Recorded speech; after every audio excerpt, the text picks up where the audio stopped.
be alive now? Alright, let's get in on this. Time to log in.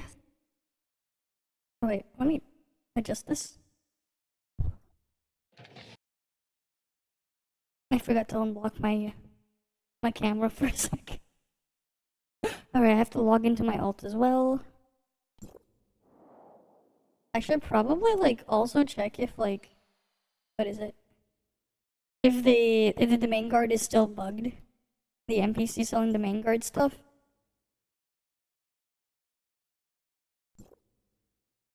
Okay. Anything else finished exploring? No, it was just that. The inners people. Cool. Let's get the background music playing.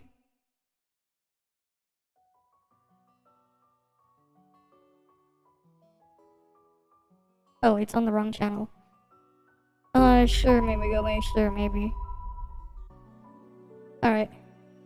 Yeah. Good morning to you, Mimigumi. We finally got a confirmation on when CN can get the stuff for NTE. We'll look at the stuff later, the article later. So we have news on that. What is this? Wait, what's this disaster detection event?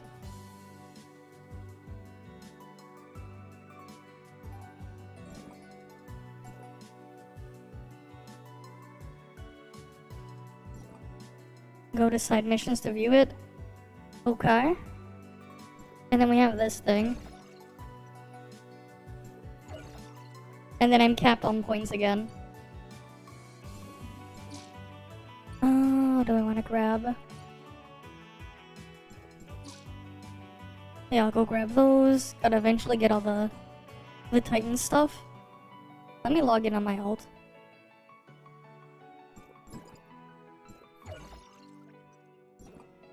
I'm gonna guess the other stuff is over now.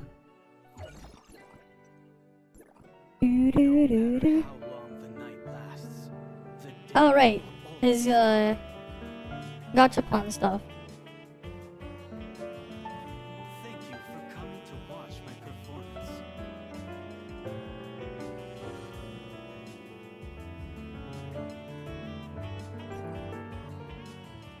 Oh, the freaking thing plays an audio track.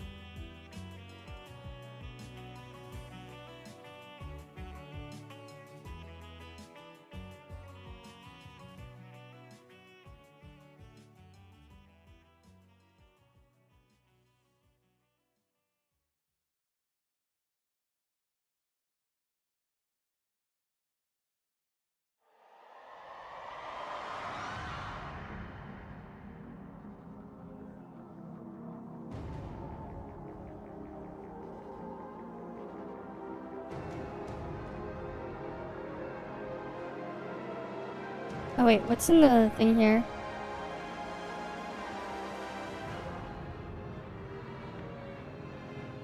Yeah, that is a big banana compared to the steak.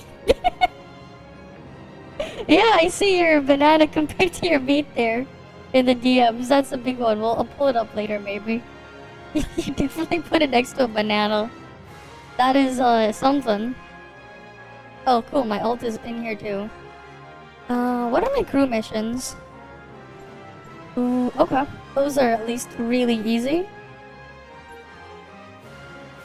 Okay. Go claim that. I wanna check the market first. That is the most important thing to check. And then we have to check Artificial Island if there's anything there. Gotta make sure we check all of those first.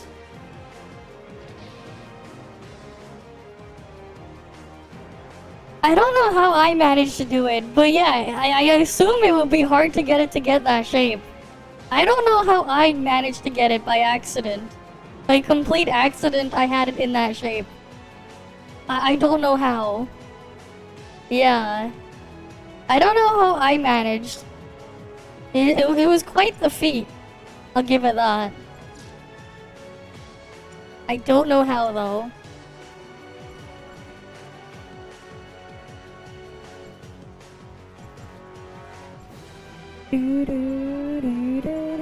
Okay, so I don't have old man on either account.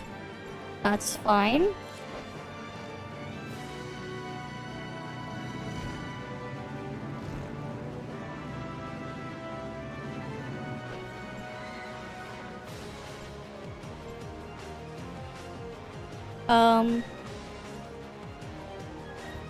You can still make conquest signets?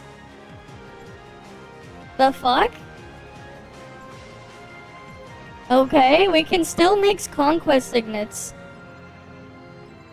I should probably queue for this so I can get the weekly done.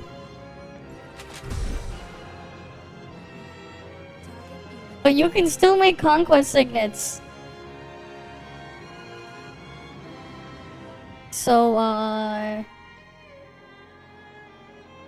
yeah, that's the thing you can do. Conquest signets. Great idea to make some. In case we ever get the event back. We can still make conquest signets. It's letting me make them. I guess it's still going to be Borg. We can make conquest signets. Right, conquest signets. Kinda nice though.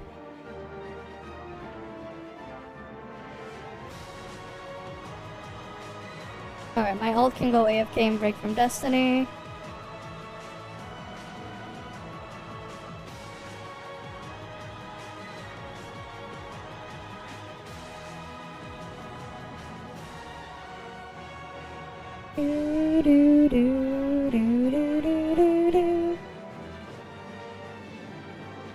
There's real people here.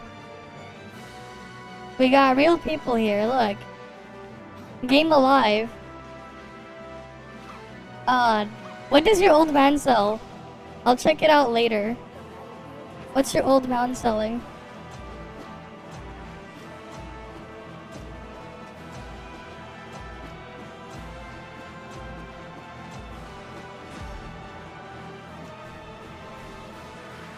Right, because we still got time.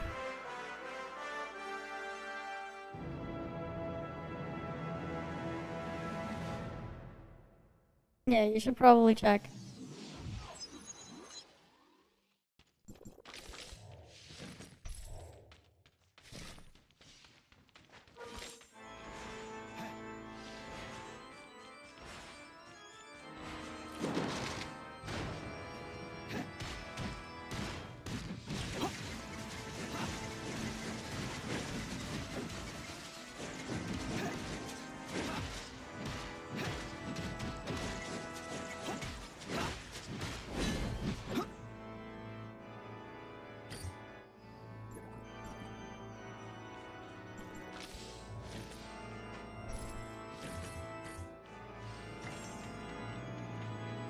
But yeah. Ooh. Got one of those.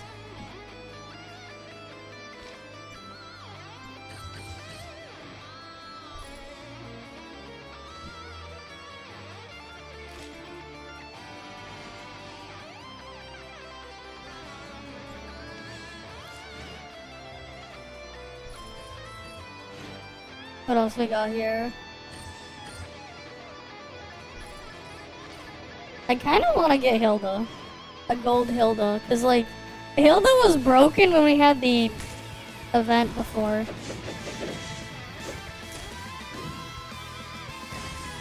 Shit.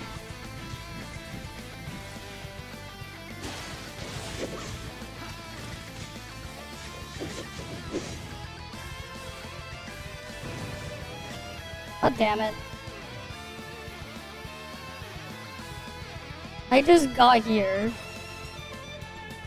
Because they were spawned at the top or something. Instead of at the bottom. So they had an easier time getting shit.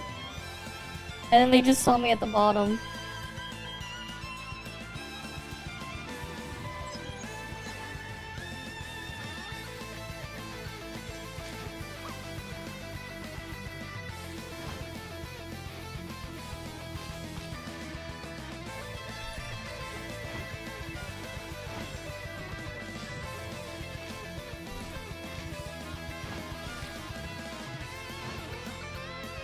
Join chips? Okay. Data repeater is nice.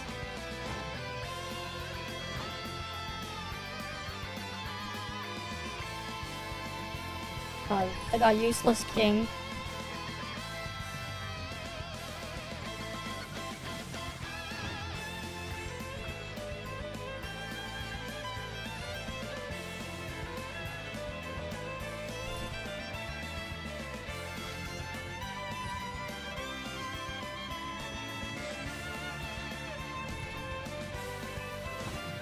What do they even sell in here?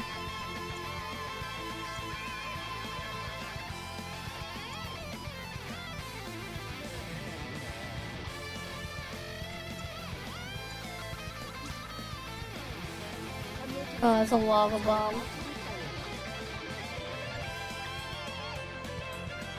CN CBT is soon. End of the month, the 28th. They posted an article. CN CBT is on the 28th. There's an article up. We'll read it. We'll read it after.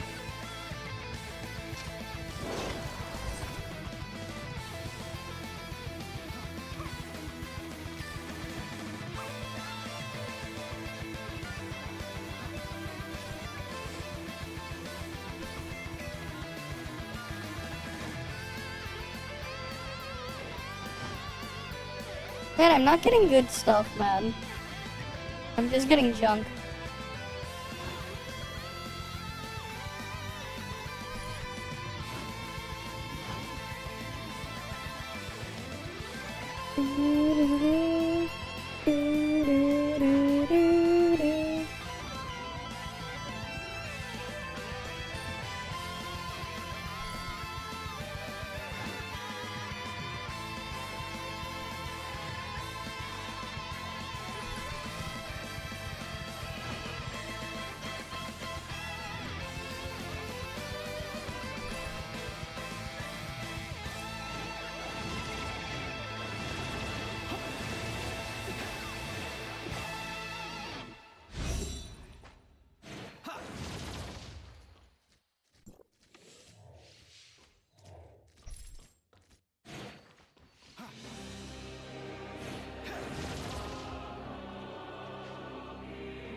How come no gold weapon, man? Give me gold weapon. Huma's worthless though. It gives me one, but it's fucking Huma.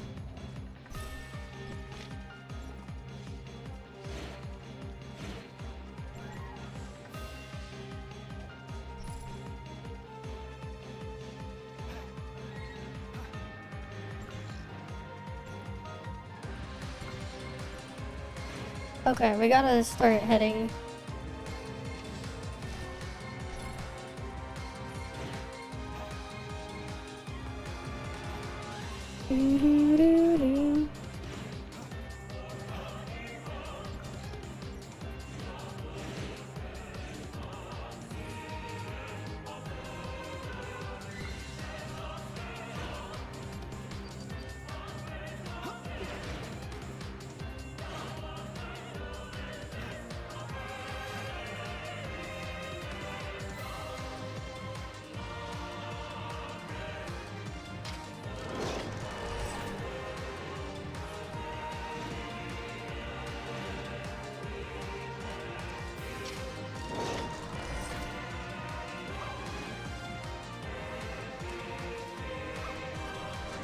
Alright, where do I want to go now and hunt?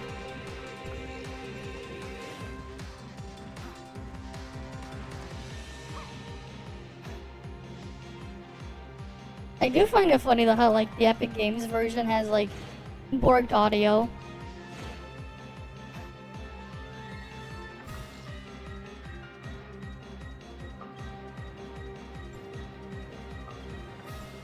What's a provision pod?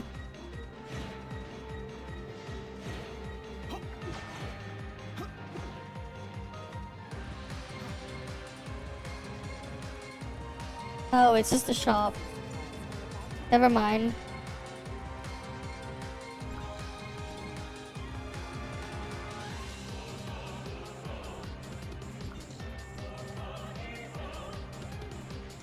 Someone was here.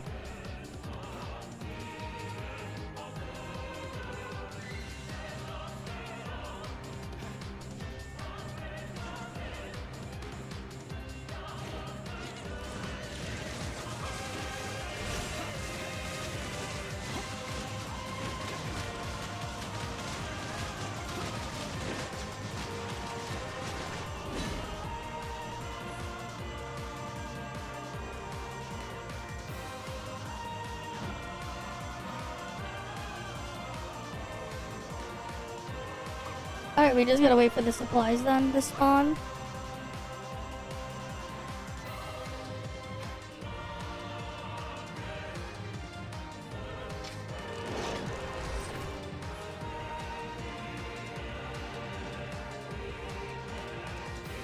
We'll wait in the tree.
Shit, I wish I had Meryl.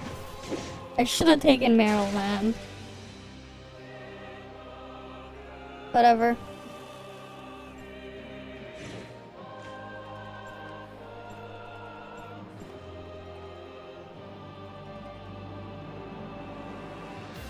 Oh, my ult is still not dead. And it's AFK spot. Well, at least that counts as a weekly. At least that counts as one of the weeklies. To do the thing.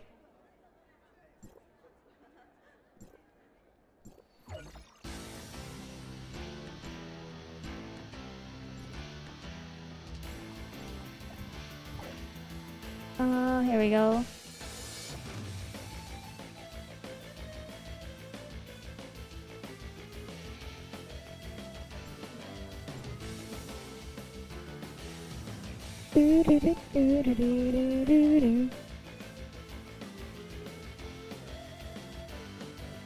Oh yeah, I want to just get the data repeater because who knows when I'll need them. Better to stockpile them. Yeah, as long as you, as long as it like ends properly, for you, you're fine. Wait, where's your old man?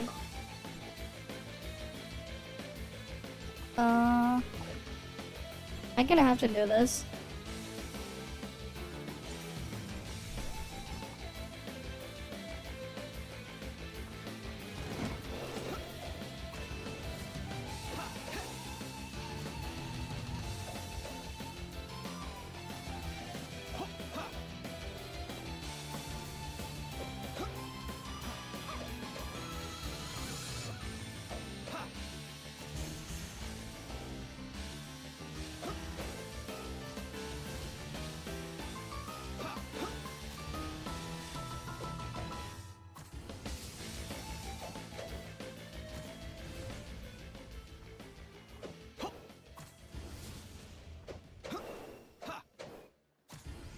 Alright, it's not there.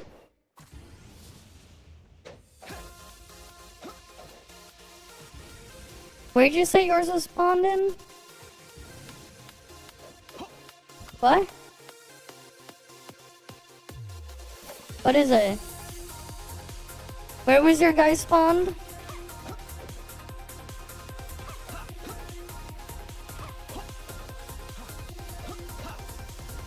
Which mod is bugging it? I wonder which bug is modding it. I have so many mods, I don't know which one it is.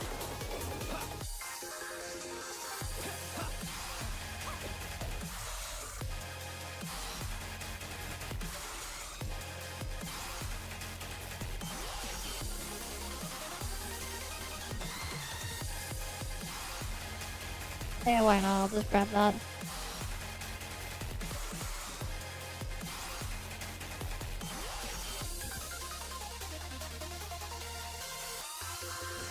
I see. I have a bunch of mods. I don't know which one it is. All I know is I have a bunch of mods. Lots and lots of mods. Did New Original War season start?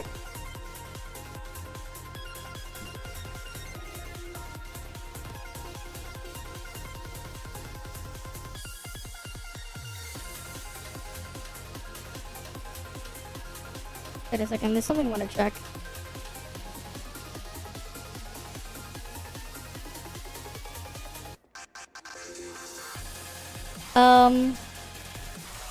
The fuck?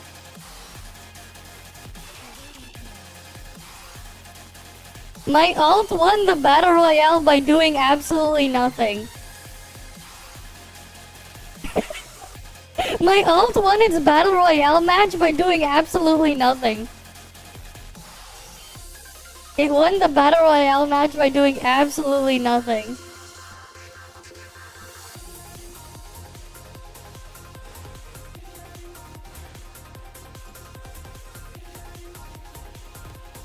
It won by doing absolutely nothing. Which is kind of crazy. It's like Luigi. Pog? Look at this guy, he's very pog.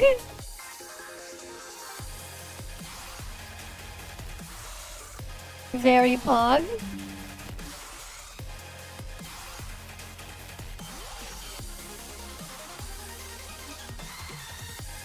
Right?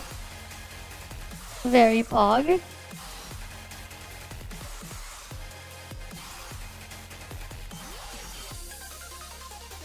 And it's like discounted too. Very pog. Most important drug there.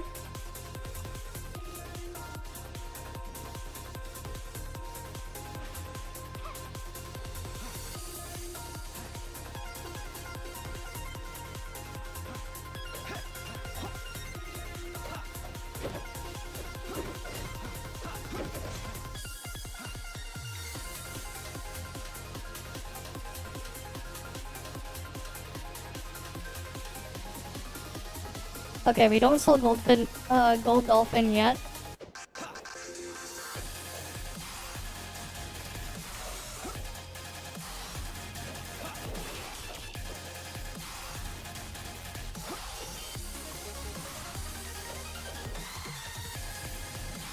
The main 9 only place in traffic. Yep.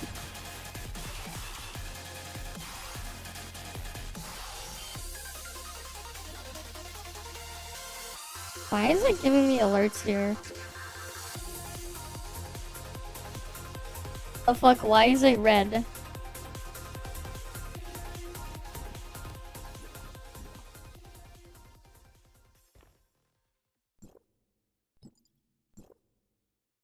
What's the raid this week? Oh. Okay. And then... Or I guess Origin of War starts tomorrow? Yeah, of course I'm easy number 1 in this bracket. Easy. Easy number 1.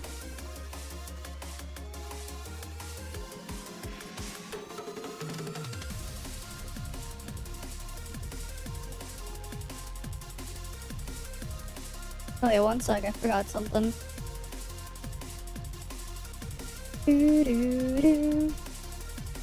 Oh yeah, we have a lot of stuff to react to later, don't we? Right, don't we have a lot?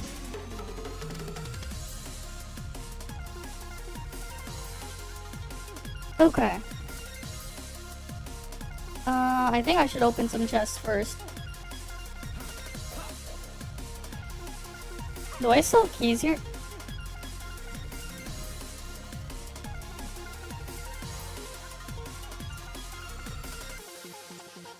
Oh yes, I do.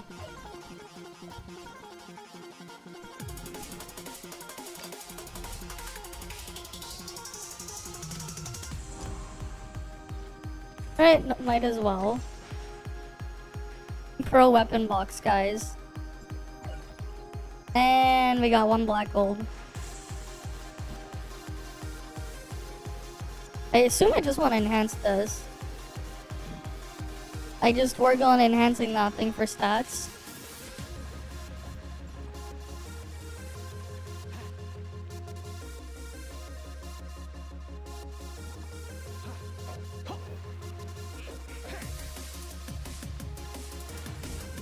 Any random chest I can open?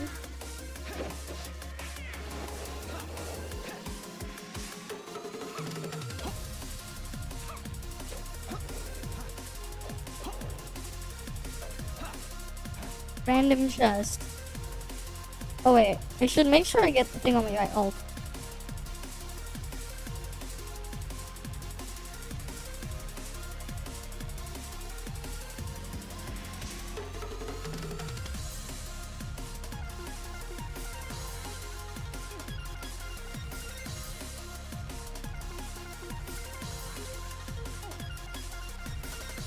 Eventually I should do the main 9 story on my ult so I can actually deploy things in, what's it called?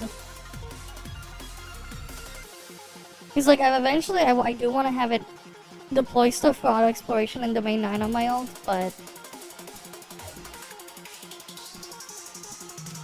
I'm gonna have to actually do the domain 9 stuff on my ult first before it'll let me do that. Because I only have 1 spot for dispatching domain 9. If you don't do the whole story, all of the story in domain 9, you only get 1 spot or something. It's just domain 9 at a whole. It can't even put stuff in pod 8. My ult doesn't even have pod 8 unlocked. Because, like, I didn't do the story on my ult. Because it let you just skip to the network. You can still, like, teleport someone into pod 8 via other methods, but... which is what I did.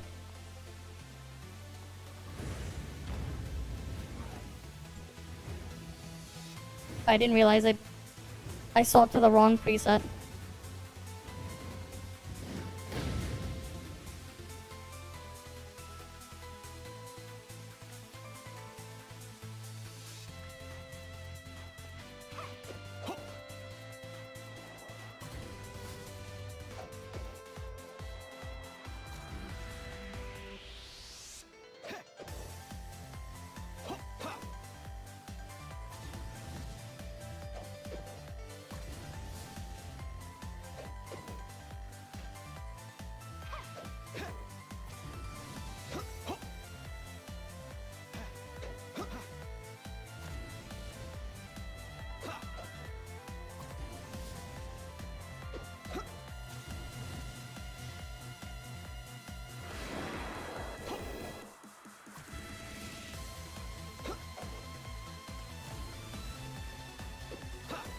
Is it no chests? God damn. How are there like no chests?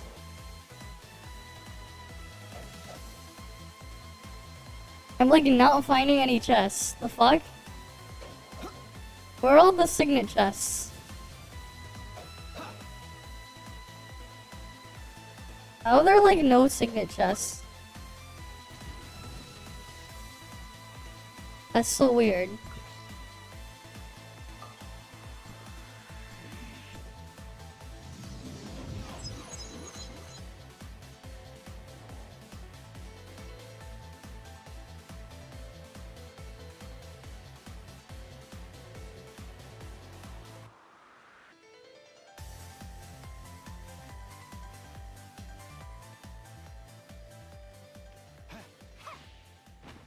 Oh, there it is.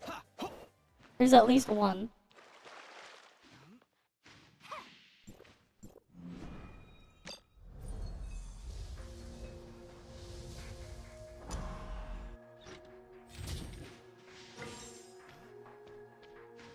That's true. I could also try the mines.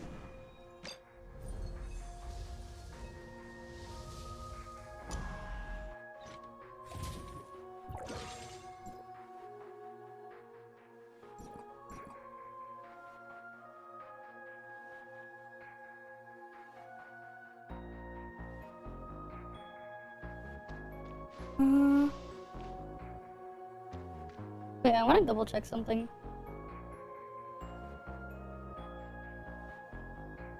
Oh, my alt has no keys in the main 9. So I can't do that thing here. Oh, right, because I used all the keys on my alt for other stuff.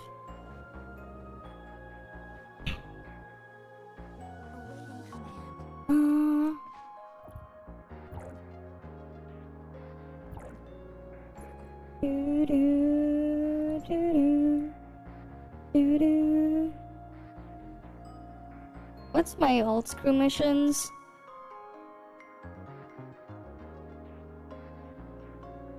Okay, my alt needs soap and password chest as well. Target eliminated.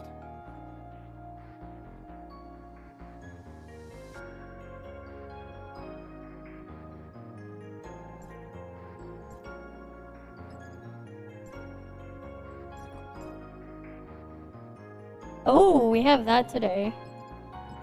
Okay. And then today's join on dailies are this. Hi, Derico. Welcome, welcome.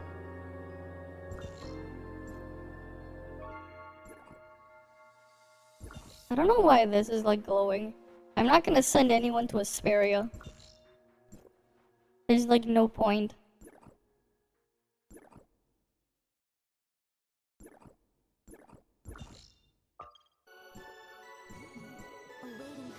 Alright, let's go kill the stuff here.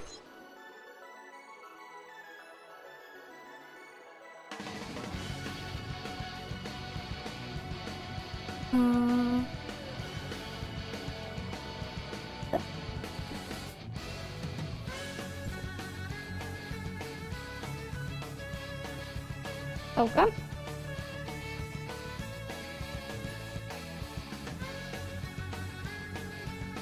Oh yeah, we'll have to do raid and stuff after.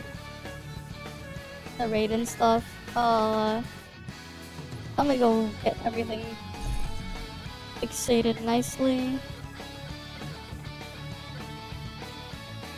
I thought I selected Active Fizz.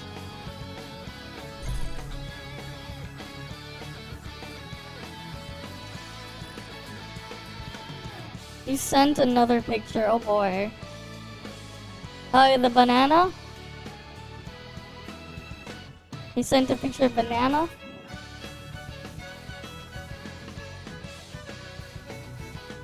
You tried? So how was it? How long did it take to get the instant level 60? How long did that take? How long?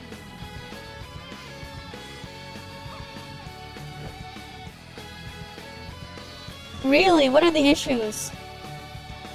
We'll have to look at it then at some point. What are the problems? Like, I figured there'd at least be some problems.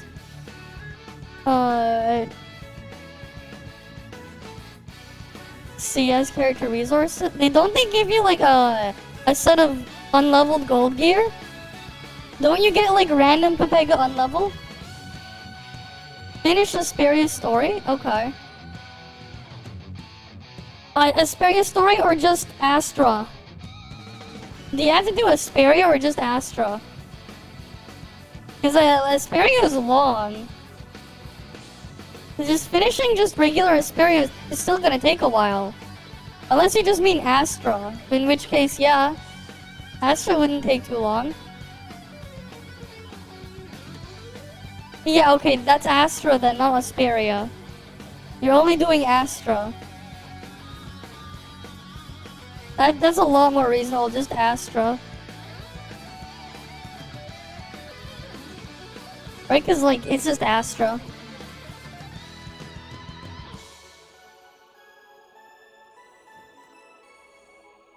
I mean, like you'll still get caught up quickly. Like keep in mind, you couldn't get gold gear normally until like a bit later than that. Like, I guess no, level 60 was originally when you started being able to get gold gear. Never mind. It's still fair, I think. It's as if you were fresh level 60 back in the day. Because it was like starting at level 60, the join ops back then was when they started dropping gold. You couldn't get gold gear before then. And like, there's still like, you can do auto explore and stuff, put stuff in Artificial Island, auto explore. You get crystal dust and then you can buy more gold gear. Right? You'll get crystal dust from Artificial Island exploration. That's not too bad.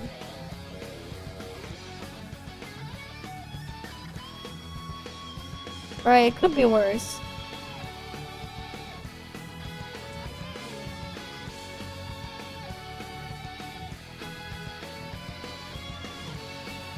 Yeah, and that's now on Vera's story.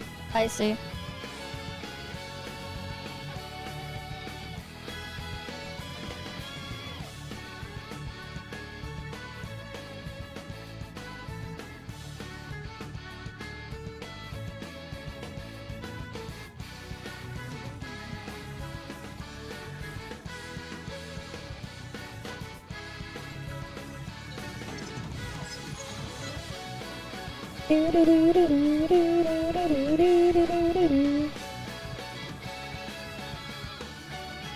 Yeah, things are gonna be interesting at the end of the month, at least. Things will be interesting.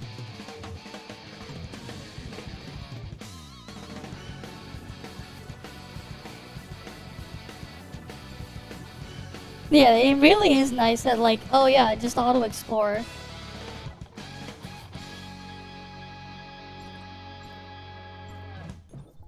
You gotta love the auto exploration. Awaiting command. Cause then now, at least for old maps, you don't have to do it yourself.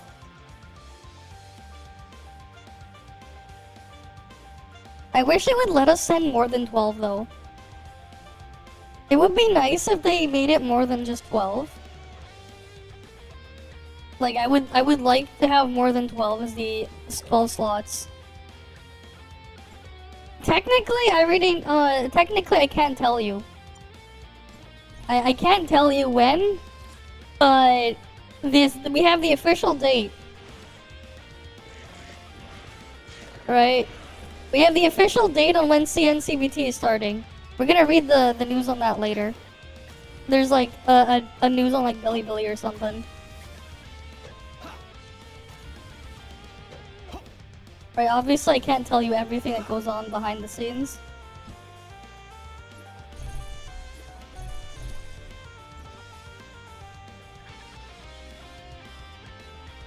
CBT is starting soon, end of the month. I believe it's the 28th when CBT starts.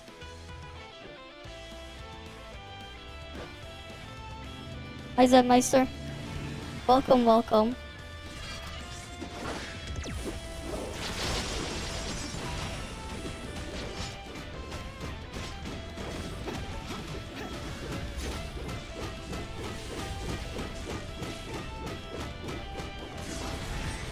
God, iframes on bosses are annoying. They just draw things longer than they need to be drawn out.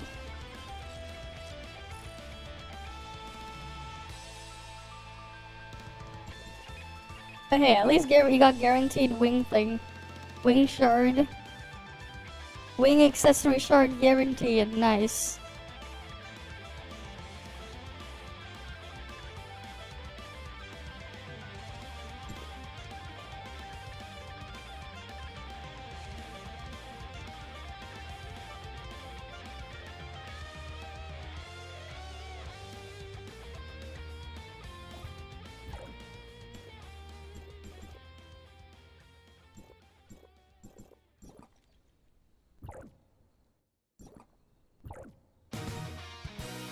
Wait, they seriously give me the easiest shit for weeklies? On my main? Alright, you have a good night then. You have a good night.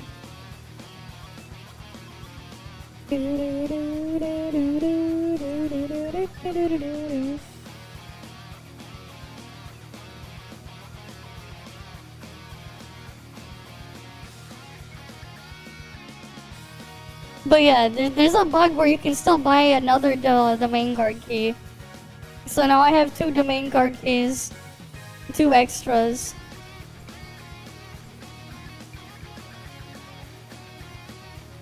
I have 2 extra domain guard keys.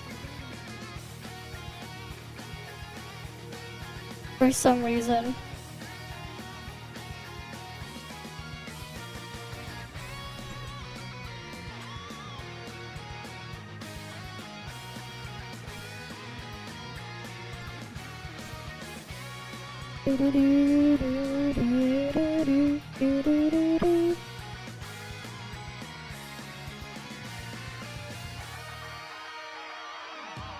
We're gonna do more join ops after, and then we have to like farm all the world bosses. Let's see.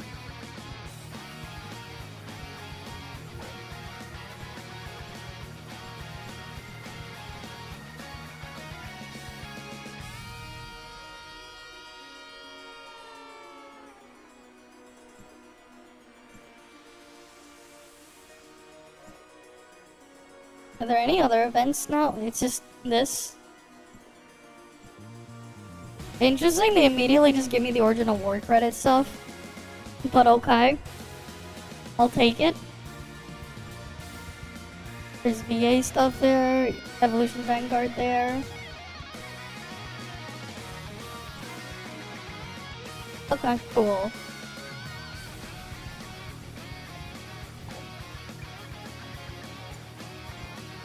More stuff for me.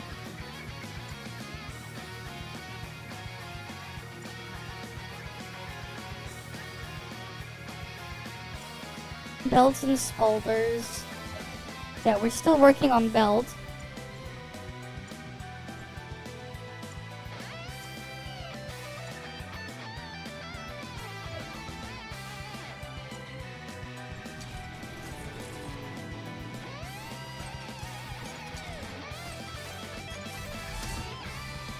I wonder if we're gonna get the event like CN is for like making gear rolling faster. Like the high gear roll event. I wonder if we're gonna get that.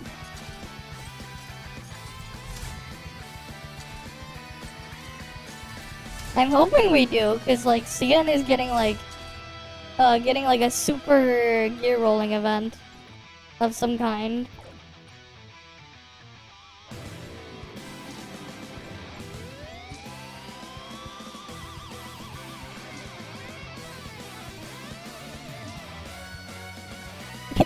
People in BR can't take a joke. The group was killing an NPC and you were shooting them from afar in the top? They said not nice. Okay then. Well, that's something.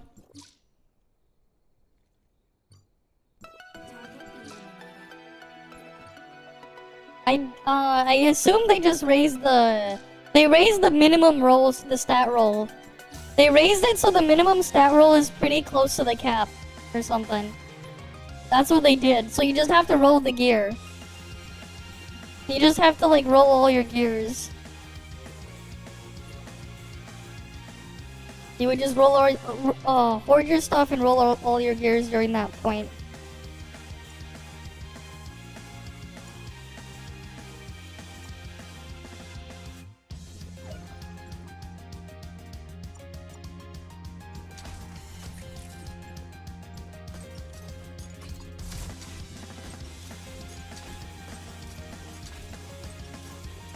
Can I get skill 3 please, game?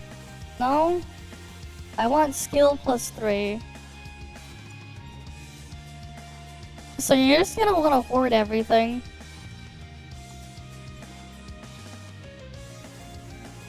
It's new for CN.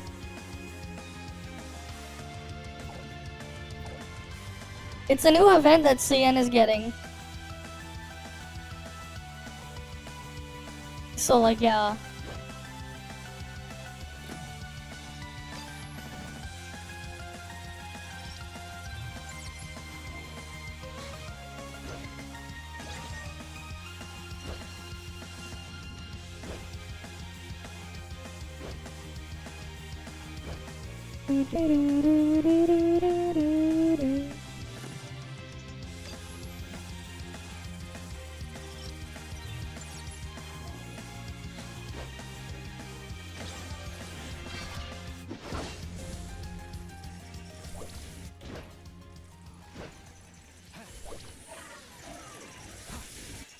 Yeah, I pray it comes to global too.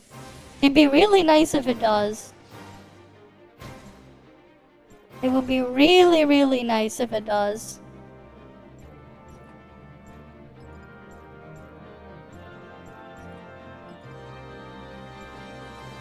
Alright, smaller barons, exoskeleton guys. Okay.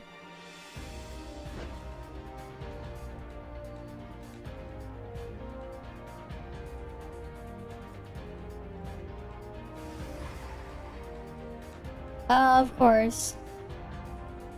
Yeah, don't click links on Discord if you don't understand what they are, yeah. Yeah, it's another one of those crazy things. Another phishing scam. And if these guys want to go fishing, they should just go grab their fishing rod and go play with their rod and go catch some fish. If they really want to go fishing, because then they can eat the fish after, maybe. Instead of what they're doing.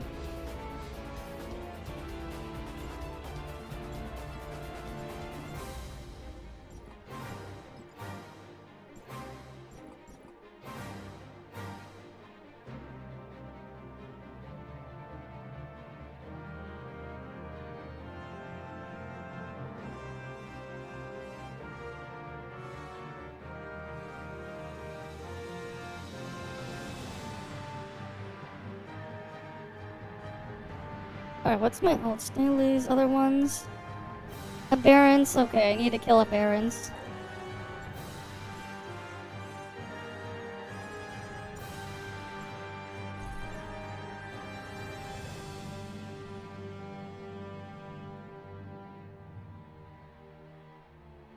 Target eliminated.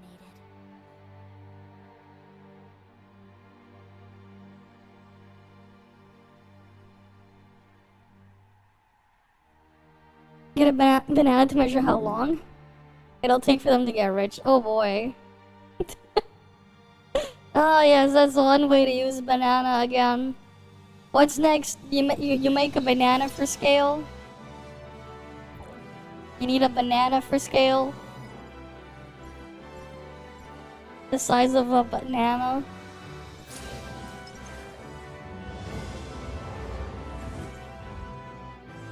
Right, you gotta make sure your banana is for scale. Awaiting command. Of course they did.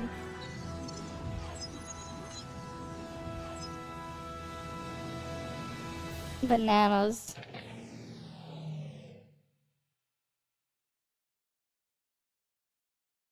Did they go bananas over the banana?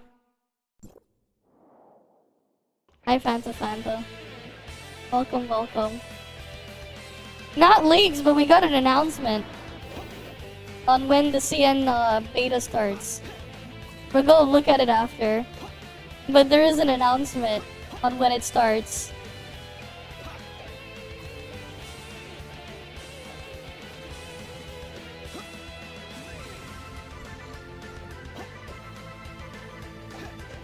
Yeah, pray.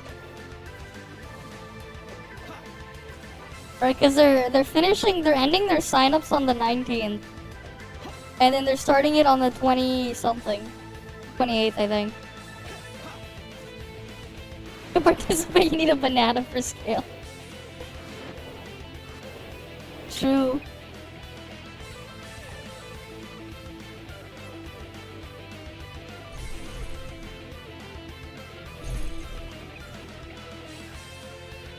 True, you need a banana for scale.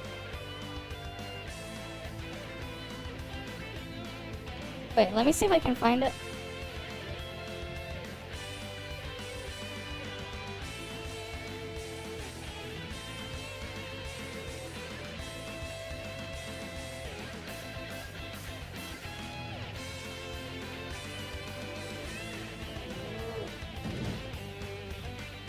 Wait, one sec.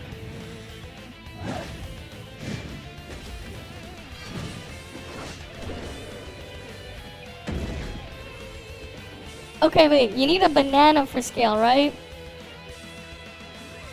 You need a banana for scale.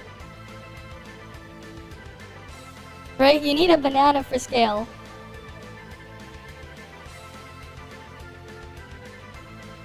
You need a banana.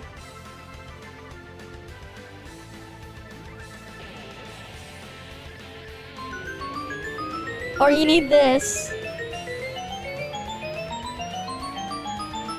Right? They got a banana here. They got a banana over here. That's a 40 centimeter long banana. That's a big banana. Wait.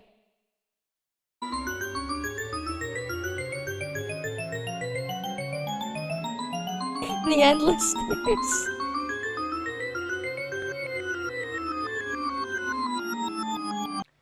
Here. And then he disappears. He says here and then disappears.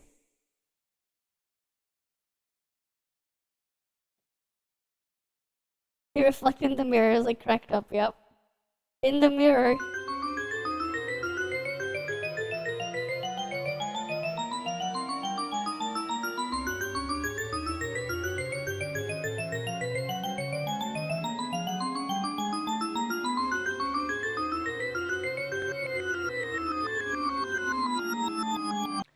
Here.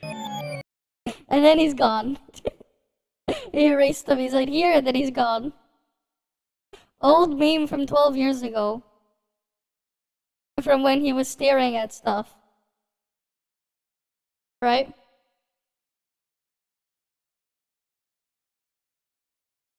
I don't know why he was staring at a banana, but it became a meme. Him staring at a banana back then. And then he died. He'll be remembered for staring at a banana. Thanks for the follow, Flint. And welcome, welcome. He'll be remembered for staring at a banana, though.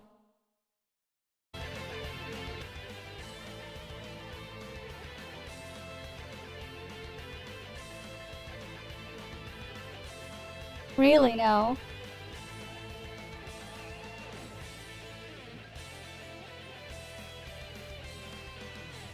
Okay then.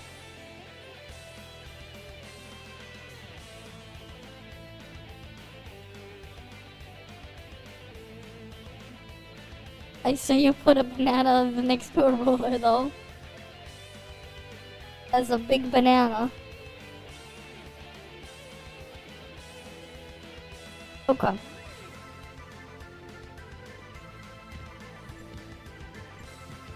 Didn't my alt also get the daily done?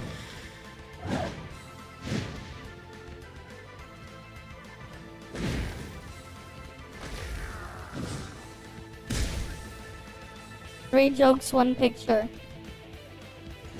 Alright, we'll go do... Anyone doing world bosses in world chat?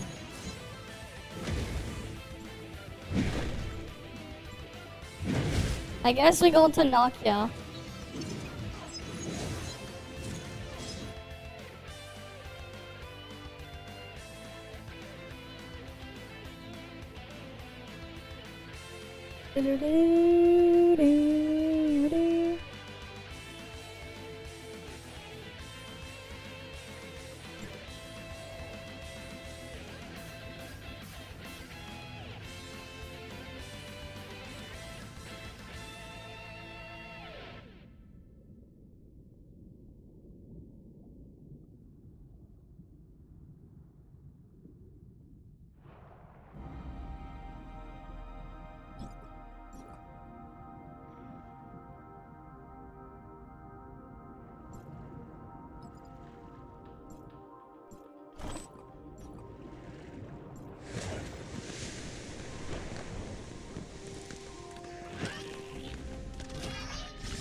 I didn't even get to finish the skill. The skill cast is a stupid thing.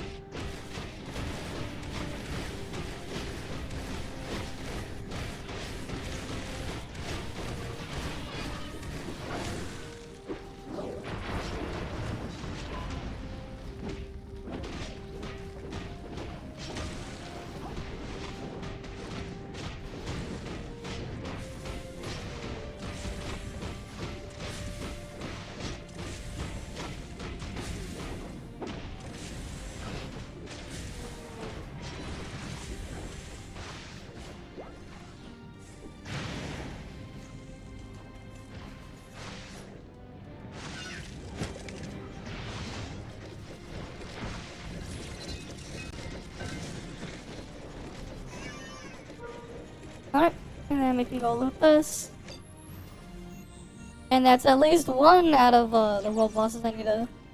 1 out of 10. Well, technically we need to do the gunner guy, like, more. Because he's Borg. And drops extra Titan mats.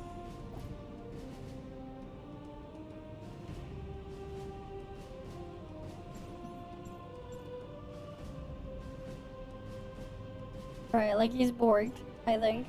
Target eliminated.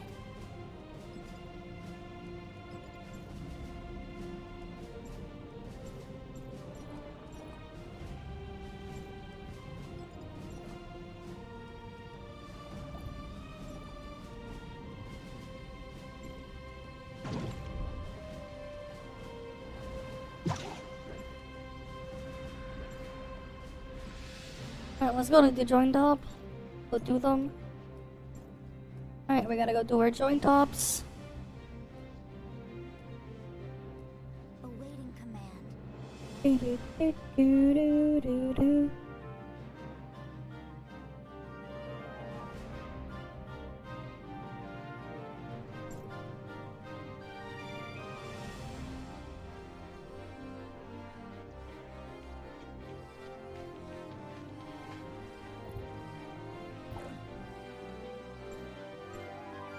Where is Claudia? I really wish we had more preset slots.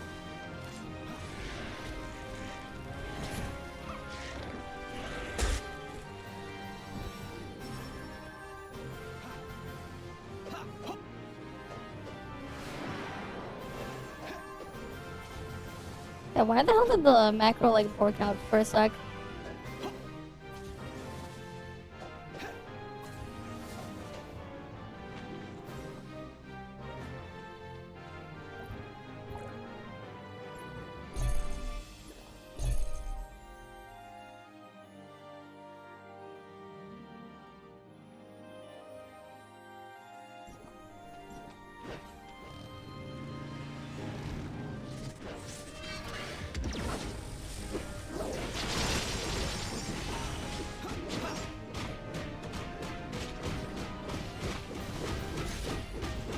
Come on, die already. Weaver, come on.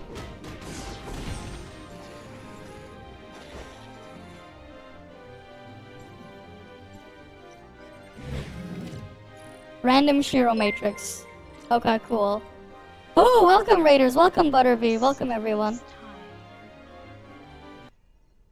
I guess we have enough time to do dailies. Oh, you're doing dailies in this clip. Max Rift Drones Exoskeleton Integrators. Welcome everyone. No.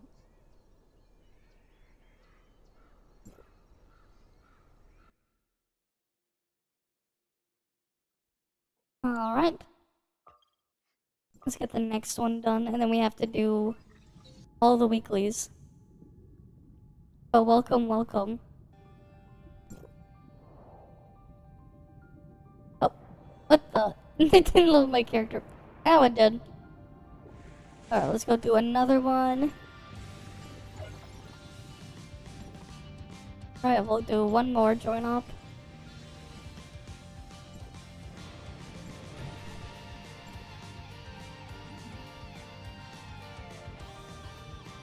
Alright, let's go in.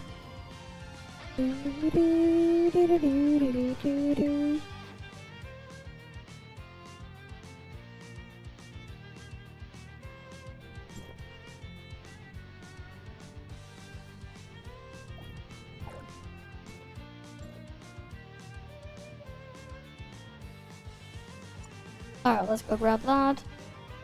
We still need to get our kills of world bosses. We'll still need to get that done.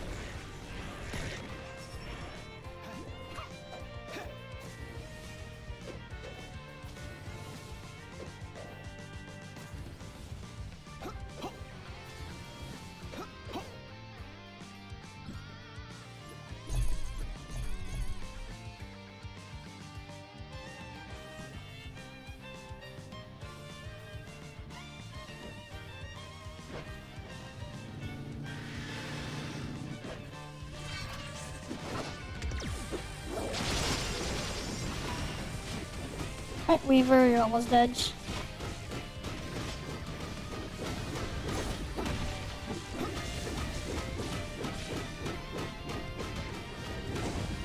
God damn it, it went into this phase.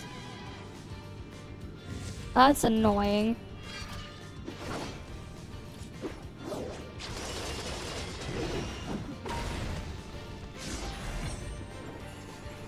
Made it take a bit longer than it should have.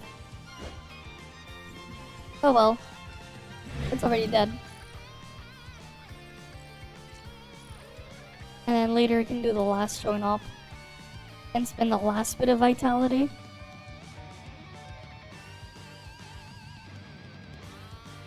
Okay. Alright, we still need to find the world boss groups. People doing world bosses. Any world boss farms.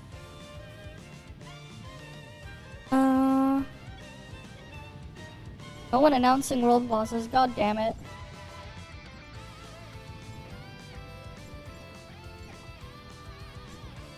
Oh, it's here. No 60 titanium pack? Oh, there it is. Cool, I got the 60 titanium pack there.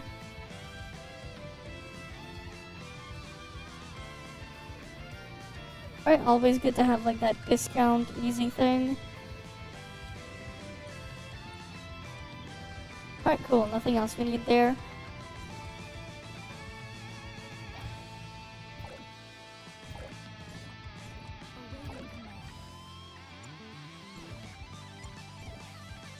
And then we have 81 of those keys. You can still make the main guard keys, by the way. I don't know why, but you can still make domain guard keys. So that might be something that'll interest you.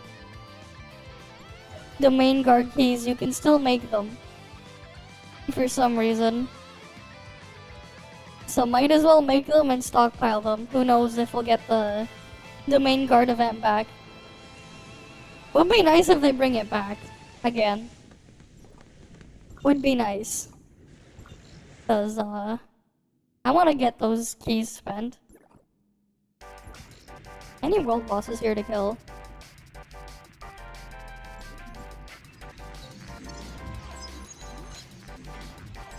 Alright, let's see.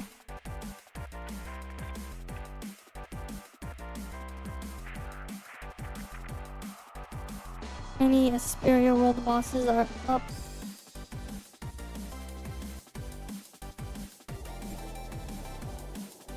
Hi Flagger. Welcome, welcome. Oh, is this Zeke's birthday or something? Oh, it is. Alright, let's go claim these. How did that not count as private chat? Alright, then I just need to do one more thing there. Alright, any world bosses up here? Oh, in a few minutes. Okay, Barbarossa's refreshed. Okay, I'll do Barbarossa first. Barbarossa and then Robarg. Yeah, we're all doing well, I guess. They have a bunch of stuff to react to later. And they announced that they announced the start date of the CN CBT, so we'll probably get more information and stuff at that point. Because that's now been announced. Alright, when the CN stuff is starting. So that'll be nice. We'll get to see what the hell's going on there. Maybe.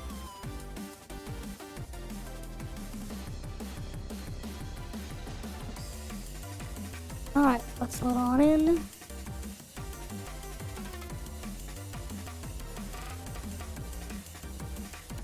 Yeah, everything's at the end of the month, yeah.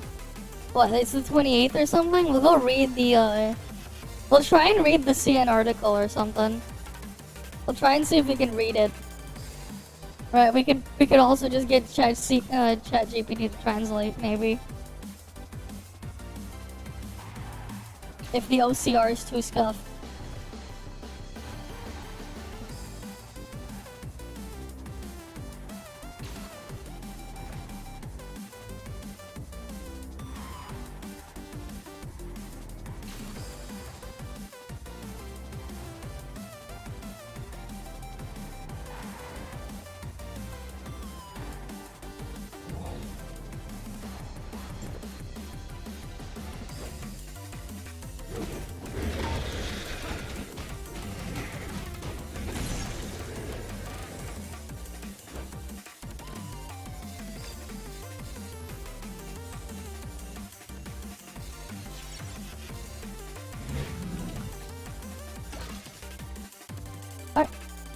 Time to wait for a Robarg. I don't know why that person was AFK at Barbarossa, but I killed their Barbarossa. So they just missed it.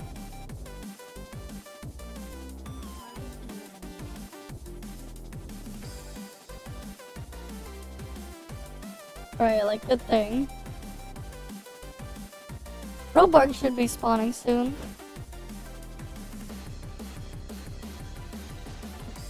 And by soon I mean now.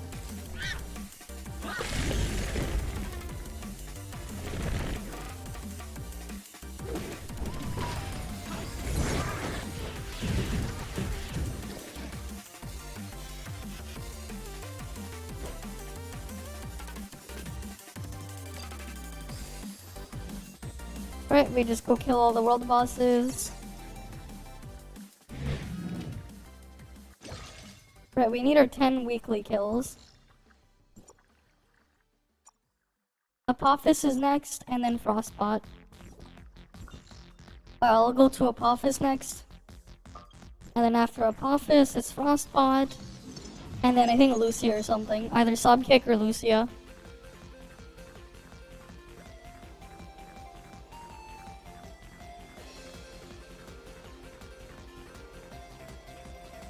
Alright.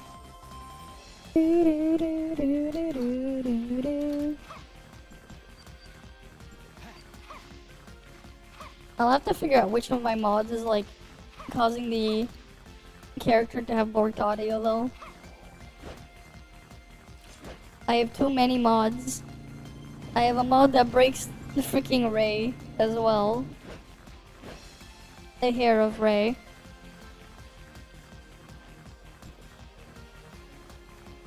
Alright, we'll go warp over there.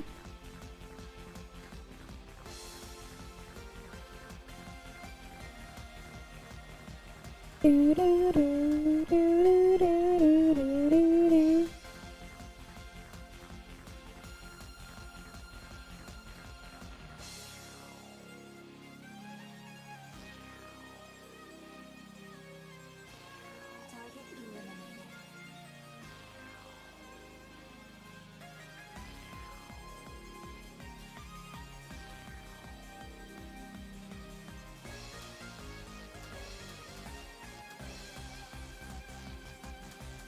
We just wait. We just gotta wait for the boss to spawn.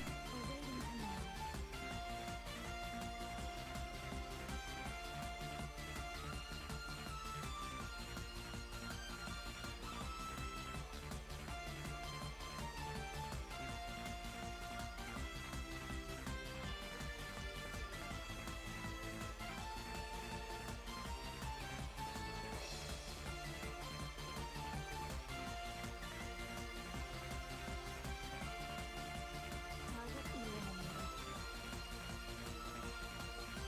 Right now we just wait. Come on. Almost there.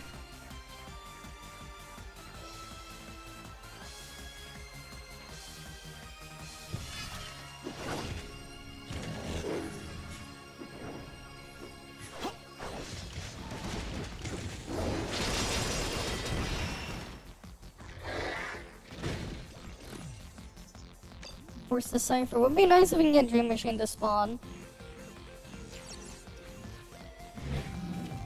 Oh, wow. One of my Dream Machines is right there. I'll go check it later. Frostbot is next. At least I got one of my main account's Dream Machines to spawn. So we can check that later.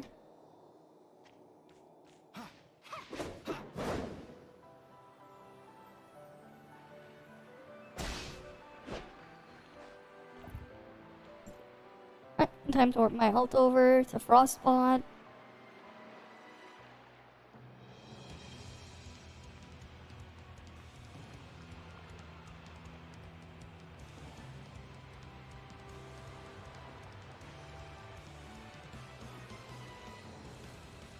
Alright, now we just wait.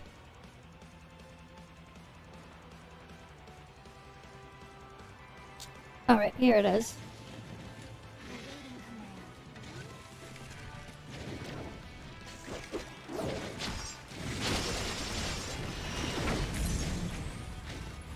And it's dead.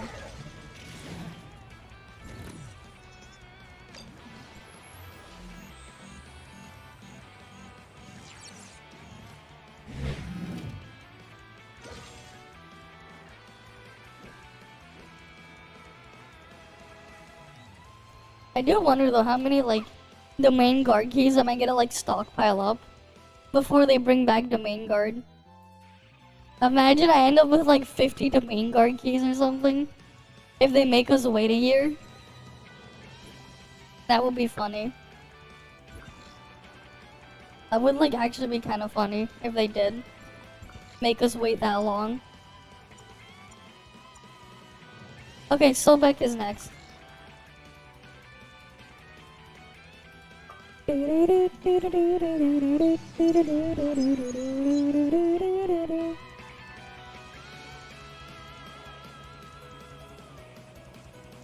Alright, then we just kill these guys. Unload.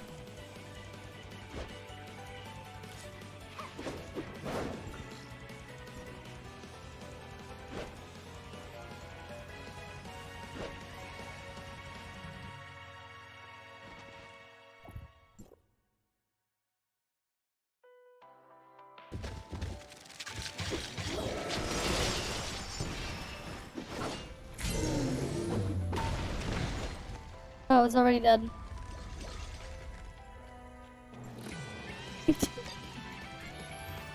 Gotta love how he died so quickly. Gotta love how he died so fast. Alright, now for Lucia.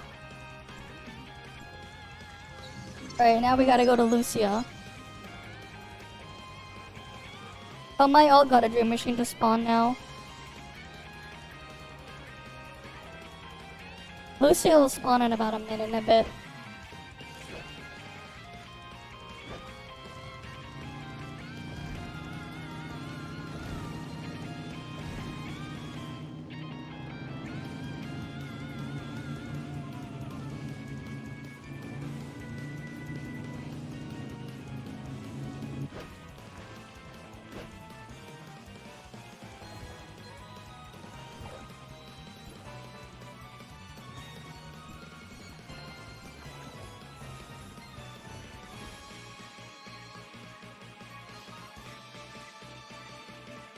Right now, we just wait for Lucia.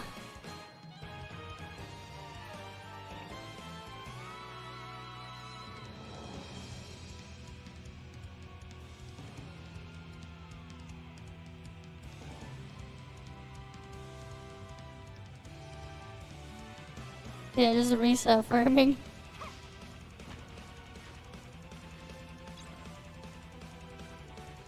Novice mentor. What do we got here? Okay, they're using this here instead. Yeah. Fortitude comp, I see. Okay. Not exactly a tanky build though. I'm way tankier than they are. Despite them being Fortitude Resonance and everything, I'm definitely way tankier than they are. In terms of stats.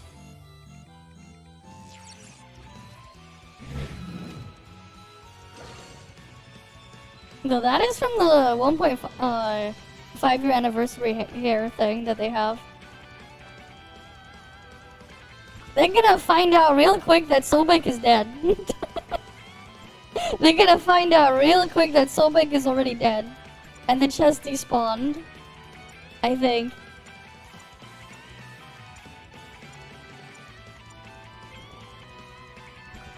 Alright, let me go do my dream machines. And then we'll go back to hunting world bosses again.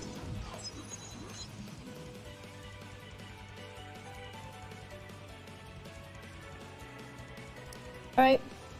We'll go get the dream machines done.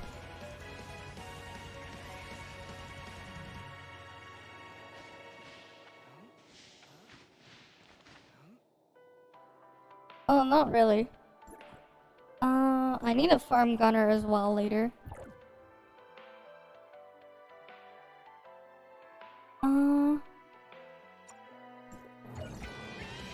Yeah, I need to kill 3 more regular world bosses, then I need to kill Gunner like 10 times. Because the game is weird like that.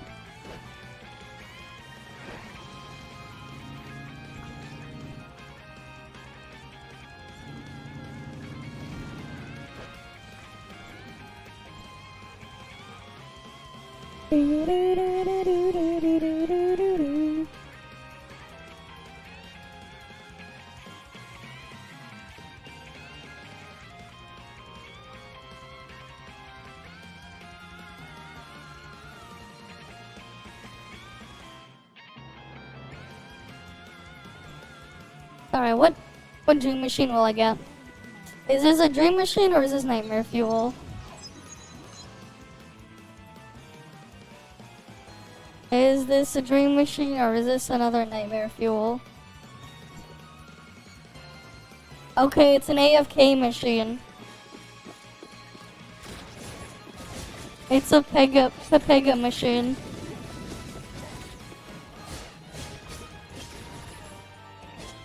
Alright, time to AFK this machine then.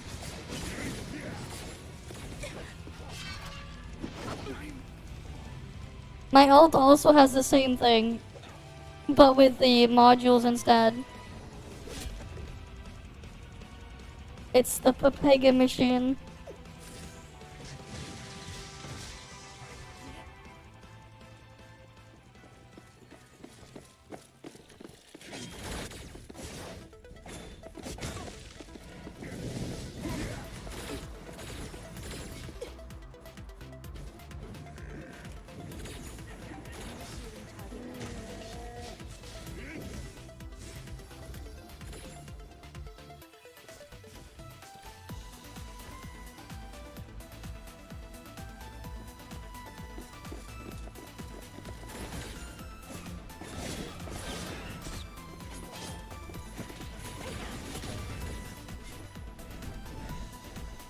Oh, we just wait here.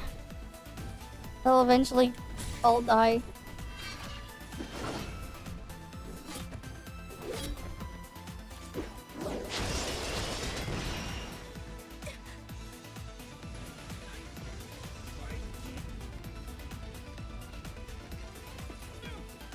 You got pneumonia? That's... Okay then, damn. Oh! We'll just wait for this dream machine to finish. It shouldn't take too long. Just another minute.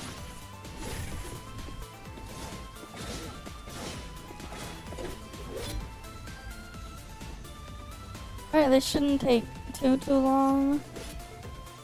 Just another 45 seconds.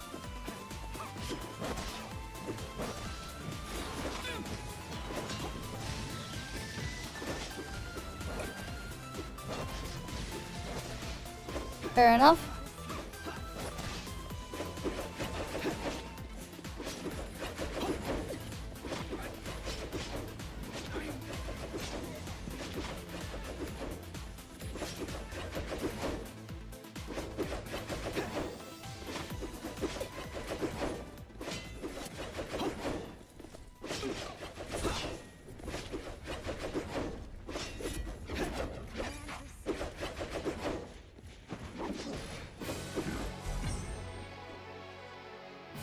And then my ult thing is gonna end soon as well. I need to spawn the rest of my dream machines.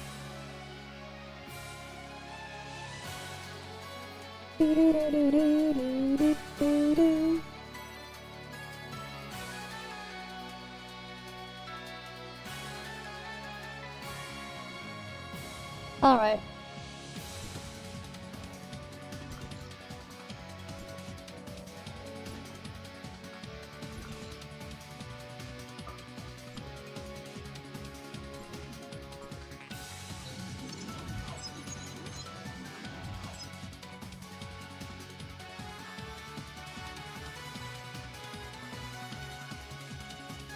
Now we gotta go get the dream machines here.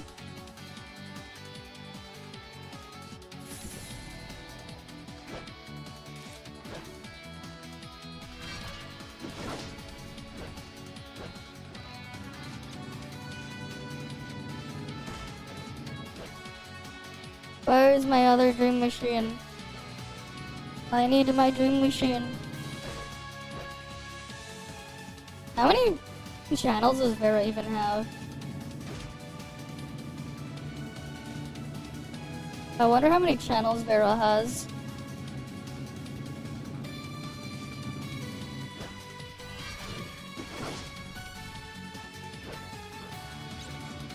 Can we get more dream machine, please, game?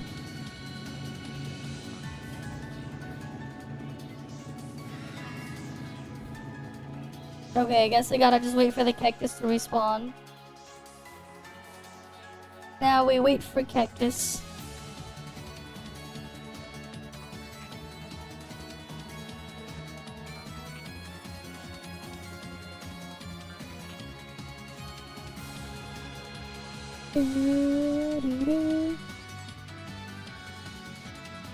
Oh, glad you like the bike. That's just Nola's weapon. That's just Nola's weapon.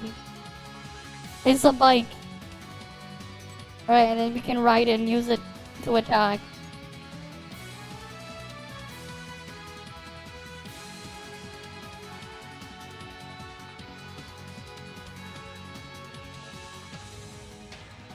Need more dream machines. We just gotta wait.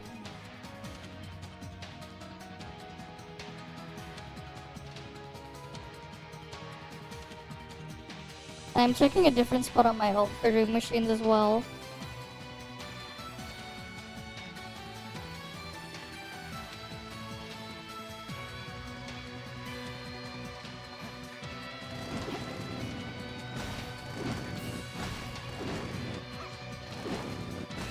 Come on, cactus, respawn already, so I can kill you for dream machines.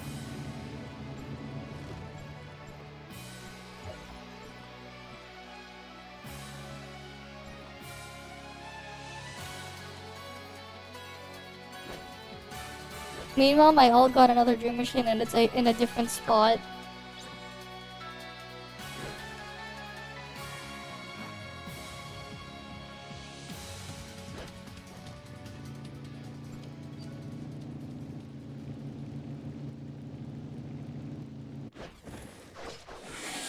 Oh, here's the dream machine. Hi, DJ Dar. How you doing? And welcome. Welcome, welcome. Alright, here we go. We got a dream machine. Hopefully the dream machine is good. And then we gotta do the weekly raids after. The weekly raid and final trial after. Haven't seen you in a while. Okay, it's this thing. And honestly, rules, who cares about rules? You're working on Kai no Kaseki already, damn. I still haven't finished Daybreak 1. But damn.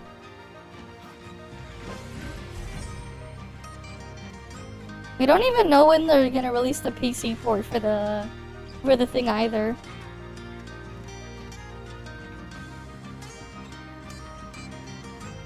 Yeah, I still need to find time to finish it, man. I still need to find time to finish it. It's been on like hold for a while.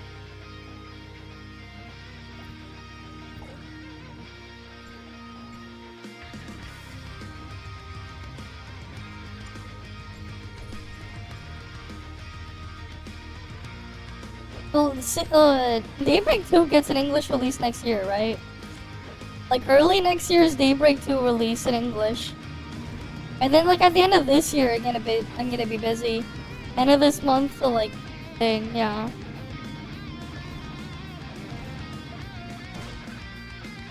Oh, here we go, here's my dream machine.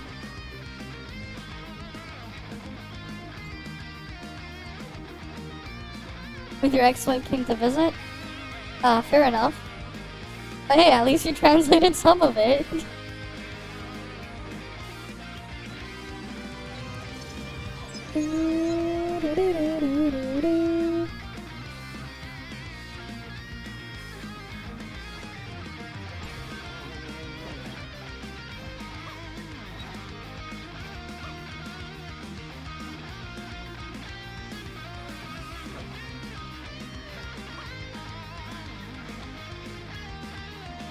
Okay, got Daybreak 3 files, but you can't get it to work. I see.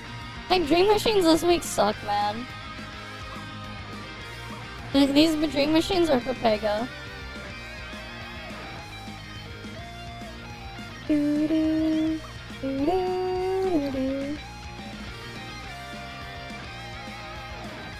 Oh shit. I got distracted.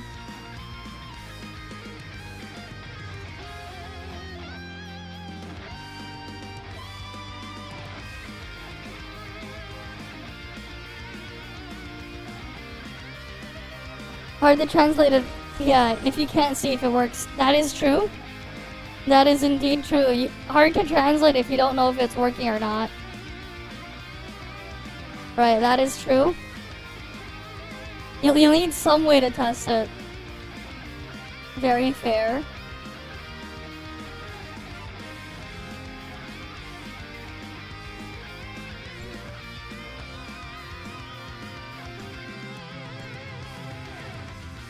Oh wait, okay, my ult has the matching minigame. Give me a moment.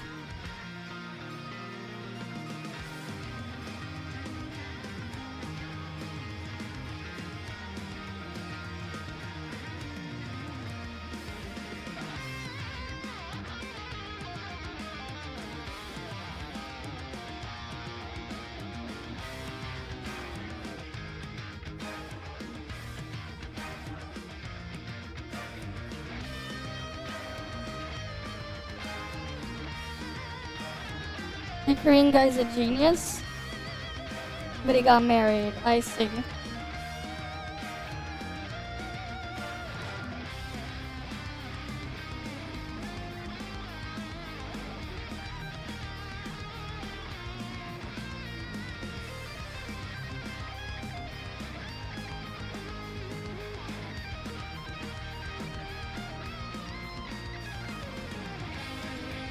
Alright, cool.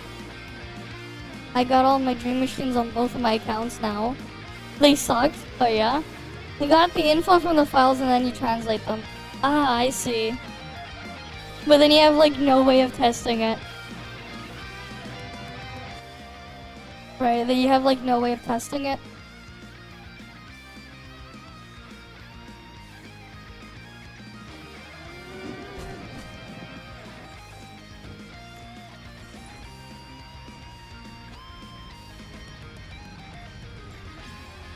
Alright.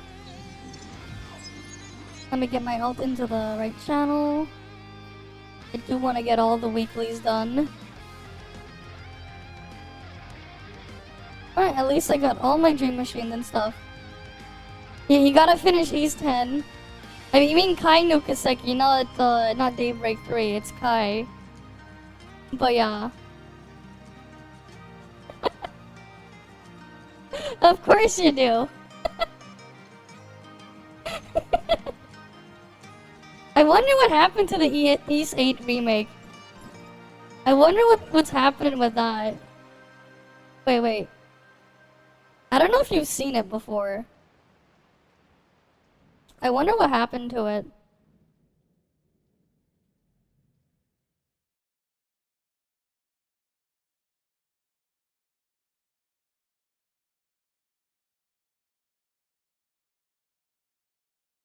Right, I wonder what happened to this.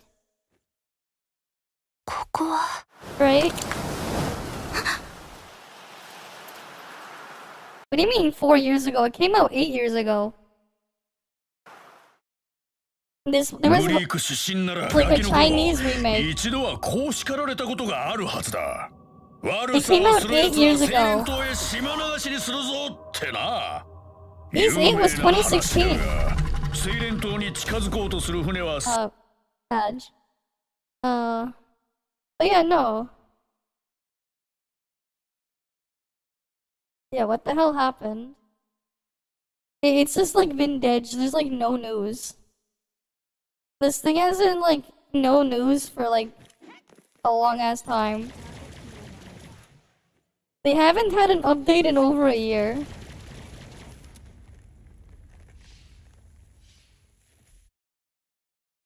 No update in forever, man. Alright, like what happened to it? I wonder what happened to it. Like why is it the thing still in development hell, man? Right, it's just been in development hell. You just started East 8 again. Ah, nice. Great game. But it's just like, what happened to it? Right, what happened to it? Like, they were gonna make a mobile remake of East 8. Right? They redesigned Donna. As you can see, this is not Donna's normal outfit.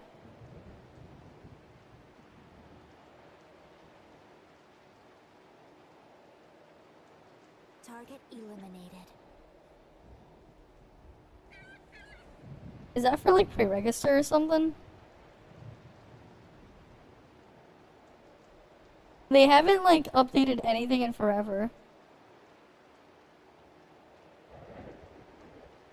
The mobile version of Trails? Yeah, that was licensed by TapTap. This is a different thing. This is being made by Line Kong Entertainment. Not TapTap.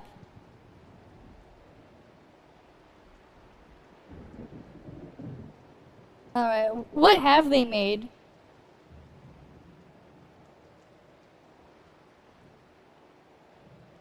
What have they made? But like, they got pictures.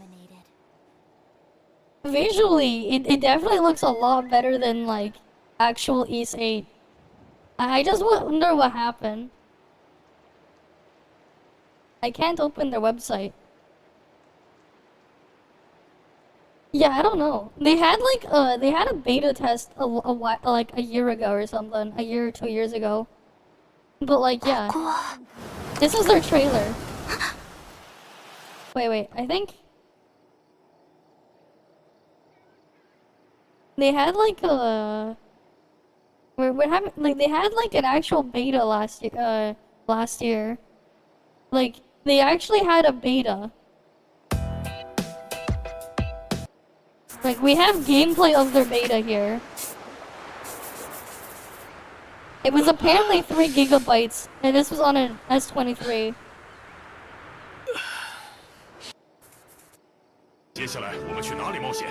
They changed the freaking ship scene to be this. They freaking... the ship tutorial fight thing. Yeah, 3 gigabytes. And I guess this was just what was in the beta, okay?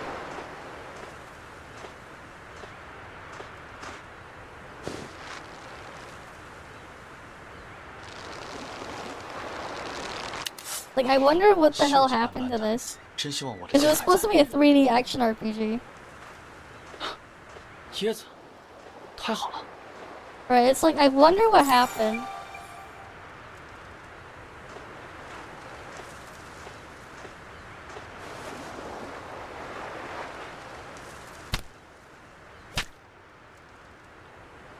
Right, because like that was supposed to be a thing. I mean, I'd at least give it a try if I ever get to play it. If it ever comes out. But I feel like it's not. Ever. It's just been so long. Because like they had a playable like beta a year ago. But then they've been dead silent for over a year after that. So like I wonder what happened. Right, like what happened to this game?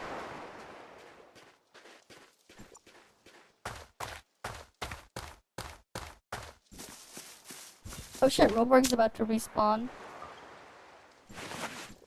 还有余温，不久前有人来过，也许也是伦巴底号的乘客。 I mean, it's a different developer. It's not TapTap. It's not the TapTap one. 这个 So 手 who 续 knows? 真是让人担心。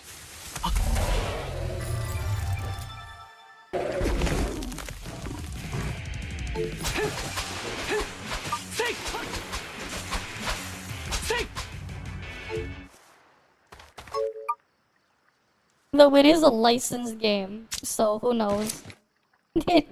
Obviously, there's a lot of changes you can already see from the original. A lot of changes.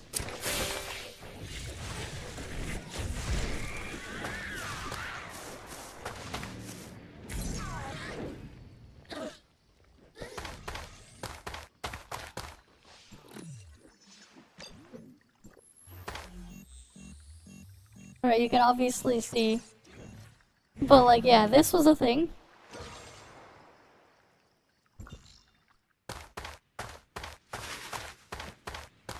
Well, if you want to release something in China, you have to like work with a Chinese company. You have no choice but to work with a Chinese company if you ever want to release something in China. Target eliminated.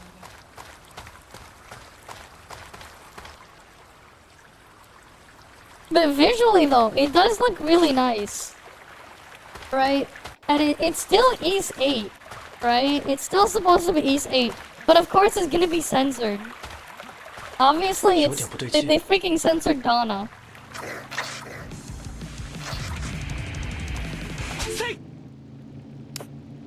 Right. 有点不对劲。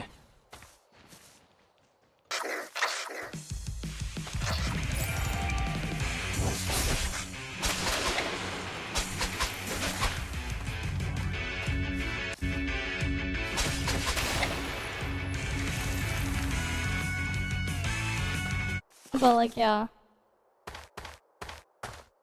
I don't know, man. They changed their design.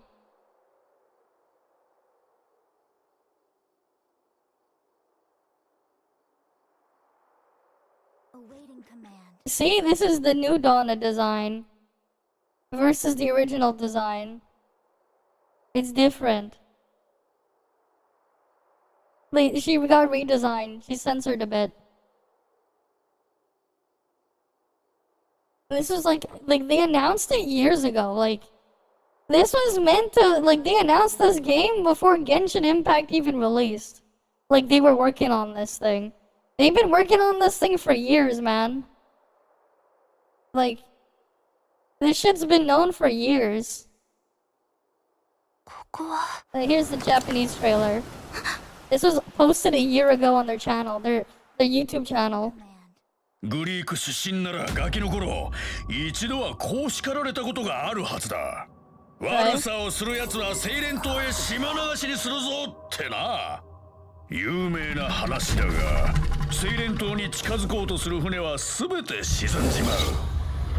こが実際どんな場所かなんてこれまで誰もわからなかったはずだ。そのようなヨタ話で私が納得すると思いましたか？ But like, yeah. Alright, and then obviously they had this. Like, I wonder what the hell happened to this. Fair, but he does look better than he does in the actual Issei.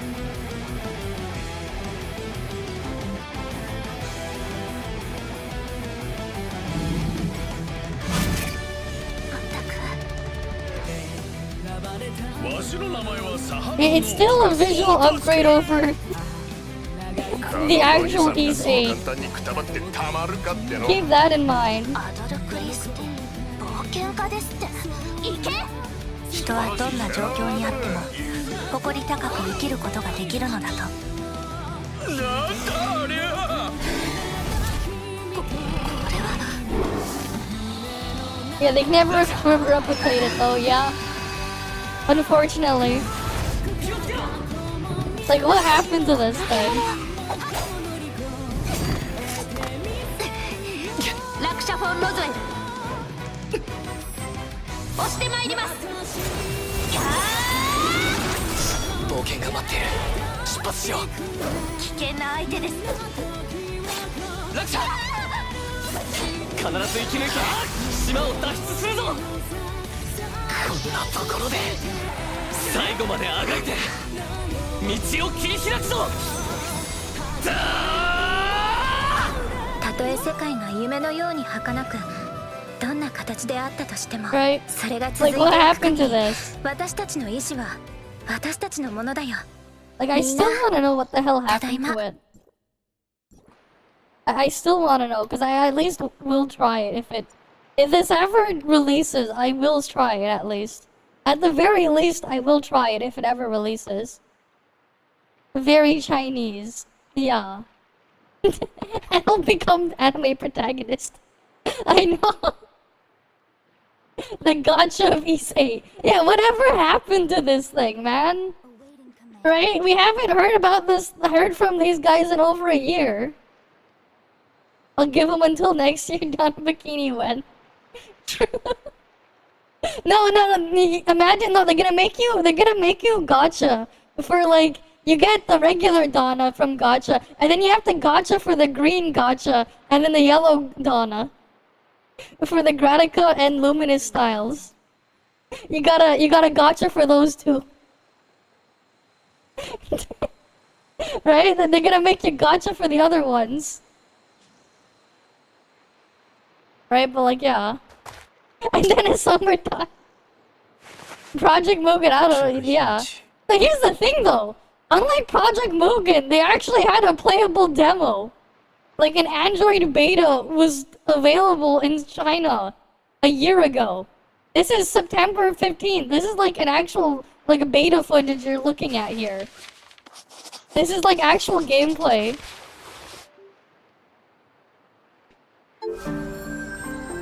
Like an actual gacha, not gacha, but like actual gameplay exists.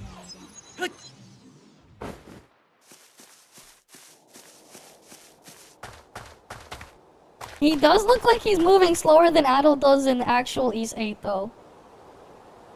That is definitely slower than actual Ys 8. A little bit slower.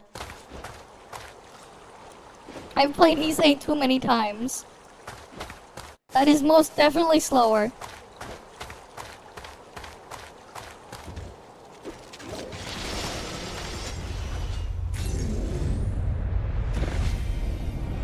And then now they play Sunshine Coastline there. They're like, they do the Breath of the Wild gimmick thingy. Except instead of like the freaking Breath of the Wild camera thing that like every game starts doing now. Ever since Breath of the Wild, man, every fucking open world game is like, nah, we gotta do this camera shot. They all do the fucking camera shot that was never in the original. 10% chance level up, and then 1% Dana smiling. You're 10 RMB. Oh boy.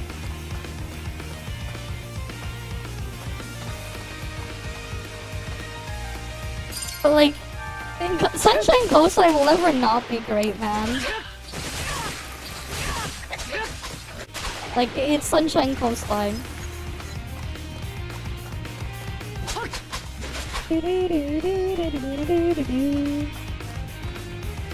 Obviously, chests like that were not in the original, and it's locked. 在附近找找线索。 Yeah, that was also not in the original. Not like that. There were chests, but not like that. 锁住，在附近找找线索吧。 Pay $10 to unlock. You gotta do your dailies to unlock it, man. You gotta make sure you do your dailies first. Don't forget your dailies. Get the key from your dailies. You gotta make sure you do your dailies too to unlock them. Chest lock need to spend. Don't forget dailies, man. You gotta do dailies for them.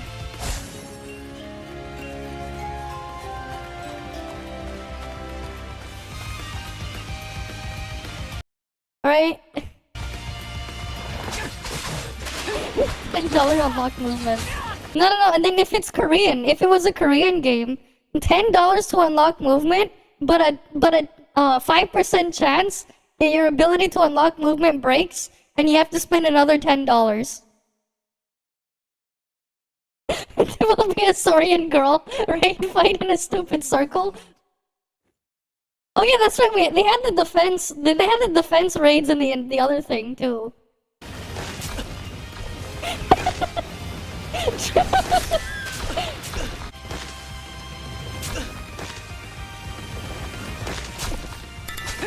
Can't forget about that. Oh look, daily reset, guys. They got a daily reset. They got a bunch of random crap.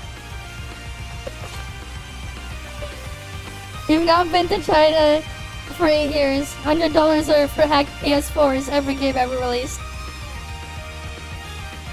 Power creep in East. I mean, technically speaking, there is power creep in East. In some of the East games where you had multiple characters to play, there is power creep.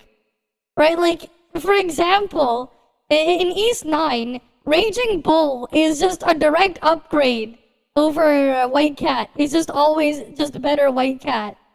Right? As a good example. Adel is like pretty scuffed unless you're doing AoE damage. You're trying to do AoE damage in East 9. Like for fights. Adel's like only good for AoE. As like an example. But like, it's cause like, yeah, you get newer character later on in the game to play. The newer character better. In more situations, you know?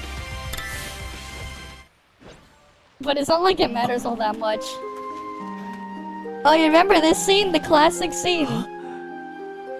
The classic bath towel scene.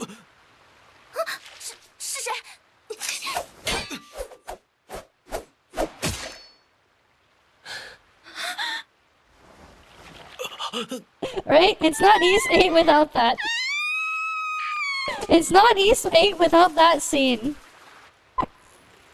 真是的，男人为什么就这么下流、草率，而且还那么强势？ Right, it's not East 8 without that scene.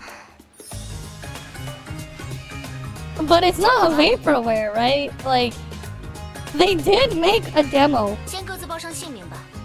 我的 of 名字是兰可 sorts. 莎，加尔曼贵族。 So it's not exactly like 因为大臣 completely 传沉默，所以 a 陪我 Mugen 到自己的海岸上 situation. 我看你有些眼熟。 It shows the hand mark, I know. But then all the freaking loading.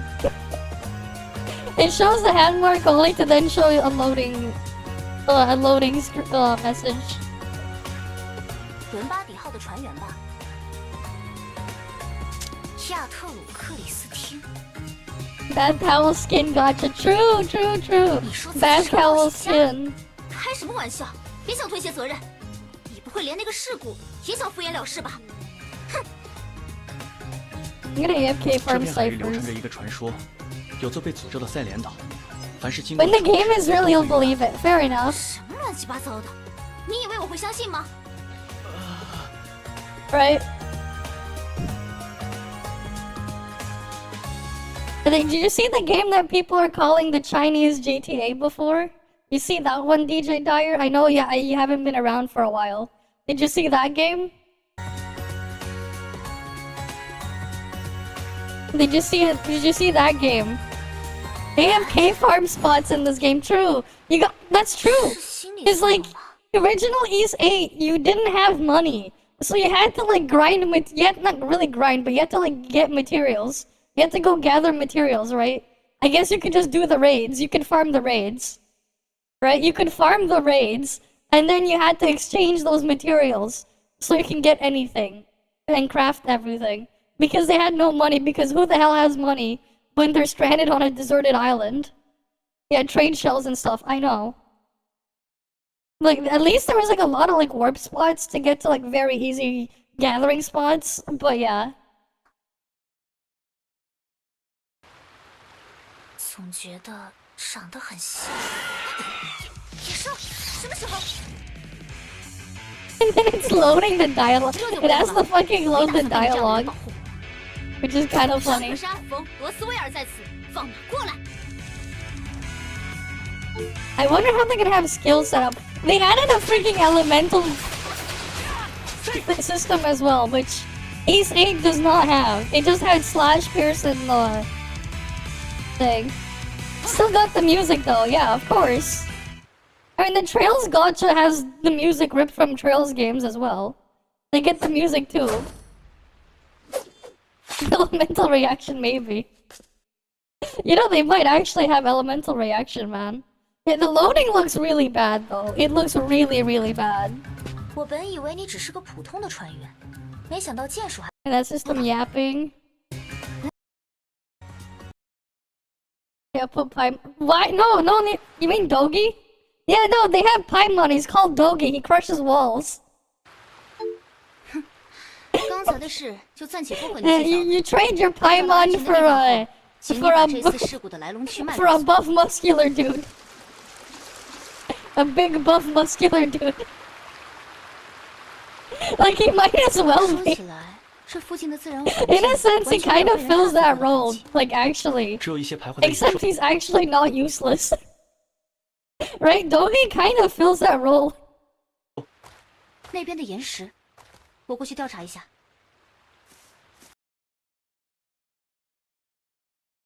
Yeah, and yeah, slash pierce, doesn't it? Yeah, idle slash Karja pierce, fisherman brute force. Yeah, yeah, slash pierce and then smash or whatever is what I would refer to. I think I called them at.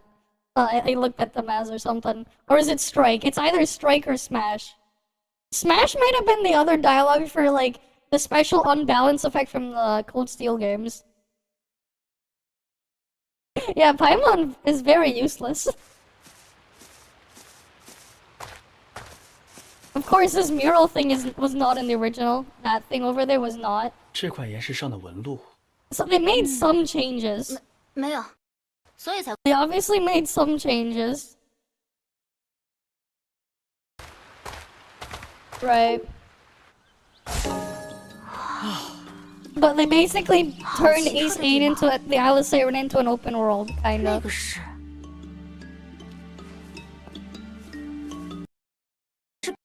恢复。 Right, they're just talking about the stuff here, and then like it kind of just ends. It's just you can't really find much else on the thing. I'm gonna assume you have to use fire to burn that though. Rakota power creep the fisherman, for sure. Rakota power creep the fisherman, and what was his name again? What was the name of the guy with the gun again? He's gonna power creep. Rakota had some interesting animations, man. She had the funny animation where she spins and then she gets dizzy. She has that animation. Yeah, the sniper guy. Yeah, the power creep thing. The power creep Loxia. Sniper power creep Loxia. Donna power creep Adol. And then Donna again. And then Luminous Donna will power creep the sniper guy. And then Gratica Donna will power creep Well, power creep ricotta. Yeah, she does. Yeah, they're gonna power creep each other. But yeah, I don't know if thing. Yeah, Dana's the strongest, yeah. I don't know. But yeah, here, wait. Yeah, Donna has best hair, yeah. You've seen this game though, right? This Chinese game? We're gonna look at the news on this thing soon. This one. This is from Tokyo Game Show. This one.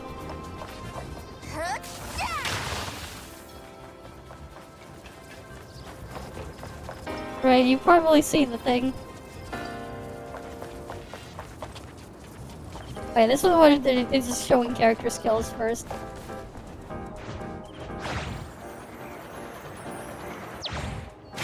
Right, this is obviously on my YouTube channel though, this video.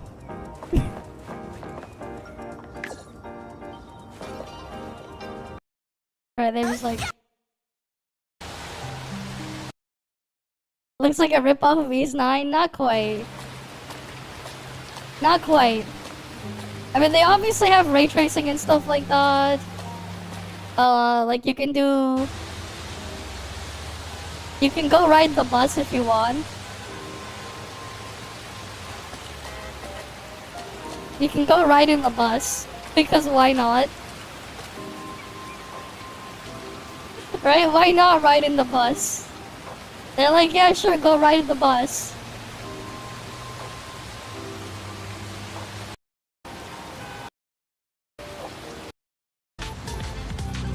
You can get, yeah, wait. You can get in your car, you can go drive a car. Right, that's why people kept calling it that. Because they saw a car. You had a bunch of people calling this Chinese GTA or something. Because they saw the car.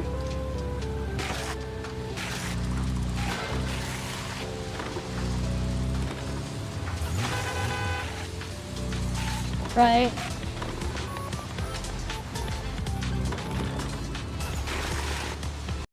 You can go ride a train, right?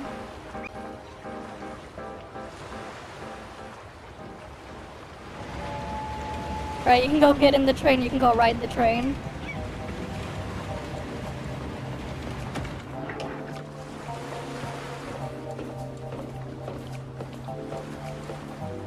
Because why not?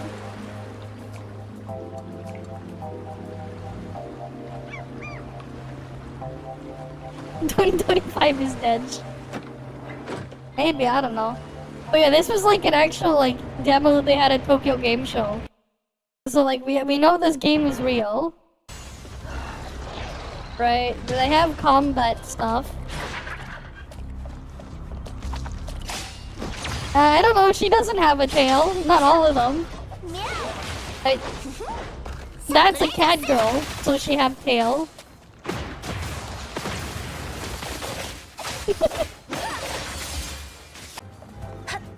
Right?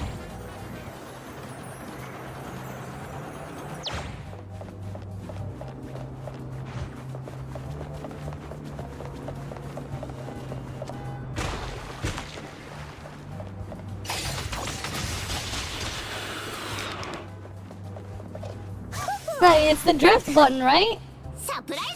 What's a break? It's the drift button. Right, it's the drift button. Alright, you can go to shops and buy stuff. There was like a figure shop or something.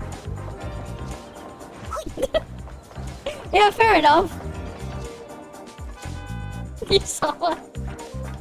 No, did you see some? No, you have... What's next? You go to Thailand, you see one with a front tail.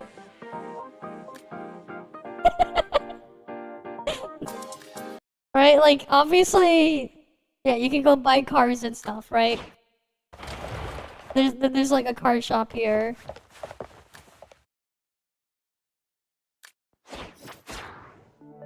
Right, you can buy car. 1.2 million for that car. Whatever. Right? This was obviously a video from Tokyo Game Show. You can see the whole thing there on my channel later. But this is on their Chinese website. Okay.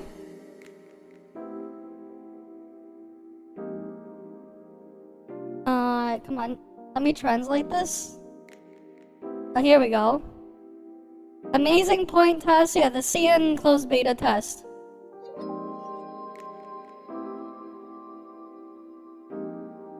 Right? You go to the, you go there, you get the front tails. The front tails. But yeah, anyways, they're talking about you can fill the test application, their application closes soon. And then we have like all these pictures and stuff. But basically, the test will start on the 28th of November. Closed beta.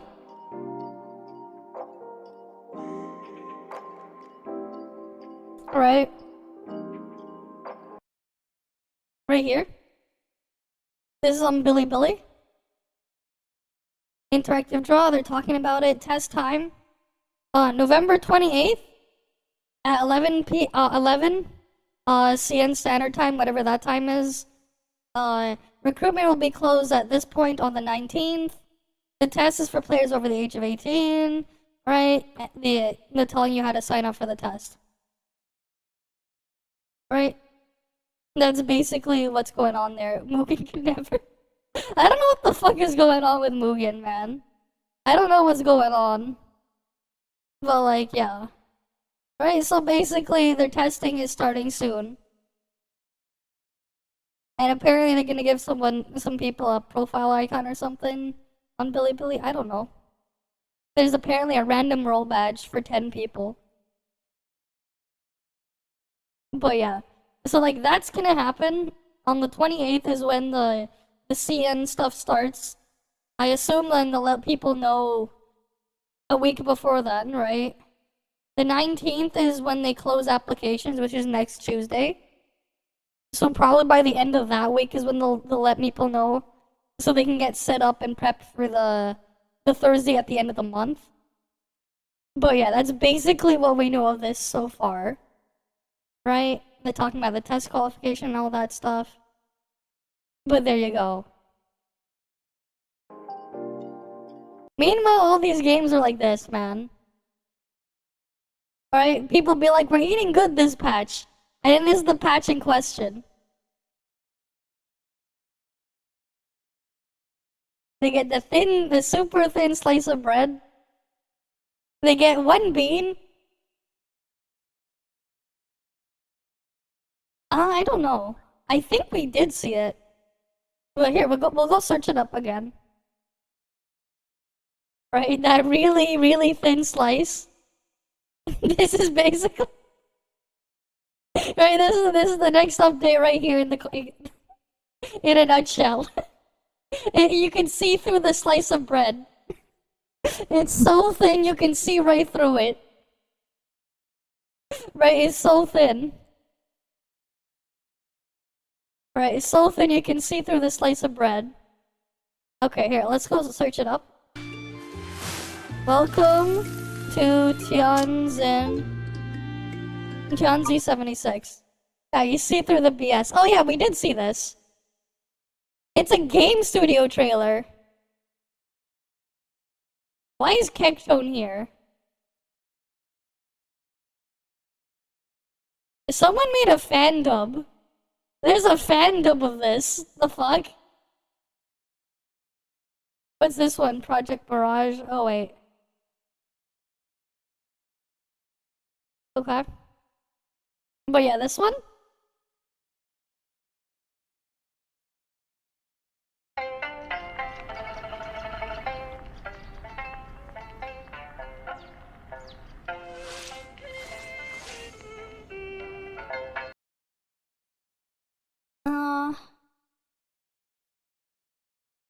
But yeah, like, it's not like they haven't said anything.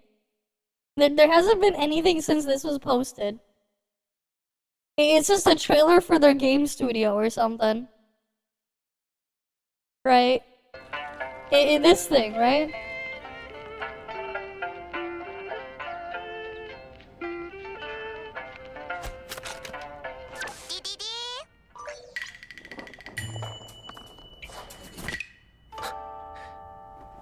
Need a Tony Hawk anime game, fair enough.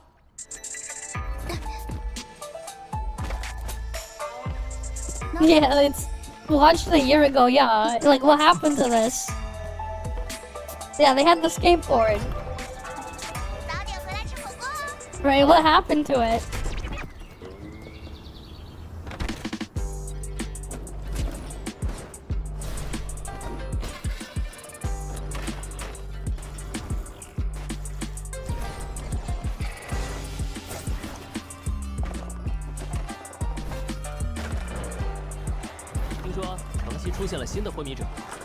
坏消息是，他已经收发了。不知道这次会是什么样的缘。也许是火锅宇宙之源。饿了吗？饿了哟。组织文曲在联系那些人了，说是晚上行动。那他们应该在准备了吧？ Man, they're just skateboarding through and then... 想着天赐七流的红糖冰粉。好麻烦啊。阿吉请客。下次我请。香妃竹的上古来了。那个是老虎吗？应该是吧。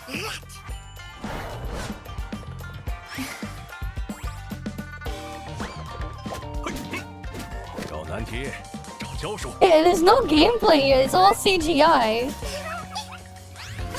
Right, this is just all CGI. There's no gameplay here. Right, this is just all CGI.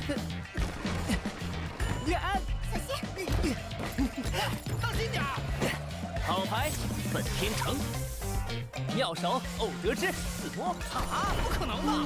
大家完全没有在准备。 Right, like what happened to this? Right, they posted this a year ago and then they just disappeared. I don't know, man. I mean, that's the situation with Project Mugen as well, right? It was just a CGI trailer that was like a concept trailer. Right, like I just look at this as if it's like a concept thing. There's no actual gameplay or anything shown. Yeah, false hope. Exactly. Where's the real stuff, man? Right, like what happened to this?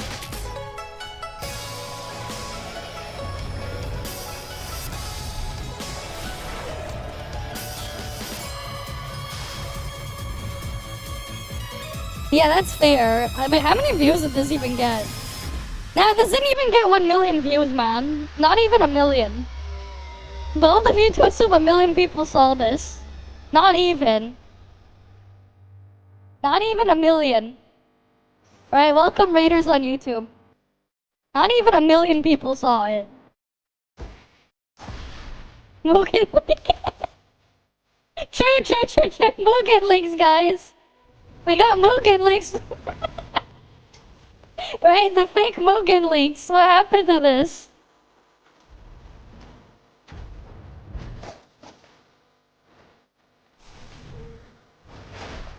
Fair enough. Right, like what happened to this? Right, what happened to this?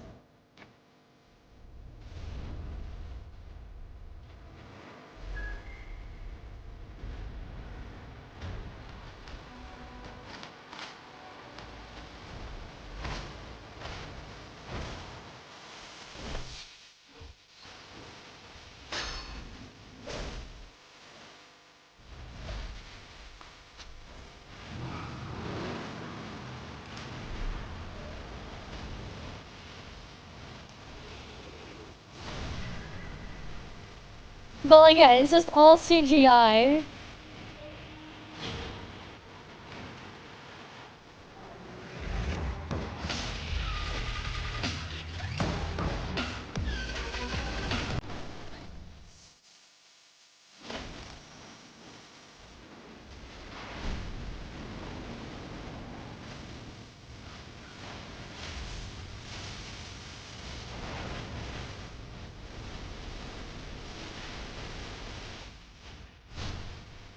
But Persona 5 looks like a lot like CGI, but it's a real game.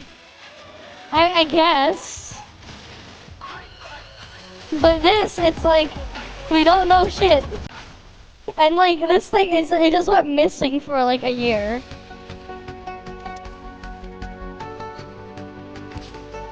Who knows, maybe.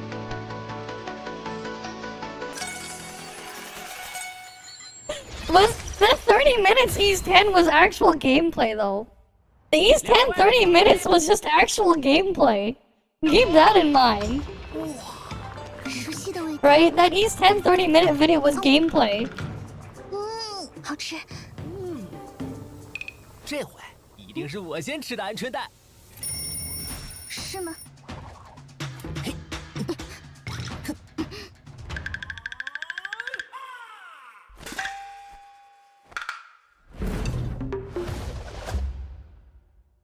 Yeah, like, that's all you see there. Like, what the hell is this? Right, and then we had, like, Project Mugen, which went, like, missing. And there was, like, Gui Longchild, which actually did release in China. Right? That one actually released, this thing over here. This one, it's like Project Mugen's like, where the hell did it go?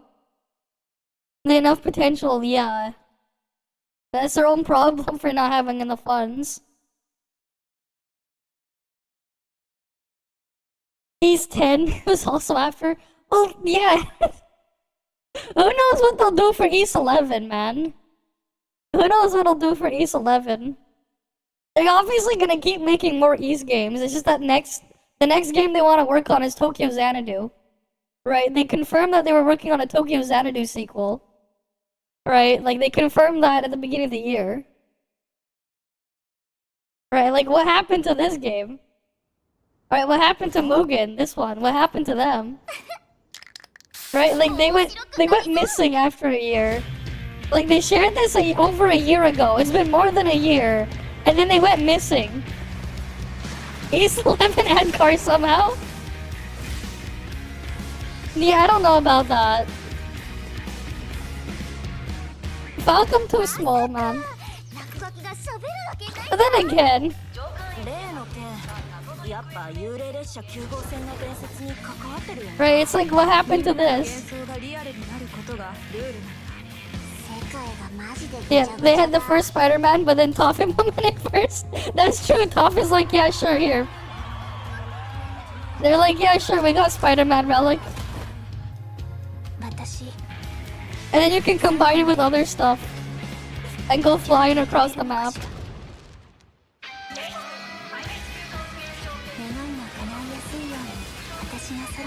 Right, like what happened to this? Where'd they go? Meanwhile, the NTE trailer is even voiced in English when they really revealed the English one. Which is kind of funny, right? Alright, I'll see when you come back. Right, this one, they don't even have an English dub, right? つまりこれで終わりってことね。 I see. You're playing Ace Attorney. Right, like what happened to this?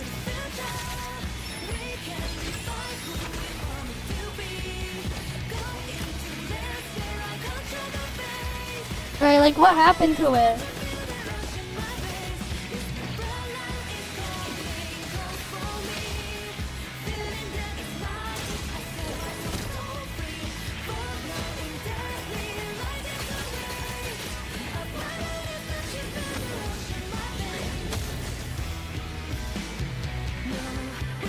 Right, like, what happened to it?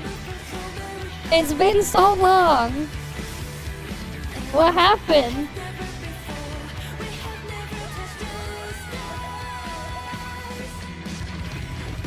Right, like, it just went missing.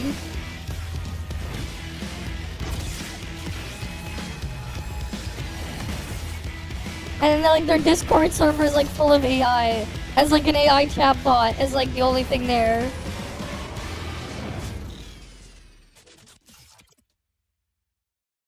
Right, like what happened to them? I mean, if you want to, you be my guest. Be my guest. Right? It's like, what the hell happened to them? This is funny here. They took Spider-Man, Devil May Cry, GTA, Genshin Impact, put them in open world RPG game. Nice. And then someone said so Tower of Fantasy. Damn. Scarlet Nexus, yeah, because the psychokinesis, whatever. Telekinesis attack, I guess. Combat too flashy for copying Genshin.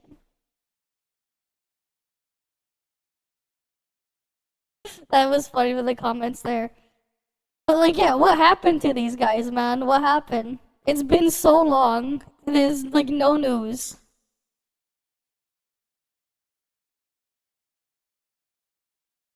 I mean, hey, if you got information, why not? Right, like what happened to them? It's been so long, they basically just vanished. Right, they basically vanished. It's been so long.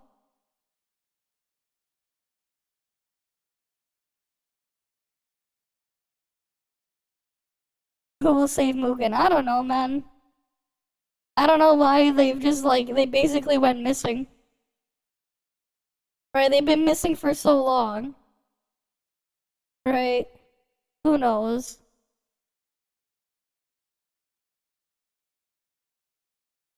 Who knows what'll happen? If it'll ever, like, actually release.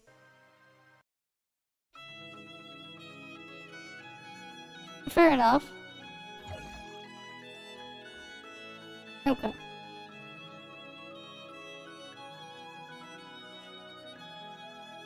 Alright, let's go do another join up. Gotta do a final trial and stuff. Anyone doing Raiden final trial? Oh, there's a gunner.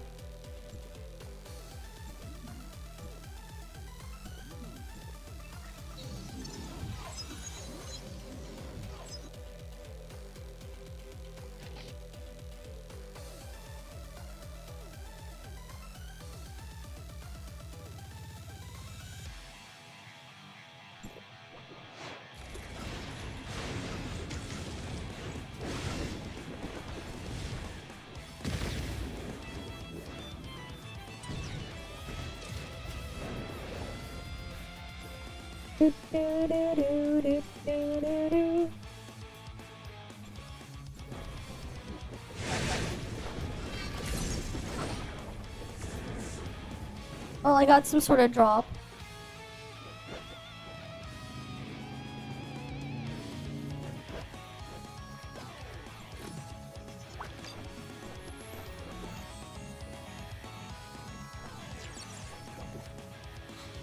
Time for a Force Decipher.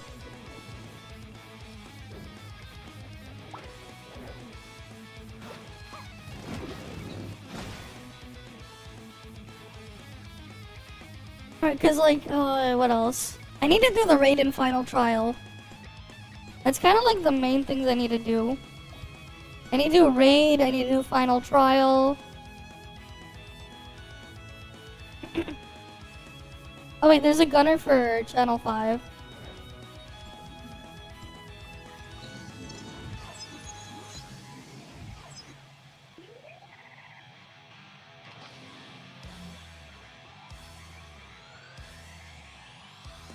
Alright, we gotta do a gunner.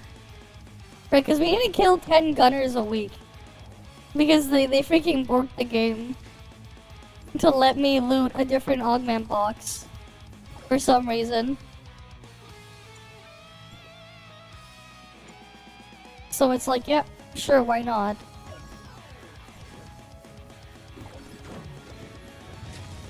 Right.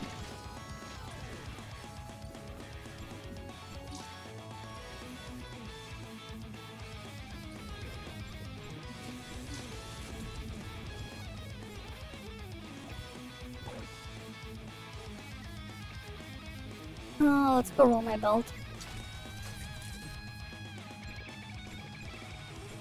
Give me skill 3, please, game. That is not skill 3. Truly skill issue, man. It's not giving me skill plus 3. How many are we at? 263 rolls. Still no skill plus 3. Oh, damn.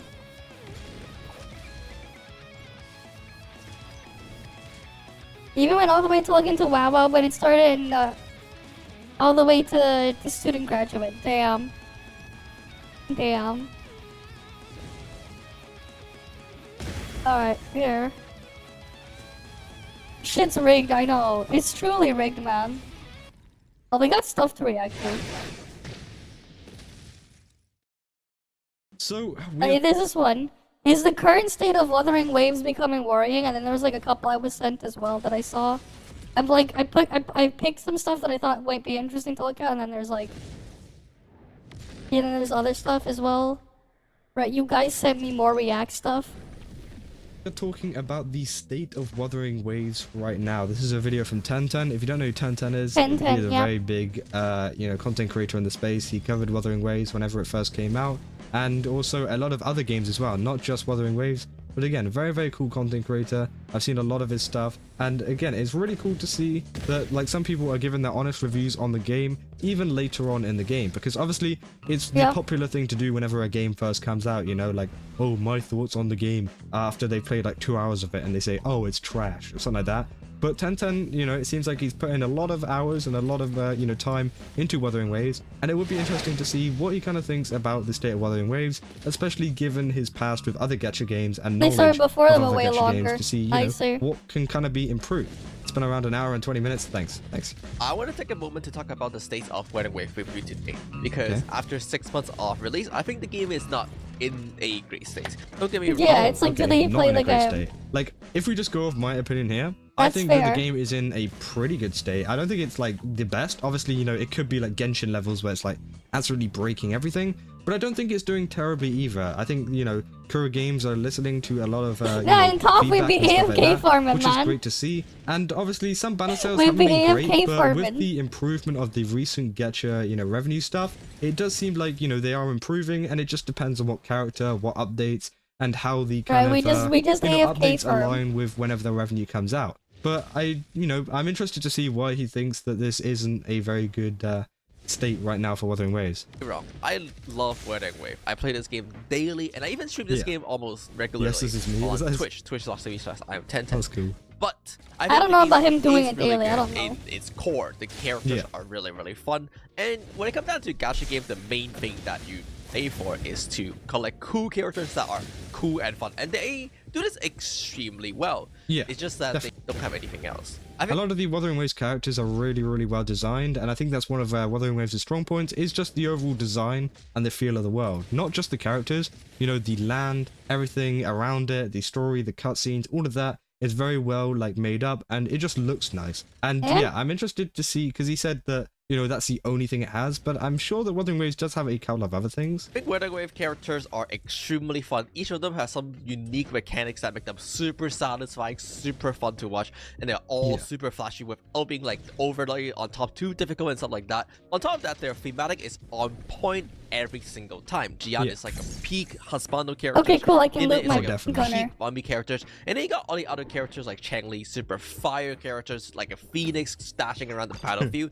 You got Jinji, who is completely more accurate because she got the power of Jue on her side. And you summon this big ass lasers with Jue in your battle. Oh yeah, I think it's It was just to really react to refreshing this to see a one. lot of these kind of character designs come into the game as well. Obviously with Genshin, they've been a little bit boring with some of the kind of ultimates and stuff, but it's cool to see that they have these cinematic kind of things, especially Jinshi and Jue kind of being a one character.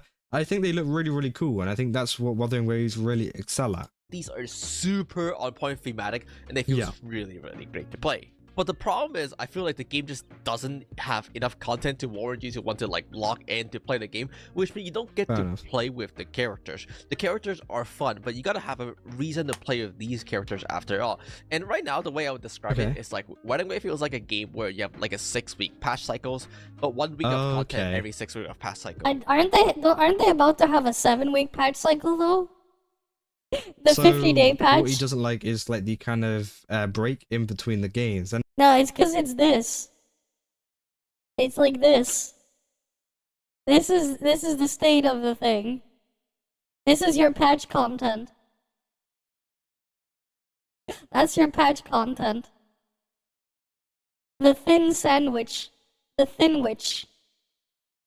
Because there's no content. Right? That's the state. There is no content. Just the super thin slice. And I've talked about this like on some previous videos as well. I don't think it's like the end of the world if like they have these kind of patch cycles and stuff like that. I think that Wuthering Waves is trying to respect your time a lot more with a lot of what Wuthering Waves is doing and like what the other gacha games are doing, because yeah, there's so many gacha games coming out where you don't have enough time, and sometimes you think, oh, I don't really want to get involved in a game that has so much hours and so many hours that you need to put into it. Now obviously for some people who want to play that kind of game, maybe Wuthering Waves isn't for you, and that maybe, you know, you just want to play a game where you can just grind it infinitely. But I don't think that having a 6-week patch cycle and like 1 week of content is the end of the world. I think that, you know, it is a kind of issue that it does have, and I've seen a lot of people kind of like not really enjoy it, which I think is totally fine. But also there are many other gacha games out there as well which you could be playing, you know, alongside it, or just, you know, doing something else while, you know, you wait for the next update. Now I do agree there could be The problem isn't that. The problem is what you're doing when you're quote unquote playing it. something a little bit more in That's what between the this kind of problem 6-week is. patch cycle. Obviously, as he says, 1 week of content, which yeah, I think that, you know, some people do have 1 week of content, which does suck, but at the same time, you know, I think they should add some stuff for the rest of the week, which, you know, I'm not expecting them to make a big quest or a main quest or something like that for you to play for the entirety of 6 weeks, but I do expect them to add some nice events and things like that. But I think with things like Encore Story and also, you know, the events we've had recently with the simulation really battle stuff, open there. I think it has kind of improved. Now, obviously, this is only an update that came out in this phase, so, you know, 1010, you know, obviously has taken all of the updates into account here, meaning that, you know, there's only been one update with a pretty decent kind of cycle. But again, it would be nice to see Wuthering Waves do that more so that this kind of ends and that, you know, people actually kind of enjoy this rather than saying, oh, there isn't enough content. What I love about Wuthering Waves ults and such is that they pause the game around them while they cast, so August they can have till a really long December. dramatic animation without sacrificing. Until it's always dry. I mean, the game is entirely dry. The problem is with Lua especially, it's entirely dry. You don't pull the character, you have zero content, because your only content is grinding materials. There is no content. It's always dry. These guys are just like, they glaze over the stuff, they don't really look at what they're actually putting out there. There is like, he's slow, like if, in a sense, like, yeah, he's kind of like slowly waking up. Because like, yeah, there just isn't any content. There isn't. Your only content is to log in for 15-20 minutes a day to do chores. That's your only content. There is no content. There never has been, and there never will be. That's the reality. Yeah, it does sound negative, but that's the reality. I mean, people, like, here's the thing though, right? You don't, and here's the problem as well, if all you're doing, you're playing a game like this, is skipping the story and there's nothing else. Because eventually, you just stop caring. You just stop caring about the story entirely. You completely stop caring. And then eventually you just forget about doing anything in there. You ignore the stuff, and then you just drop it. That's the thing.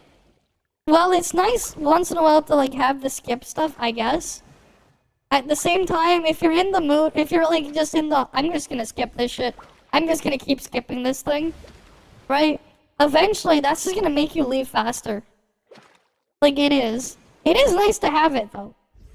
But at the same time, if they basically make it so bad that you want to skip everything, which is what a lot of people just do anyways, you end up with a situation where 99% of your time spent on that is what? Is doing your grinding all the chores and crap, right? 99% of your time is that, and then 0.9% is you button mashing the escape button to skip, and then the last 0.1% is you doing anything else. That's kind of the reality, right? Especially with like how excessively grindy it is, because they make it excessively grindy for the materials and stuff you need, because they couldn't come up with anything to make to actually give you to do. There is no side activity. There is nothing. That's just the reality. Right? That's just the reality. Right? Like, that is just the reality. Like, it's just quite unfortunate, but that's the reality. There is no game. There never has been. Like, okay, they release a patch, they add like a new world boss. Well, your content, when they release that new world boss and the new hologram, right? Let's say the fight is like 2-3 minutes. Well, that's your content. That's it. You got like 3 minutes of content, and how are you gonna spend the rest of your patch? Right? What are you doing for the rest of the time you spend logging in every day? Right? Let's say like it's like that, right? You know what? Here. Right? Let's say you spend 15-20 minutes logging in every day, right? And then let's say a new patch drops, and what you do instead is like you go fight you do the new boss thing. Let's say they added a new hologram. You do 3 minutes times I don't know, 3-minute fights, or we'll say 5-minute boss fights times 6 stages, so that's 30 minutes. Let's say they add a new one of those, if they do, right? Let's say they updated the door again. The door is like what? How long is it on? Like 20 minutes, and you do it like 5 times or something to get all the stuff. Plus another what? 20 minutes times 5. Right? I'm being nice here, so we're at 130 minutes, right? Maybe there's like another we're gonna assume you're skipping all the dialogue and stuff, so you have 130 minutes of gameplay, right? You divide that by 60, this is basically 2.1 hours, right? We'll multiply this back. Right, but we'll keep this 130 minutes. Let's say you log in to do dailies and stuff every day. Let's say you do it for 20 minutes a day times 30. Well, that's 600 minutes. Just doing that straight up. Right? Okay. Add that 130 because we assume they added all that stuff in there. Right? And then if you do 130, divide that by 730. This is how much of your time you actually spent playing the game then. Okay, 17% of your time was spent playing the game. The rest of it was doing chores. Oh yeah, I forgot to count Tower of Adversity. Let's say that's 30 minutes a patch, so like times 2. So that's another 60. Okay, wait. That would be another chore, right? So we'll go back here.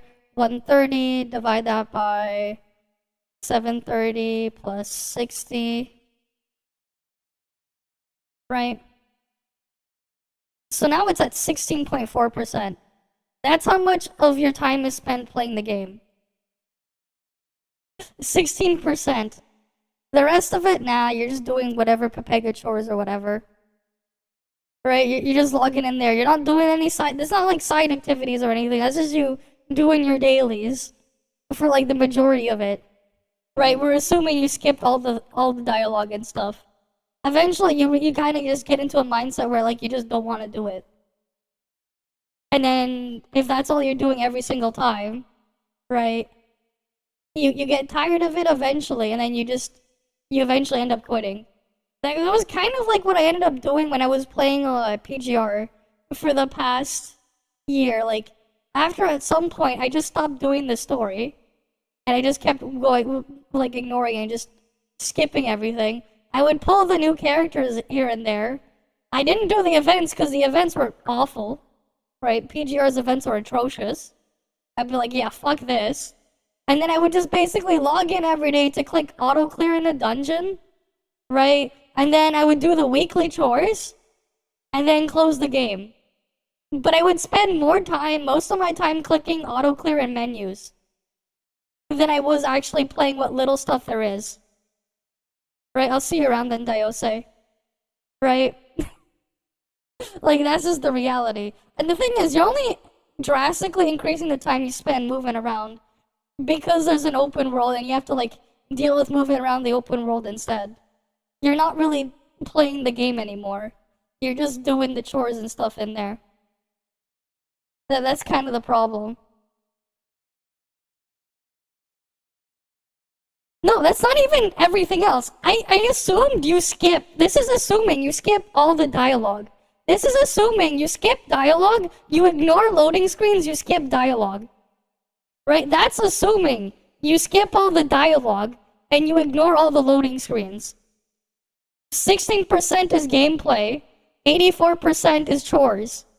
Right? I'm assuming you're skipping the story because, like, that's what everyone's doing, right?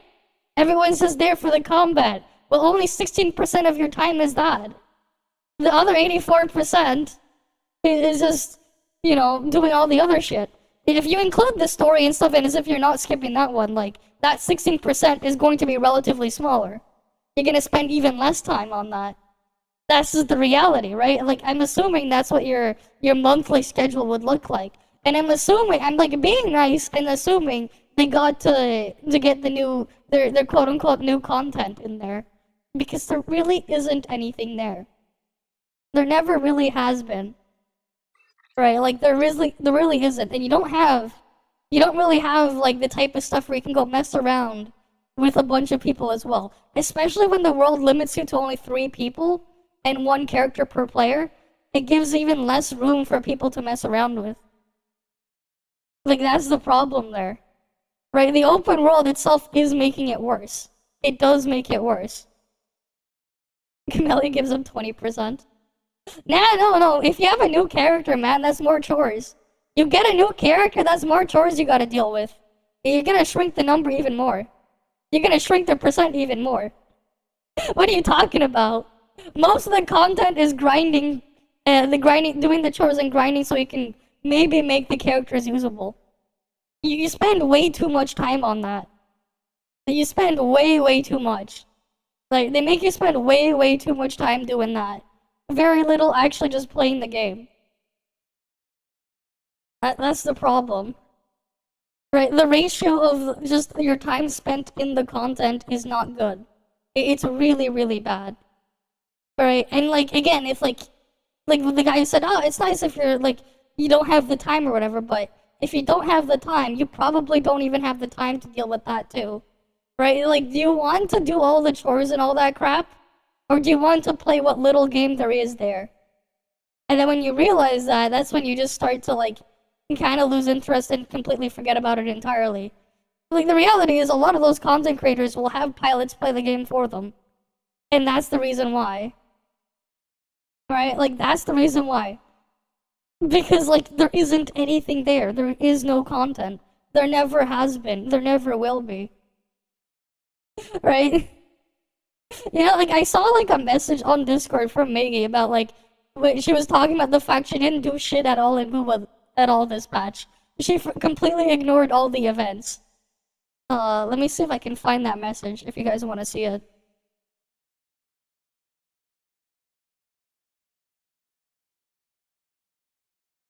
This is after she was talking about the stupid, the panicking thing about something else. Let me see if I can find it.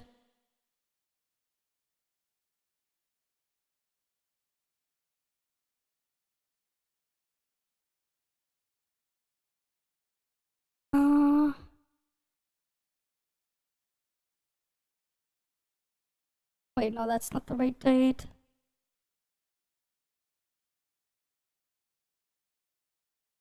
I'm trying to see where exactly Maggie appears, and then... Right, there was like a part where she was like complaining about people who accused her of the thing.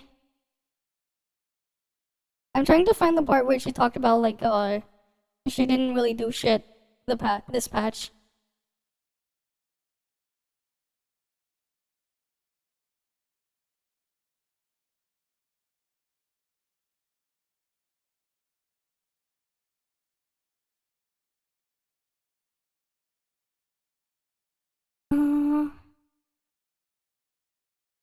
I'm trying to find it. Yeah, we'll let it play while I try to look for it. I definitely think that is a bonus of Wuthering Waves. I think that, you know, they definitely cook whenever it comes to a lot of these animations, and they've taken a lot of inspiration from some other games. If you think about, like, I don't know if you ever played Guilty Gear, stuff like that. I've been playing that a lot. So again, they have like a lot of these animations where the whole game like pretty much pauses, and then they do this really big dramatic move, which I think is great. This is super noticeable because at the end of the patch, they always just recycle the same event. Whether that be like the exploration event where you get like a 100 survey point, or like the double drop event. Without they definitely are kind of recycling a lot of events. I do think that should kind of end. Like they should have like some recycled events, but there should be more like newer events too. Fail, it's always just recycle event every single patch where you just basically do the same thing as you're doing, but you get more material. Speaking of material, I feel like there isn't like a strong reason for you to acquire more material to develop your characters, because the endgame is just so easy. I feel like the only reason to really acquire material is if you want to perfect your character's max out. So I think what he's saying there is that he wants harder content, which again I think that is a very valid thing. I think because there is no should be introduced in the game. The only content is like Tower of chores. Adversity and things like that. That just isn't really something I'm interested in, but I probably will try it in the future. But I don't know how hard it is. Oh, he just said he doesn't even play the freaking game, man. He just basically confirmed. Recycling events in less than 6 months of release is crazy. Here's the best part, man. This guy already confirmed he doesn't fucking play the freaking side stuff as well. Like, he doesn't even do Tower of Adversity. This guy already confirmed it. At the moment, it was quite hard whenever I first started out, but whenever I had other stuff, you know, whenever people get more levels and get more leveled up, I'm sure it does become a lot easier for a lot of people. So if they added more harder content, like more stuff like the holograms, which are incredibly hard. Now, obviously, the holograms are a really good example of some good hard stuff that's in the game, where it requires more skill than you building up stuff. But also at the same time, it is the holograms. It will just keep resetting. At least he's honest, really because there's nothing there. So it would be nice to see something like similar to that, but that kind of changes over time, and that, you know, it's something that someone can play. Well, you know, we have a little bit of this downtime between the patches. Absolutely every single thing.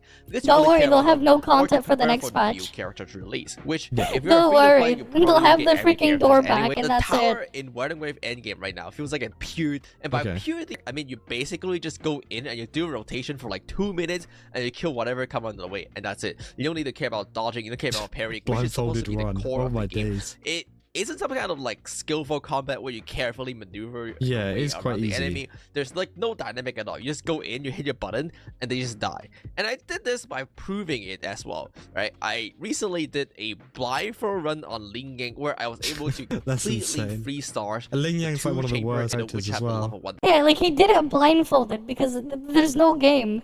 There is no game. And they're supposed to be the tankiest enemy of the tower. And keep in mind, that 16% gameplay I said is assuming they add a new hologram.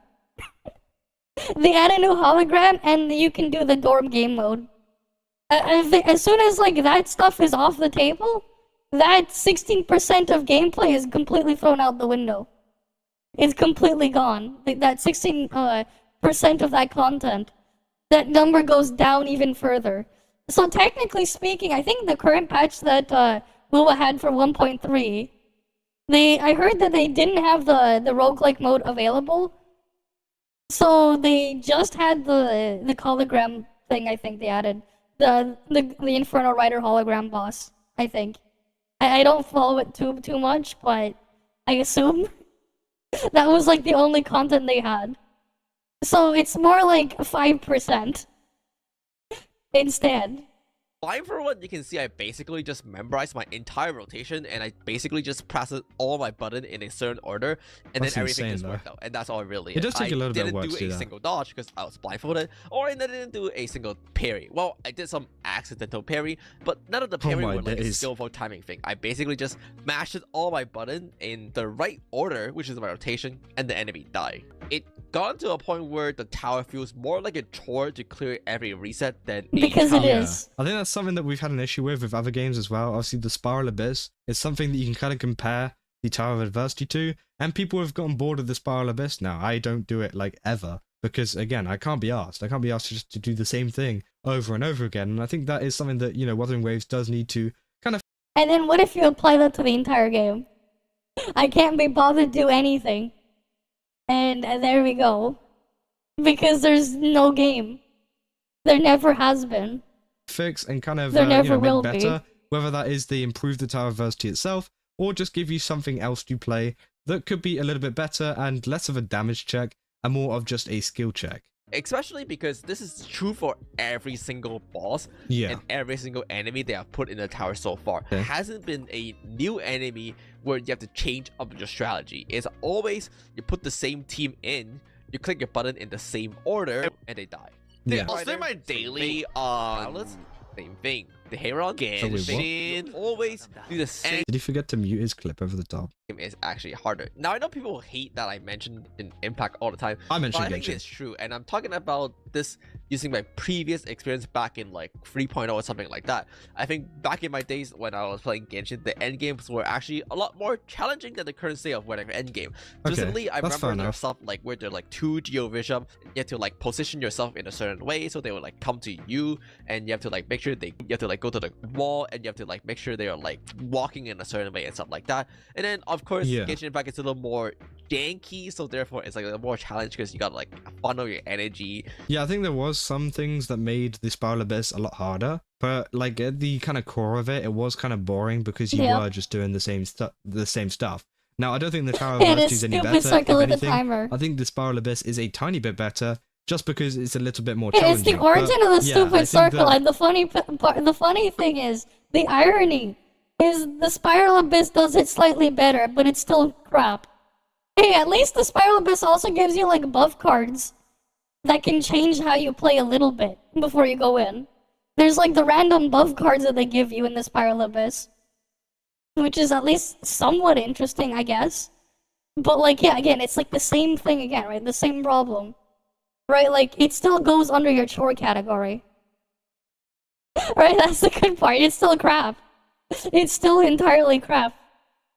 They definitely need to add something a bit more like of a skill check into this kind of thing. And like, the problem is you can't just keep putting more combat content. Because the reality is, you can't make the interesting combat content faster than people will clear it. They need to find another reason, and they need to give people other reasons to play the game and like log in and do stuff in there. They need to figure something out. That is their problem, right? Instead of just farming random crap constantly and just doing chores, right? That's all they could come up with. That's why it sucks, right? The roguelike mode, I got bored of it. Like, you get a bunch of stat buffs, I guess, but like, you only have one character. You just go through it, you clear it, and that's kind of it.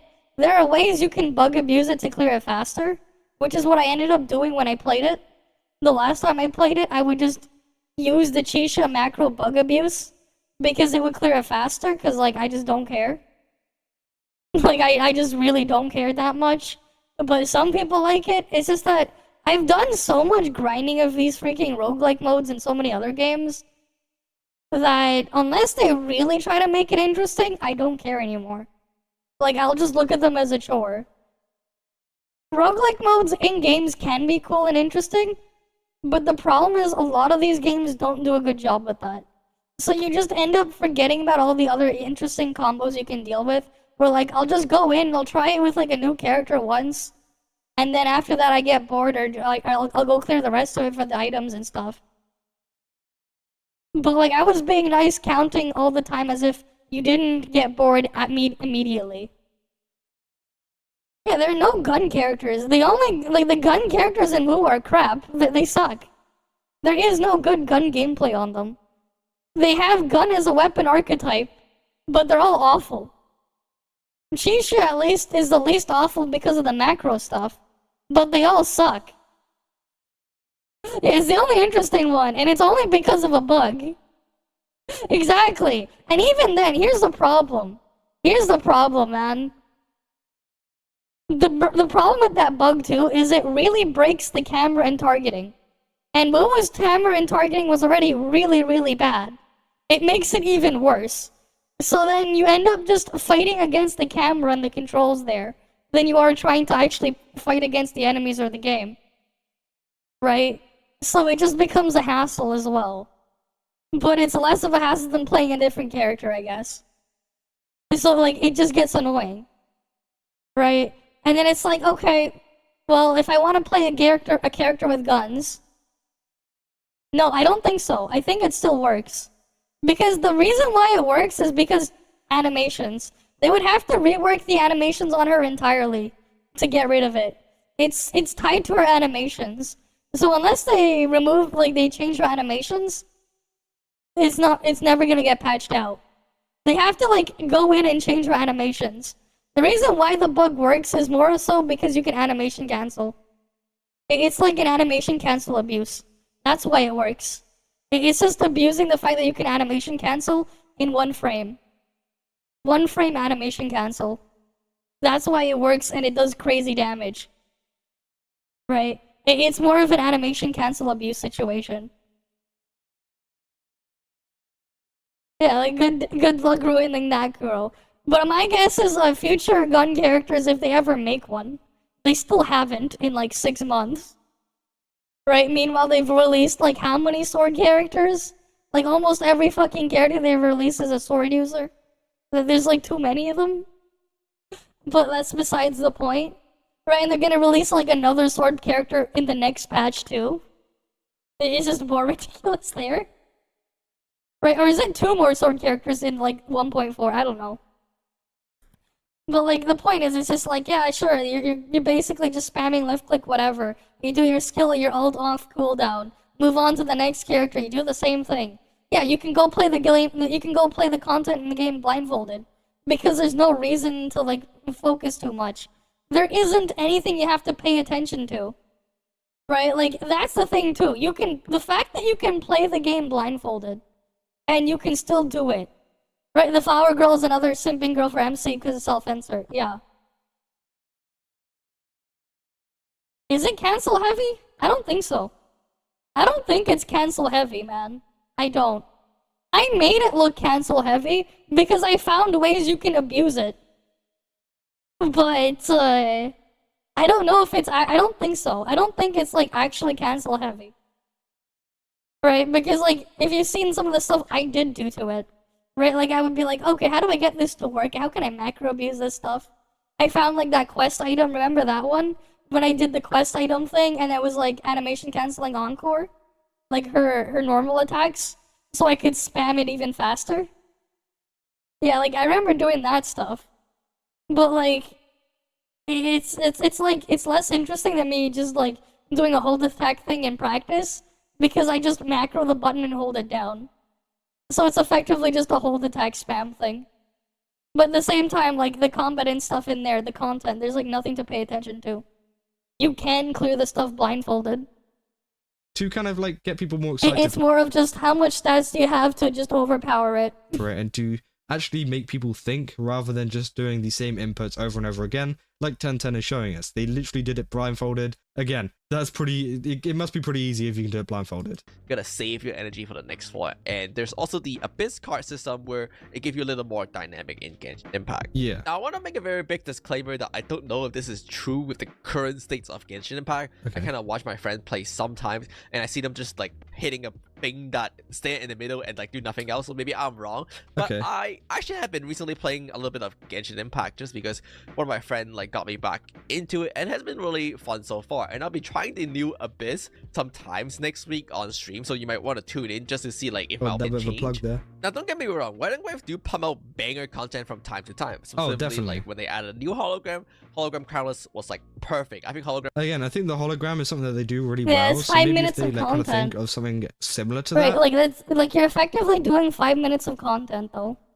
that they can do, I think a lot I of players guess. would be happy. And also, I think Wuthering Waves does excel at a lot of the other stuff, you know? I think that this is one of Wuthering Waves' downsides. I don't think that, like, the state of Wuthering Waves is terrible because of this. Because, again, we've seen that the story is good. We've seen that a lot of the characters What do you are mean really his story is good? The fuck? good. And they've got some cool designs. It's just like the bosses that we have to fight, which is an ongoing issue with a lot of gacha games anyways. Obviously, with Genshin, a lot of people have been angry with the Spiral Abyss, with other kind of boss things in the past, which again is totally acceptable, and that's the same with Honkai and other games like that too.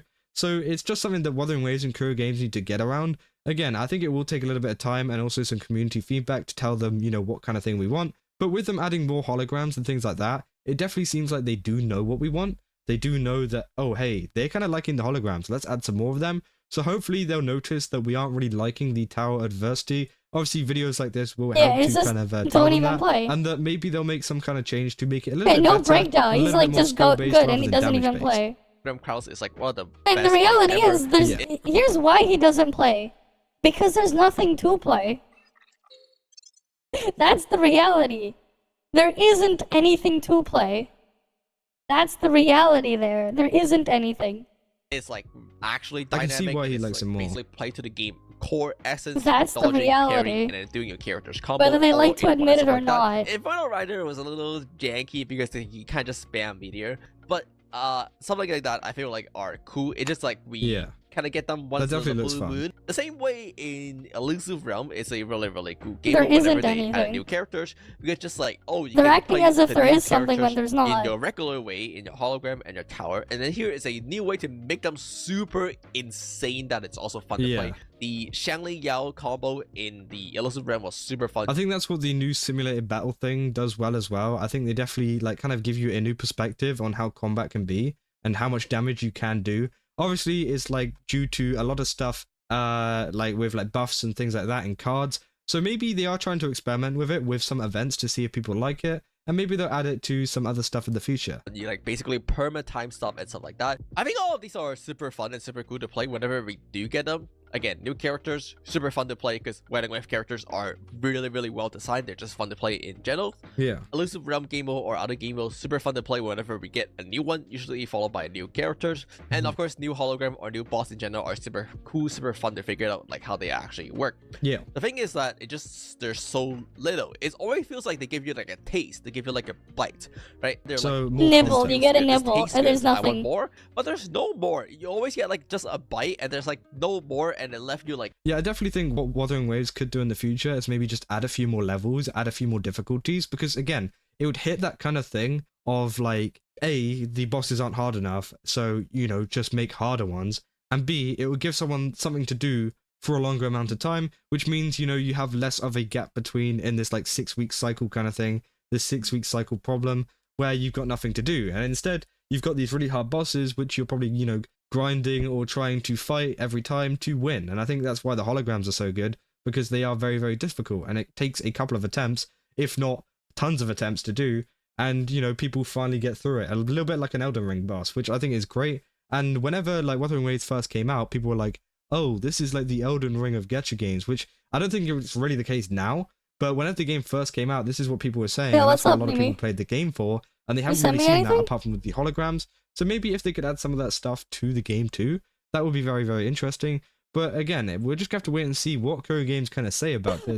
What is you know, it? we're gonna have to keep making videos and, you know, posts like this, kind I of was like trying talking to like about search for this something kind of on stuff. Discord. undesired, and I feel like that's what's the problem is right now. It just feels so bad. I get that where the problem is because Kuro games fair unlike enough. Hoyoverse doesn't have the same amount of funding. I'm just In fact, trying they have to find a specific significantly thing less here. funding, so Yeah. they can't pump out content the same Where way like was Genshin it that Impact you Oh, said yeah, the thing? right? And They still got that's quite a bit, kind of though. one of the things that make Genshin shine right now is because they have so much money, they're able to just dump into it and just pump content. Yeah, When true. they do a 6-week patch cycles, I think they get like 4 weeks of content, right? And they're like actual content, not like the survey, not like the spinning hamsters, not like the double drop, right? I logged into Genshin just like recently, and then there was like this co-op event, which was actually surprisingly I mean, that is a really fun. reused Now, event, I by feel the like way. I was biased because I haven't played Genshin. Okay, because like I don't know Yeah. what the hell Back you to it. I don't know you if Tencent saw. knows that, but that is also a recycled event. So, like, if you're saying that, like, recycled events are a bad thing, I think the Genshin do also do the same thing. But I think that a lot of these events have much more, like, longer time periods, which makes it much more fun because you know, put in a lot more time, you have fun with friends in co-op or whatever. Whereas Lolo's campaign is a little bit different because you just go do some quests and then pretty much spin a wheel, which isn't very great, but I don't think that was meant to be the main game mode. I think the main game mode, at least for this phase, is the simulation battle, whatever it's called, where you can actually do a ton of damage, which I think is a lot more fun. And we've also had some co-op events in the past with like fighting some things. I think the last update was a co-op event. So yeah, maybe they'll improve on that. I don't know. I was just like, oh look, it's my Shangli again. Boom, boom, boom, boom, boom, boom, boom. So Yeah, it was, like, recycling fresh. 4 years is not the same as recycling 6 months. Exactly, it's not the same. It really isn't. Recycling 4 years is not. Though it's not 4 years, it's more like recycling a year later. Right? The stuff that Genshin was recycling was about like a year later. If I remember correctly. It was more like a bit over a year later. It wasn't exactly 4 years, but like a full year later is still a big chunk of time. Right, like it's not even like been a few months. It's like they've already just been recycling stuff from the beginning.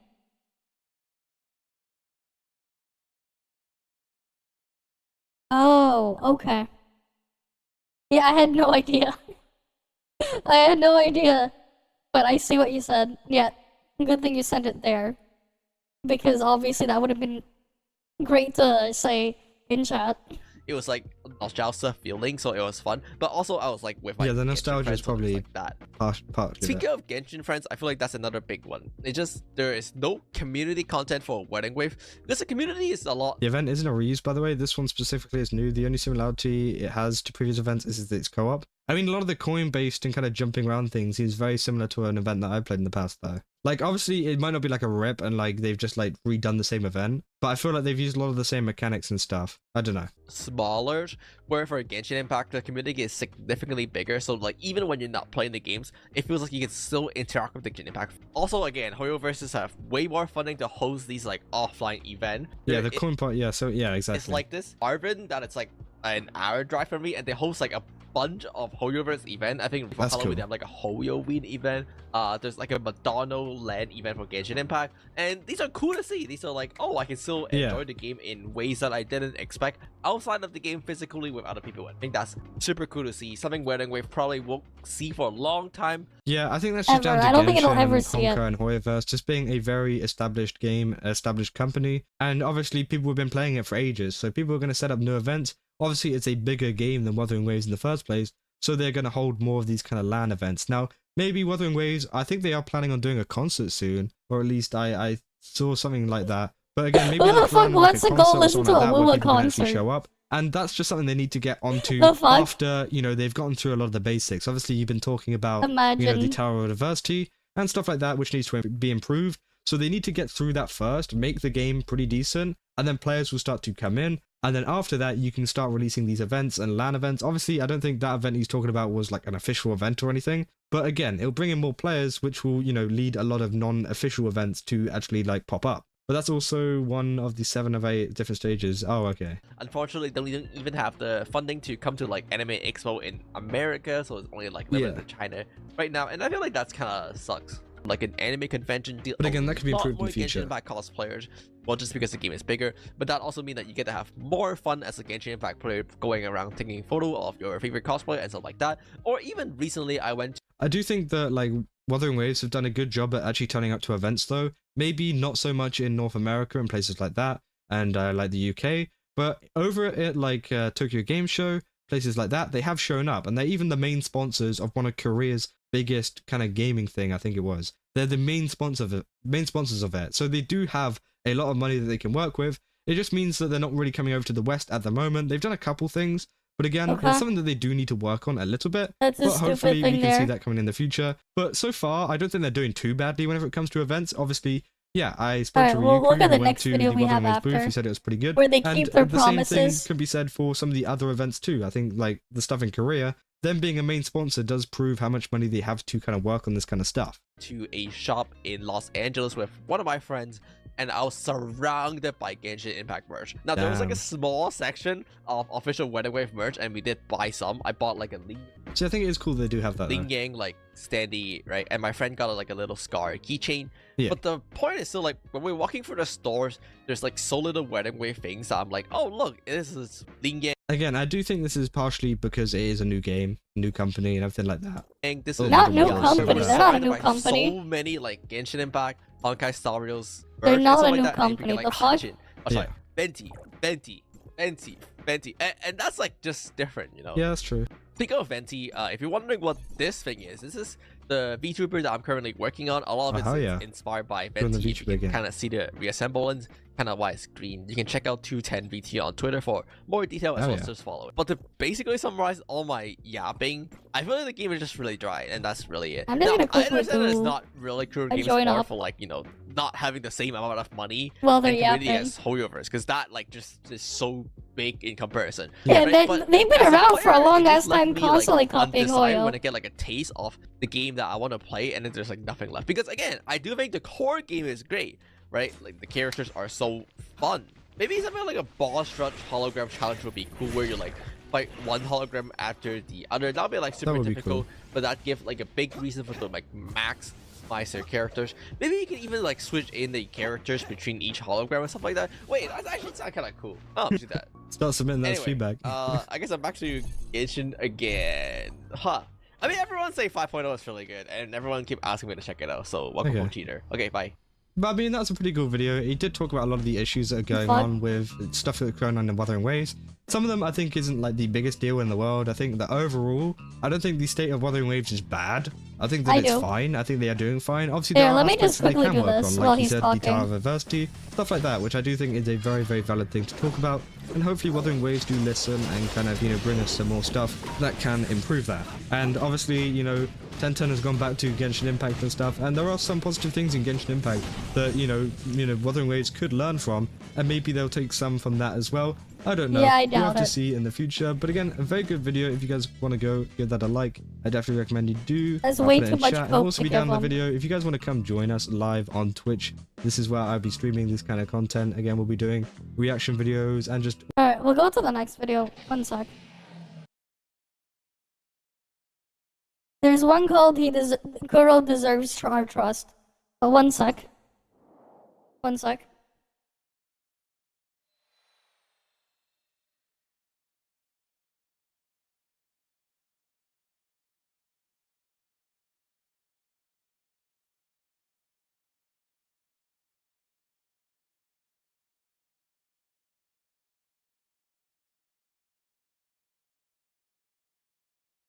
Okay, I'm back.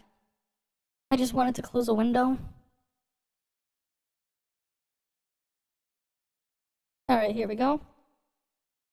1.4 is just a few The days same away, contestant. and there are They some deserve our incredible trust, things to guys. look forward to, namely our newest 5-star character. But the road to this That's version update was one of the most dramatic we've seen Just in a new the Lost Shore character? history. That's all It's they're been a looking few forward weeks since to? Kuro made their bombshell announcement on their effort That's to sad. combat leakers, emphasizing how those individuals' illegal actions had negatively affected both Kuro and the Wuthering Waves community as a whole. This announcement drew a mixed reaction from many members of the community. While most rational individuals understood the reasoning behind Kuro's stance, others felt immense frustration from the idea that they wouldn't be able to preview the newest characters, be it their kit animations or their materials, giving them less time to prepare for their pulls or waveplay constrained resources. That's Both because of arguments a have problem their they merits, created. and with the recent pre-release announcements for Camellia, it's clear that Kuro has taken the time to listen to all sides when coming up with their solution, from both their financial analysts and the most vocal members of the free-to-play community. And today, we'll be taking the time to break down how Kuro's fantastically diplomatic approach set a new standard for their character and feature releases. What do you It's mean? clear What'd they from the do? hype and the numbers that there are a lot of people looking forward to this latest update, and all the devs have done is make enjoying this game a lot easier for all its players. As always, if you're enjoying this content, please hit that like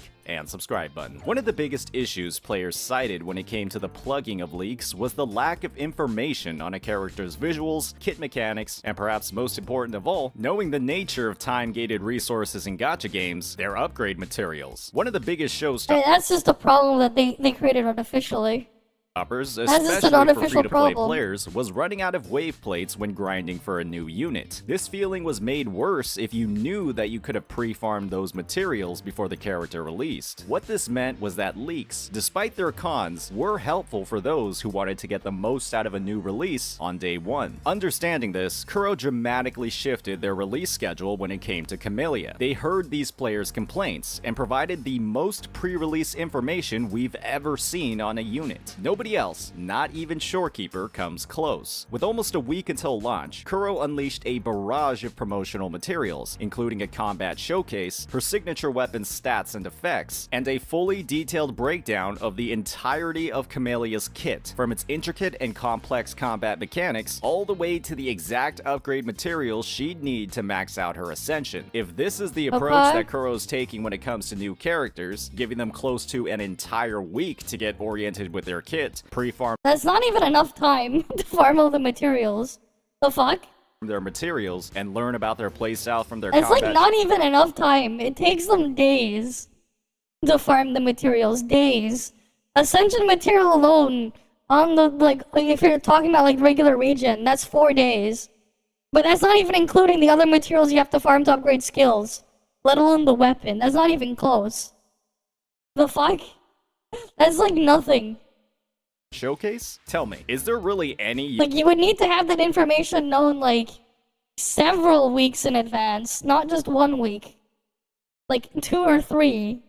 use at all for leaked footage or gameplay anymore? You know that all of those numbers will be rebalanced. You know that the gameplay could be revised. And you know that even their upgrade materials could change as well, while it's all in the middle of development. By giving players close to a week to prepare for a release, there's really no excuse at all now for players to feel unprepared. 5 or 6 days is plenty of time to grind out all of these materials, and you know you can trust the gameplay preview that has Kuro Games' stamp of approval, rather than the half-baked, incomplete, and clout-chasing efforts that all of these talentless leakers on X and YouTube insist on pushing out to an audience. Why ruin your first impression of Camellia with all these low-effort compilations when you know that Kuro's going to blow you away with their official materials? Kuro's efforts to upgrade these character releases. Oh yes, they blew us away with their stemming, right? They definitely blew us away with, what? Where is it? We definitely got blown away with stemming. Basically this is the Twitter video. Yeah, it's not enough time. If it was like 2 weeks ahead of time, that'd be fine. What the fuck are you doing, localization team? Like 2, 3. Stemming. It's so cringe. She says stemming as an attack. Stemming. Right, the stemming. Like, why does the tone go up on stemming? What? It doesn't even make any sense, bro. It's so bad. This is the Chinese term that is used. What did she say over here? 刺蕊, okay. I don't know why they translated this to stemming. This is basically stab, thorn, whatever. Right? Let's get this word. Stab, thorn in English means to prick. Okay. And then ray is like stamen, pistil, whatever, inner part of a flower. Okay. That's what she said. Right? It's the word right here. It's 刺蕊, okay. How did it translate to stemming? What does stemming mean? Is it a standard term? No. It's not even a biology term. The word stemming isn't even used in botany, and yet the devs think they are smart by using this. It's not even the same meaning. Like, I just don't understand the English localization. Like, I don't care if it's 1-to-1 or not. It doesn't make any sense to just use a random fucking word like this. It could have said pierce, stab, or whatever. What the fuck Great is localization, stemming? right? And the tone. Great story, the tone right? And voice direction is just bad. Great voice direction. Kuro themselves gets the final say on what's acceptable or not. The fact is they don't English. They don't have anybody that actually knows English or like is proficient enough to realize that this is fucking terrible. There's plenty of bilingual Chinese people now in the Chinese job market. They could ask like literally one guy and be like, "Is this good?" And they'll tell you, "No, it's terrible." Fucking incompetence, man. Right? Like that's just the reality there. haven't gone unnoticed, and they've taken a very similar Gotta approach love how to that many flips other a thing features they've added to the they can game. They refer to. directly address player concerns, and a perfect example of how they've done this is with the entirety of the Elusive Realm. This game mode's absence in version 1.3 was one of the biggest complaints across the player base and biggest blows to replayability across endgame content, and it's very clear from all the new features and rewards coming with the game mode in 1.4 that this delay was for a good reason. Previous updates to the Elusive Realm were consistent, but a little small in scope, with the addition of 1 or 2 echo skills, different events, or a new tile set in the roguelike mode. Players loved this game mode and wanted more reasons and ways to play it, and now 1.4 is coming with the most feature-rich expansion we've ever seen, with an in-depth story integration, a variety of new combat mechanics like Dreamlink, and perhaps This is all you get, man. They're only updating the one roguelike mode. That's your content for 7 weeks.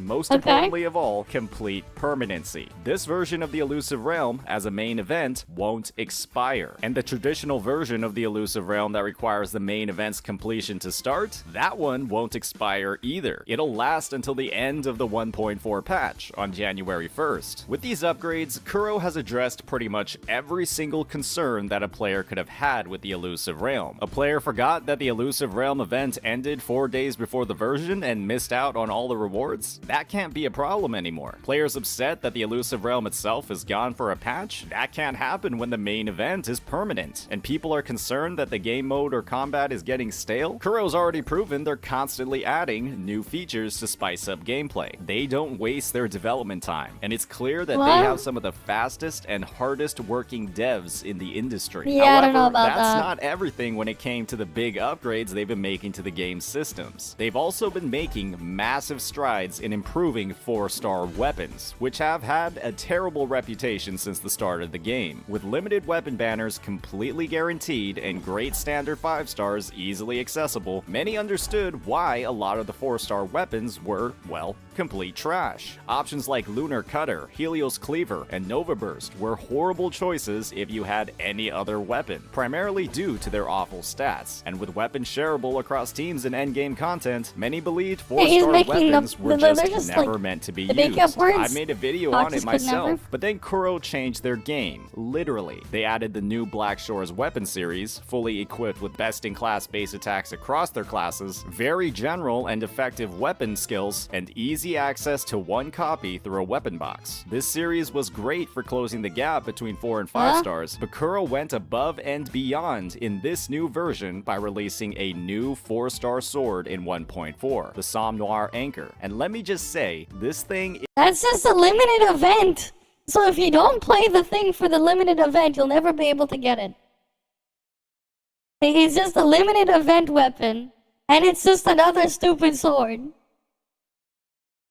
is busted for a 4-star. Huge stacking buffs to attack, and at max stacks, an incredible boost to critical rate, while coming equipped with the same exact base stats as 1.3's weapons. Wuwa released their first event exclusive weapon, and it's the best 4-star sword in the game that is usable on pretty much every single character, but is easily Camellia's best 4-star weapon. Kuro heard all of the complaints building up across the past So why don't they make it versions of the permanently game, accessible? and they have hit it out of the park when addressing this one. The last promise from Kuro that I'll mention is one that they made months ago at the launch of the game, and it's been one they've carried forward all the way to the present, and that's their approach to Echo experience and tuners. Players were short on these resources and Copy Genshin is slightly less money into an okay, good system.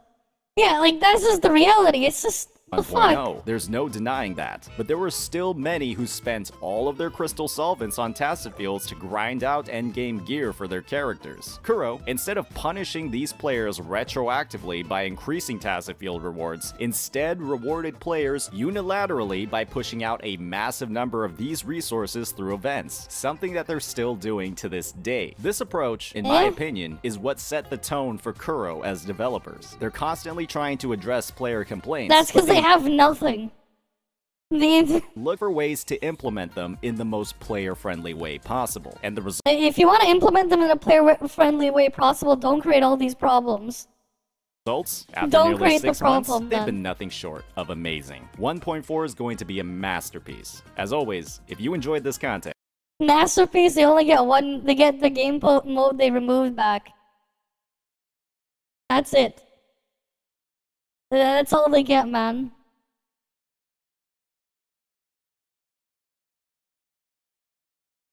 Right, like, there's like nothing there, man.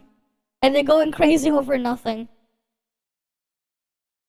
That's just the reality, man. That's just the reality. I guess their patch is dropping in 2 days. What was this one? Vtuber hacked in reality.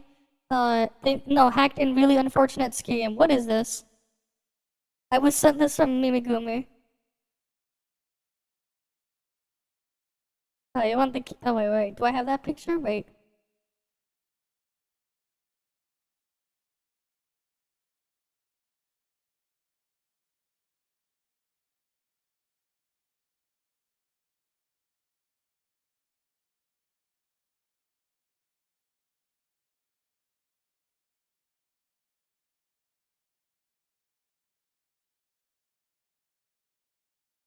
You mean this? This thing? Is that it? Is that what you want?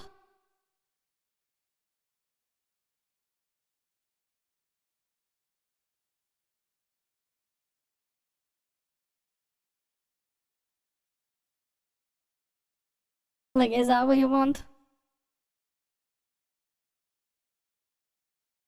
Right? Camel toe.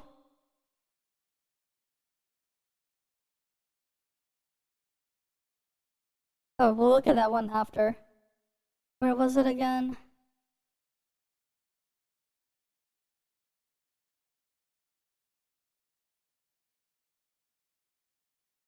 What was the thing you were gonna look up again?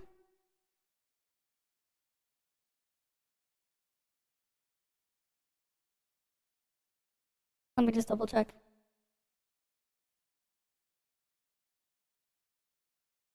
Oh, here, I'll just drag the video up again. Be careful, creators, because more hacks are going around. All right, someone so go hack. this unfortunate hacky scenario happened to this creator, and I am so sorry. I am going to struggle through your name. Bijo Voss. I will call Bijo. I think that's how I pronounce it. They're a hard to pronounce name, yeah. They write, I think I got hacked. Do not reply to me and do not download Bra Hero. TLDR at the bottom. I suddenly had a notification pop up saying that this random person that I've never seen in my life had accepted my friend request. They then sent me these messages. Before this interaction, I was messaging my friend. We had been wanting to play a game together, and she suggested we play a game called Brawl Hero. I looked it up on Google and found it, and it looked cute, so I said I'd play with her and downloaded it. 99% sure I've actually played that game. She said that she'd give me the link, but I found it myself. I didn't click on anything they sent me, but this still happens. TLDR, if you have any friends asking you to download or play Brawl Hero with them, do not effing do it. It's a scam, you'll get hacked. I honestly thought my friend was effing with me, and we literally were just talking. It was effing seamless. And here is the Discord message from this person called Oliver with the handle 7DJ. So they sent a wave, and then they called for 2 minutes, and they write, I have everything, and there's no point in formatting the PC. The virus is injected into the driver. If you refuse to give me your account, I'll have to F up your entire social life. I can give you proof that I really hacked you if you want. Man, that is such a weird... Hack the driver, the fuck? They hacked the driver, what? No.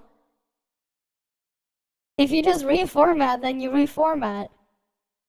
They would have to like flash your BIOS to like do anything that deep. If you reformat your PC into like a clean install, like it's all gone. If you do it properly.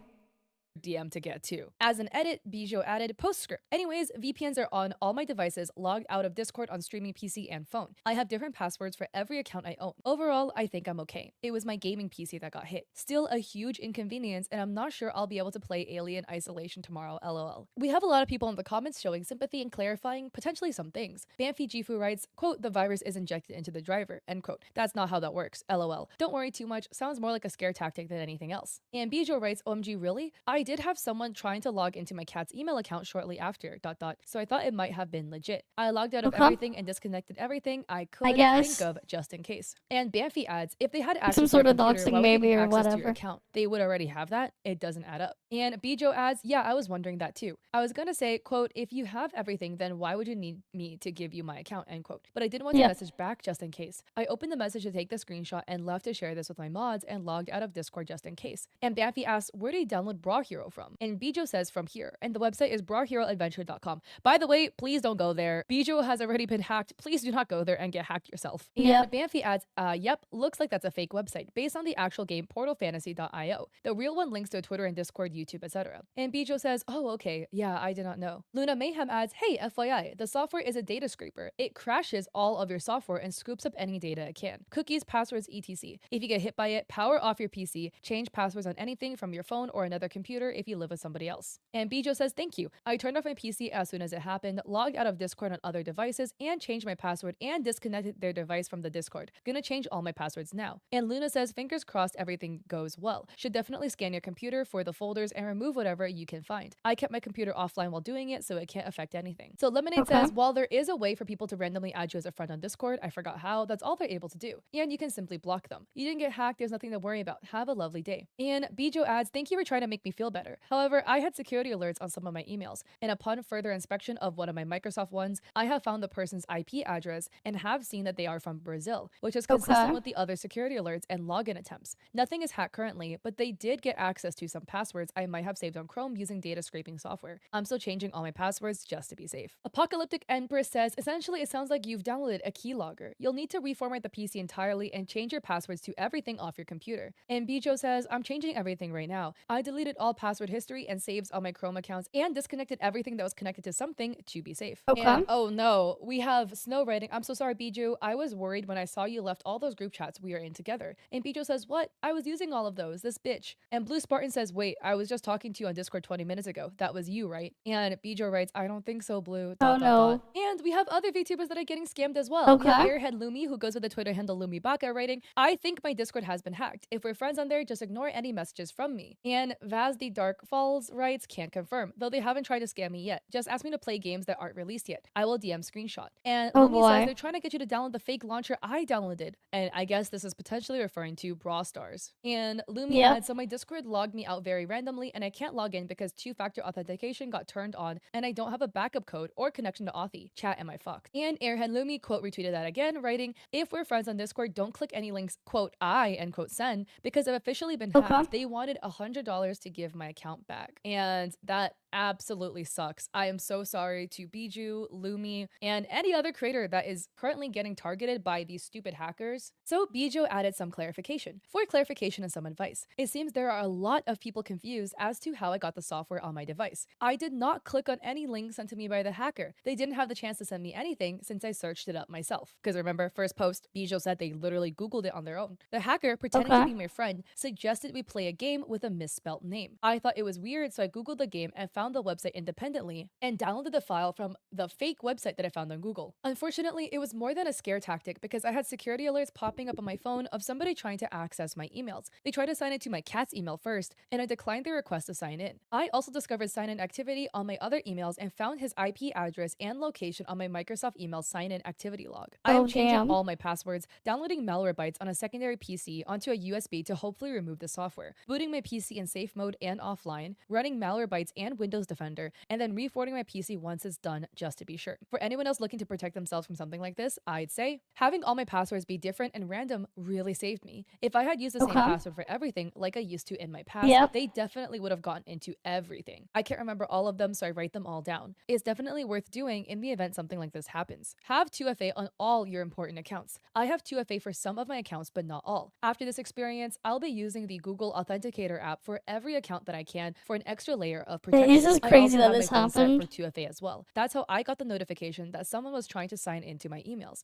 I promptly stated that it was not me and they were not able to sign in, even if they had my password. Don't save your passwords on Google Chrome or any browser that offers to save your passwords. Having passwords anywhere digital is just a bad idea now that I've experienced this. Though I'm considering using a password manager, I'm not sure if even that is safe. After this incident, I deleted all the passwords saved on my Google Chrome profiles and turned off the setting where it asks you to save passwords. It's just best to not have that data digitally, in my opinion. Consider a VPN. I purchased a VPN last year because as a streamer, it is important to protect my data. I didn't actually think I'd get into a situation like this, but having my VPN and having that option made me feel safer about using the internet on my other devices. I had turned off the infected device and disconnected the Ethernet and power and turned my VPN on my streaming PC, laptop, and phone. Since I was logged into my Discord on my laptop, I used that chance to remove the device from my Discord account, disconnected every connection Discord was connected to, and changed my Discord password before logging out on that device as well, just in case. I don't think I would have had the courage to do all of that if I didn't have my VPN on. Don't interact with them. I shut off my PC after taking screenshots of them trying to call me. Even if it happens instantly, I felt like the longer I had my PC on, the more of a chance it has to get worse. Overall, these security measures, although it seemed kind of overkill when I was setting it up, really saved my ass. It could have been so much worse if the hacker weren't an amateur. But to those who have not taken any security measures to protect themselves yet, I hope this serves as a wake-up call to protect your accounts and delete any digital documentation of your passwords. I will be reporting their IP address and hopefully this will help other people in the future. Hackers are scum of the scum, man, and it absolutely sucks. And it sucks to lose access to your accounts and to lose access to other things like important information. Bijo was very thorough in listing things that they felt was really helpful to them and their plans to fight against the hack, including downloading malware bytes, etc. The biggest thing is always exercise airs of caution. It could be a scenario where you're gonna be very trusting and it's like, oh, you know, like if my friend sends me something, of course it's fine, without realizing there could be a scenario where your friend also was hacked. And maybe they just didn't realize it in that moment, or they just did not get access to their account. So the hacker was communicating with you for a while, your friend even realizing. Oh yeah, so you just stay away from links. The video, Pretty much. I'm so sorry. I decided to change my hair in between first film and this filming. So You just gotta stay away from those links and really read it. Told me a couple of things, so I just wanted to highlight it. So they did stream 2 days ago talking about their experience with the VOD titled "I've Been Hacked." If you want to hear their experience from their own words, and their Twitch handle is Bijo Voss. If you want to go check them out, I'll also have them linked down below too. This trap, I appreciate you. I hope so too. I think it's okay. All of my accounts are fine. But I need to test the PC. But I'm getting to that. So according to them, yes, everything is fine, which I am so glad to hear that, because hacking can be such a horrible scenario where you lose access to a lot of accounts. I've had friends lose access to money because they got their credit cards yoinked, or even worse, debit cards. So it's really glad to hear that all of their accounts are safe, and largely due to all of the protections they have taken. And they also wanted to highlight this post made by Twitter user Zamir12. I am a computer sciences student who did an ethical friendly hacking course in my study. My teacher explained the Darren's way of storage for password. My most known one is the browser password manager. This one is just scrap. The browser password manager stores the account info in the disk of your machine without encryption, so everyone can look at it without problem. But there are some other alternative, more secure, not 100% risk-free, but their job is to store these securely. These service of password managers are the best solution, especially the paid ones. They are paid to not let everyone have access to your data. There are some that store the data in the device but with encryption, and there are some others that store the data into their secure cloud. I use personally Dashlane for 3 years now, and it never disappointed me for now. Its policy is your data are safe, otherwise it will refund you. That shows how they take it seriously. Only you have access to your passwords. If you forgot your main password, not even the team of Dashlane can have access to your passwords. So that's why I suggest a real password manager, paid one if possible, and never use the pre-built browser password manager. And Bijo writes, "This is so helpful. Thank you so much. I ended up getting Bitwarden after reading these comments. Okay, they're I'm just talking considering about getting that one. another local password manager because another commenter suggested having multiple so that there isn't one point of failure. And the more safety precautions, the greater. And I love this highlight about how password managers are not safe. What my family does is we have a binder that has like alphabetical tabs, A, B, C, D, D, labeling per website. So, you know, Apple would be on A, Walmart would be on that's W, one way to do and we it. write every username and password in this password book. So it's not saved in the browser or anything like that. It's more secure that way. So again, to wrap this all up, I am so sorry to Bijo for being hacked. I'm really glad to hear though that they have all of their accounts. None of that was touched. I am really glad to hear that, and that even more precautions are being taken for this to not happen in the future. I also really want to emphasize again, do not send hate to Bijo. I feel like with hacking scenarios, people a lot of times like to blame the person that got hacked because they're like, you must have done something wrong. You must have done this wrong. We've all been there. We've all. Okay. Yep, that's on that one. Is there anything else that I was sent? What else was I sent around here?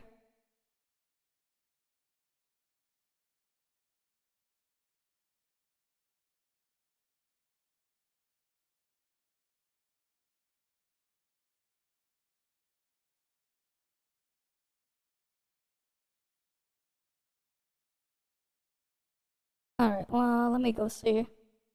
Anything else in the thing here? I guess we can go look at the stuff that I found instead.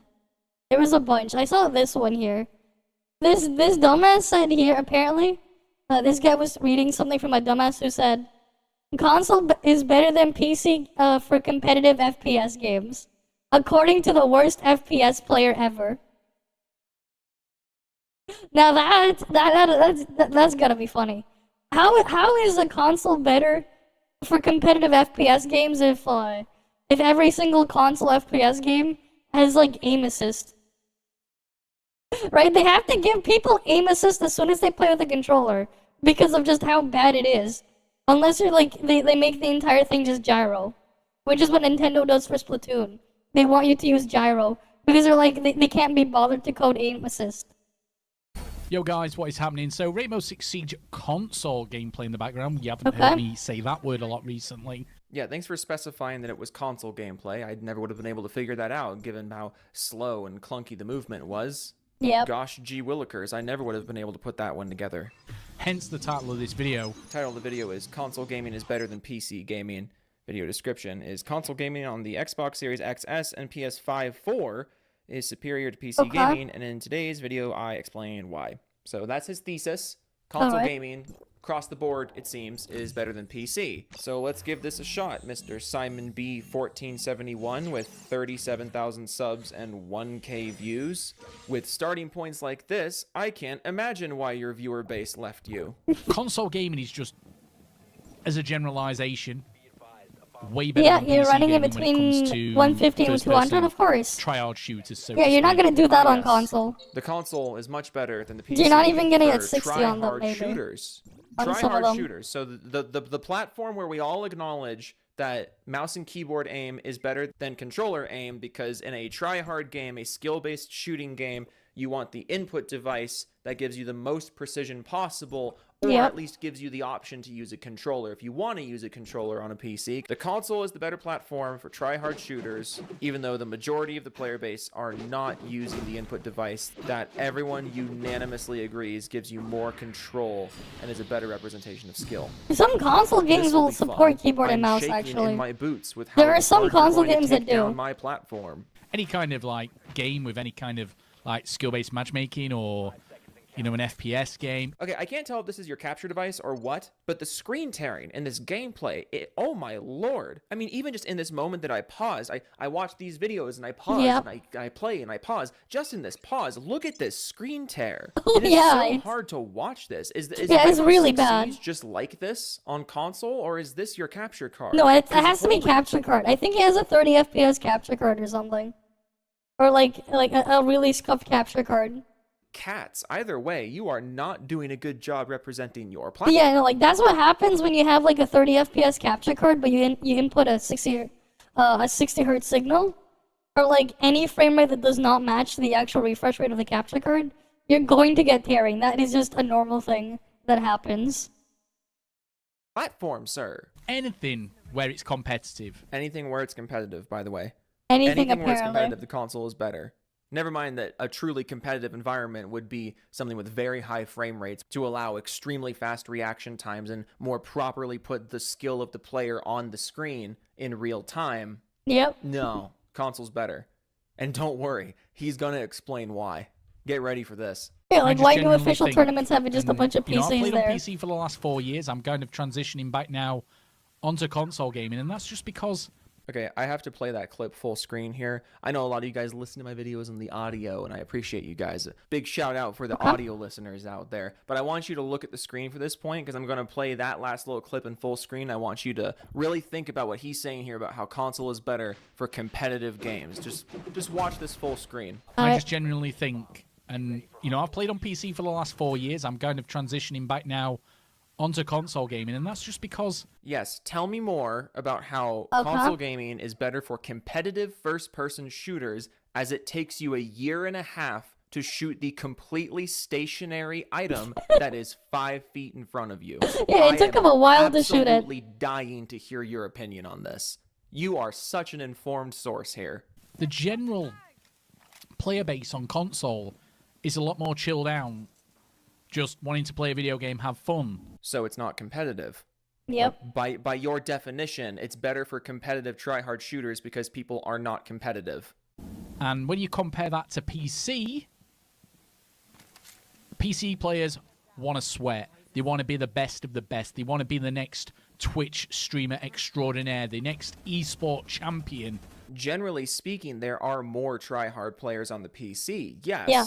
That doesn't mean everyone's a try-hard player on the PC. There's plenty of casual PC shooter Exactly. players. I mean, that's kind of what the casual playlists are for in most of these games. But also, more people are try-hards and sweats, I guess, if that's what you want to call them, on the PC because it's more just people. easier to be that way.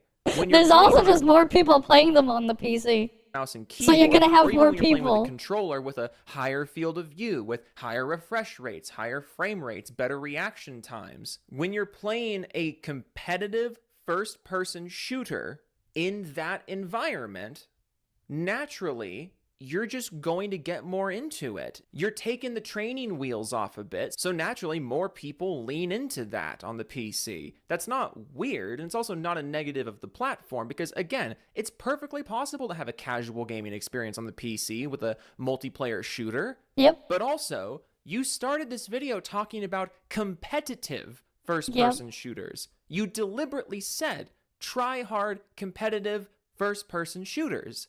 And now you're complaining about how he forgot players the game. are generally He more forgot, competitive on PC. He forgot I the mean, competitively, like, yeah. Physical, literal reasons aside. Hey, there's a reason why like tournaments input will just have a devices bunch of and refresh rates and PCs frame rates and for field these view and types of all games. that aside, this argument Right, on like the its own- only like games where like I like the only like games I would see in tournaments where they don't use a PC is like you go play Pokemon in a tournament where you have to use Nintendo consoles, or like a fighting game where they're either gonna have like a modified arcade cabinet stuff, or they're just gonna play like the game on a console maybe, because it doesn't really matter for those fighting games.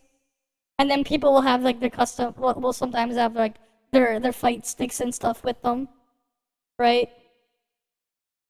But like for the other stuff, it's like yeah, they just have a bunch of PCs in the room. own is fucking dumb. How hard did you get clapped? Like I remember like a couple years ago, like a long time ago, I remember my mom was talking about Fortnite because it was on the news, because they had like a freaking on like the mainstream news here, because they had the freaking competition and stuff. And like what you see, it's just a bunch of computers lined up, but with people like there at their like at this like official Fortnite tournament. I think it was like a world championship thing for something. It was a couple years ago. It was well before COVID, but like I remember her talking about it. And it's like, yeah, they also play that shooter there, but they play it on a PC. Why? Not on console, even though the game's on console. I wonder why. Like, you realize that you got beat so bad on PC that you switched to console and are now blaming the platform for why you got beat so bad in a competitive game. Get good. What is this? And this isn't a thing about, you know, PC gaming's better than console gaming. Oh, it's not about that? Because that's the title of the video. Yep. What it is that console gaming is better for the average player. But you weren't talking about the average player. You're talking Yep. about the people who play competitive, try-hard first-person shooters. Exactly. That's what you said. And average being the key word. At the top end of the scale, you're going to get really good elite console players, and you're going to get really good elite PC players. Oh, so skill issue then. Skill issue, Like indeed. total universal skill issue. I mean, we But see as him an dying, so he average- has skill issue. As an average, the average player on PC is a lot more sweatier, more invested than the average console player. Because on the PC, you have the training wheels taken off. It's not even that the average PC player is like takes the game more seriously than the average console player. That on its own, I would actually kind of agree with, But that's not the point that should be made here. It's not even that the average PC player is better. It's that the games just play faster on the PC because the training wheels are taken off. So naturally, if you're going to stick with a PC shooter, you kind of have to get better. You kind of have to be taking it a bit more seriously. Not a lot more seriously, but a bit more seriously. Because the games are just more serious. Because the training wheels are taken off. And your skill at the game is more properly represented in the game. It's not that PC gamers on net are like just more sweaty, more competitive. And again, that's not me saying there are not more competitive players on PC, because I think on average, or just generally speaking, I can't either, man. There are more people who take... Right, like, I can't either. It's so painful. I don't like if I have to move my camera a lot, and I have to use a game controller, I'm just like, no. Like, I can't. Like, I would rather go freaking play with motion controls than try to play anything with excessive camera movement on a controller. Like, not even FPS games. Like, just in general, if I have to move the camera a lot and, like, try to fix it, and if I'm doing it with a controller, like, it annoys me. It does. Because it's, like, it's so slow to move the camera, and if you increase the sensitivity, it moves too quickly, but you can't get it precisely where you want. Like, it'll just never work. It'll just never be where you want it. So it's just like, it's always annoying, and it just makes experiences worse overall. Like, I would rather these controllers, like, they get rid of the right analog stick, because it's completely worthless and they'll just drift anyways, and put a big trackpad or something. Put something way more precise to control there. Get rid of the useless analog stick. Like, because it is just a useless waste of space that'll just drift, and when it drifts on your controller, well... Now, if you have to move a camera in a game, it's unusable entirely. It's entirely unusable. Because it's just gonna drift. You only use a controller for Tekken and emulator games. And other than that, yeah, exactly! Like, for, like, very few games I'll use a controller. And even then, like, it's only if, like, it doesn't really... I don't really need to worry about a lot of those things. Right? If I don't need to think about moving cameras and stuff so much, then okay, cool. Obviously, I don't play shooters on console, so, like, I never have to think about that. I would never play a shooter on console. Right? You know what, actually? I remember there was a game a couple years ago I wanted to play. I remember God Eater when it got a PC port of the God Eater games. I bought the game, I tried to play it on my computer, and then I uninstalled the game. You know why? Because they basically just ported the console version and didn't give proper, like, keyboard and mouse support for, like, moving the thing to aim the camera and stuff. It was basically unplayable. I'm like, fuck this. I'm not playing this shit. And then I completely forgot about the God Eater series. Because the camera is so bad for, like, when you're trying to, like let's say you have, like, one of the, like, a gun or something for that. You want to shoot something. Because, like, I remember there was something in there for that. It's, like, it's so bad. Because, like, it'll try to, like, magnetically attach to things. But then, like, it'll never go on the thing I'm trying to aim at with a mouse. It's just not fun. Yeah, most action games and racing games, preference, yeah, fair enough. But, like, for platforming games, it's, like, I can go either way. Actually, you know what? Like, you know, for, like, some of the speedruns of Super Mario Bros., like Super Mario's. I'm talking about like it was like the 1985 game, I think it was. You know, that Super Mario Bros. Game, right? It's like speedrun.com and stuff. They'll actually accept plays like speedruns of that game on an emulator, and they'll even accept if you use a keyboard to play it, because like it was like they were able to like the emulation is so good. It's indistinguishable for NES games. That it's for the most part indistinguishable from real hardware. For like the NES emulators, like if you have a good one, like they'll accept it. That's like a fun little fact there. But like yeah, like there are some people that will speedrun that game on a keyboard.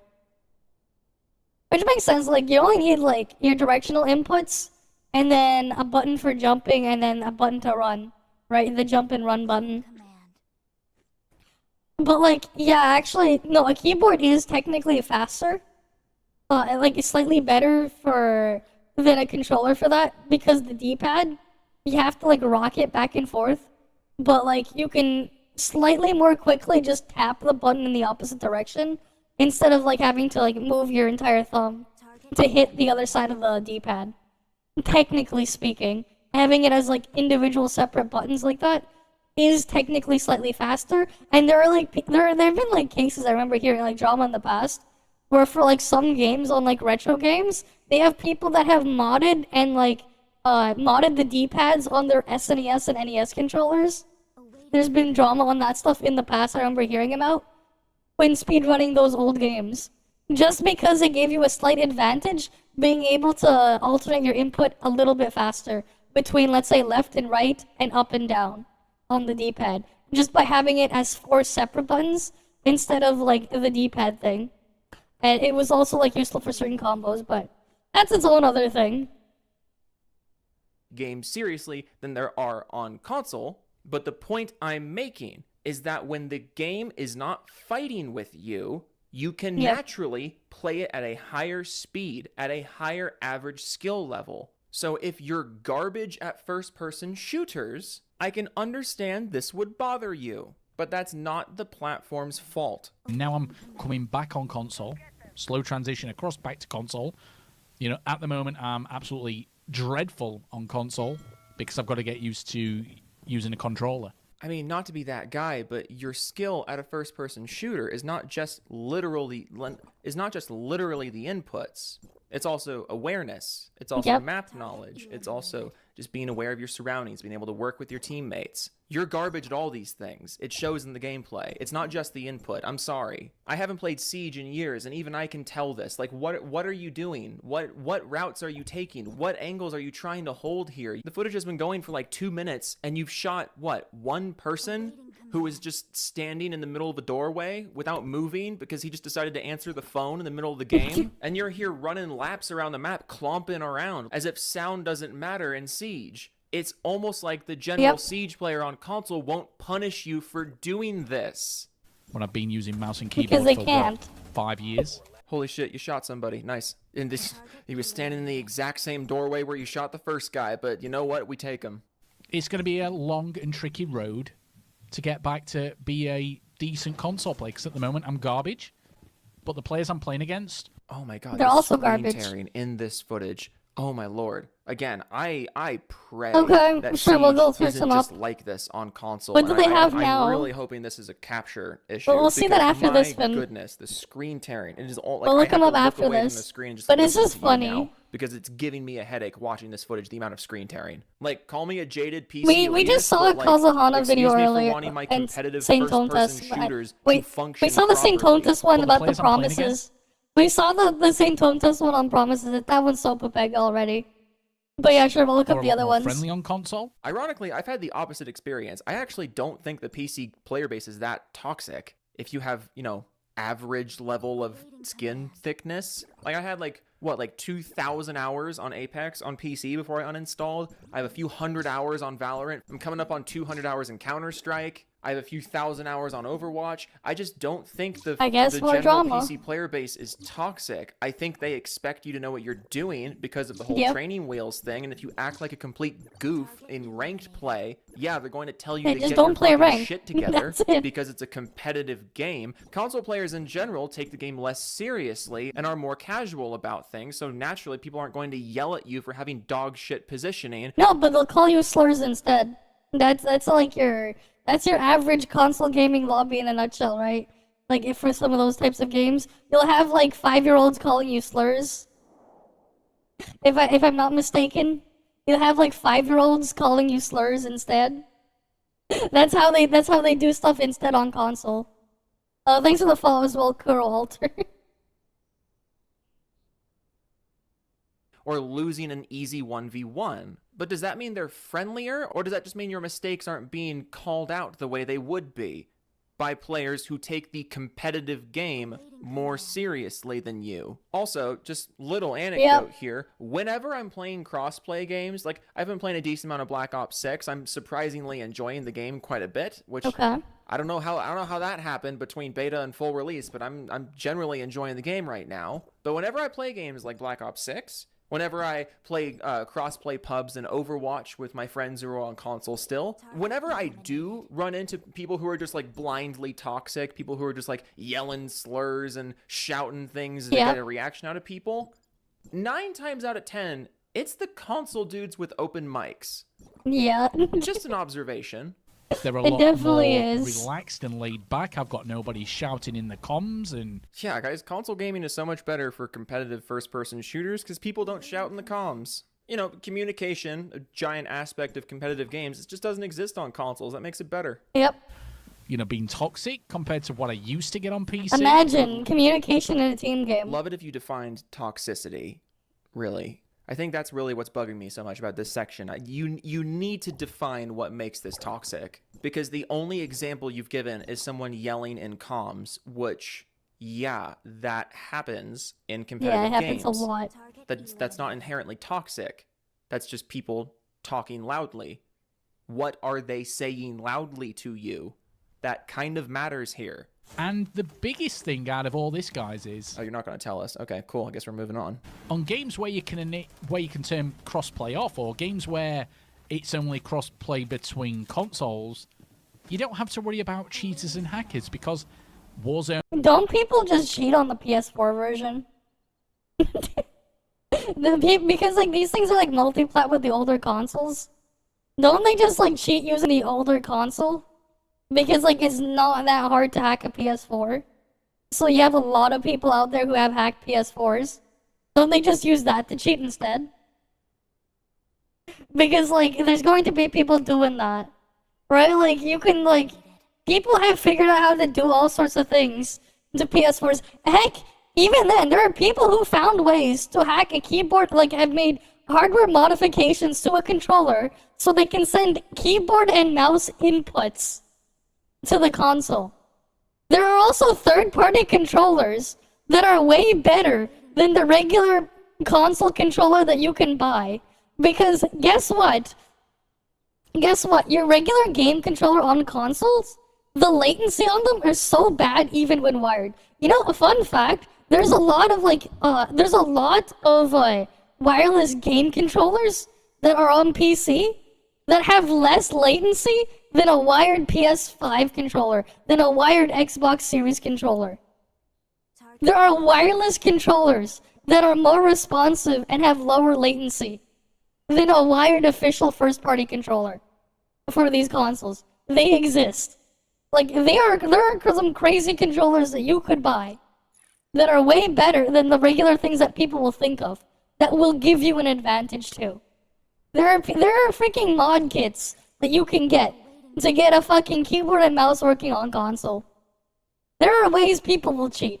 People are going to find ways to cheat no matter what. There are all sorts of ways that you can cheat undetected. Heck, if you're on Xbox as well,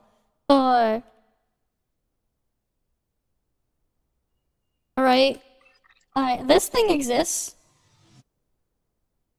Target eliminated. It's not cheap, but you can modify this controller to have any input you want, however you want, and you can use this as a gateway to cheating. Because the console will treat this as a regular console controller, as a regular Xbox Series controller. PlayStation has their own version Awaiting command. as well. There are ways, if you can think of it, like, you can probably find a way to make it work too. PlayStation has one of these as well. You have to, like, plug things in here, plug modules in and modify it. But they have this thing, you can modify this thing as well. Like, there are ways. There are ways to do it too. You can plug in your separate inputs and do all sorts of things. People can find a way. This is a product that exists, right? Both Xbox and PlayStation have this thing. And there's a lot more controls and stuff and customizations you can do to this type of stuff. But this is a product that exists. And this is a way you can enable more cheating. Right? These are official products. This is on the PlayStation website. Like, this is an official thing that exists. It's not cheap, mind you, but the people who want to do all these types of cheating stuff like that, if there's a way to do it, they'll find a way. They'll make it work. Target eliminated. Right? Like, they'll make it work. They will. Full of hackers. Hey, remember when a whole bunch of console players got banned from Apex Legends for exploiting? Hey, remember all the people using modded controllers in Warzone on console? Hey, remember all the people who got banned on Xbox for exploiting ranked in Gears of War? It's a good thing there's no cheaters on console. Yep. Ugh, what a relief. Rainbow Six Siege on PC, full of hackers. Battlefield, full of hackers. All the main FPS games out there right now, and some games what aren't even classed as FPS, which still you have them on console too. Elo-based, skill-based, try-hard community behind them. They're all full of cheaters. I mean, I would love it if you gave a name of a game after you described them as not technically FPS, but still Elo-based, but they still are full of... What the fuck are you talking about? I need an example. Where are you talking about, like, fucking Hearthstone? You talking about like Mortal Kombat? I don't even know how you cheat in those. But also, I bring this up all the time, but like as someone who does play a lot of PvP shooters on PC, I enjoy playing PvP shooters. I enjoy playing a variety of ranked PvP shooters. That's just the kind of gamer I am. I enjoy taking PvP shooter games seriously. I get enjoyment out of it. And yet, again, I have hundreds to thousands of hours on PC in games like Apex Legends, in Overwatch, in Valorant, in Counter-Strike, in Call of Duty, both Warzone and Black Ops 6 now. I play the shit a lot of PvP shooters on What the PC. hell, then? Why did YouTube like this enjoy glitches playing video PvP player there? shooters. I enjoy playing a variety of ranked weird. PvP shooters. That's just the kind of gamer I am. I enjoy taking PvP shooter games seriously. I get enjoyment out of it. And yet, again, I have hundreds to thousands of hours on PC in games like more Apex consoles Legends, are getting hacked. in Overwatch, Exactly. in Valorant, in They Counter-Strike, are. in Call of Duty, both Warzone and Black Ops 6 People will now. find ways I played to the cheat, shit out of Warzone regardless. before I went to Warzone 2, and now I'm playing a lot of Black Ops 6. I may or may not get back into Warzone when the Season 1 Like, thing is drops. this weird when they haven't think that, decided if like, I care oh, enough yet. But consoles as someone immune to who it when they plays can have the same problem. a lot of PvP shooters on PC, I can count on one hand the number of cheaters I have run into this year. Across all those games, this year, I can count on one hand how many I've run into. Now, it's obviously possible that I just didn't notice people cheating. And maybe that guy had wall hacks and he was hiding it well. Or maybe I got killed by an aimbotter and then just like, went back to the lobby or skipped the kill cam so I didn't notice. That's totally possible. But the number of like blatant, definite cheaters I've encountered in the last every time they update year, the site, they break one other hand, but I can things. count them. Yeah, I'm That's not me surprised. denying that cheaters are on the PC. There are absolutely cheaters on the PC. There's absolutely more cheaters on PC than there are on console. I am never Because there's going to more deny people that. playing. But what I am going to deny is There's that more it is a people playing. Of giant, course you're gonna have more. widespread, like platform problem. It is just not, unless you are in very high ranked lobbies in multiplayer games, which, judging by your gameplay, you will never have to worry about. Yep. So turning crossplay off on console gets rid of that. You're going to be against people either just on your actual platform. So I'm either going to be playing up against people on Xbox. Again, I'm sorry, just watching your game, I really try not to bring people's like skill in games into judging their opinions on platforms. I really try not to do that. I feel like it's a low blow.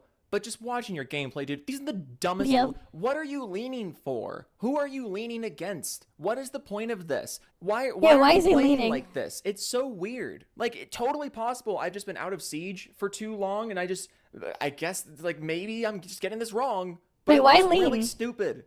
Don't people like hug and hide specific things, like for cover when they're moving around? Hey, what are they updating? Yeah, I don't know. You're not good at the game, so I'm putting those two things together. They're updating it by making it worse. Crossplay console only. So again, like Rainbow Six Siege does it. Yeah, the guy's if skill crossplay's issue. on this, you're playing against Xbox and PlayStation Right, users. we're just looking at skill You're never issue gonna go gameplay. and play against PC users, same as Apex does it. COD is But the like I most high, said, that's what you not call it, every COD. player is a noob. Much to your dismay. You've got people like on screen right now. You're going to see this guy go down the staircase and start crouch spamming. Watch him in a minute, guys.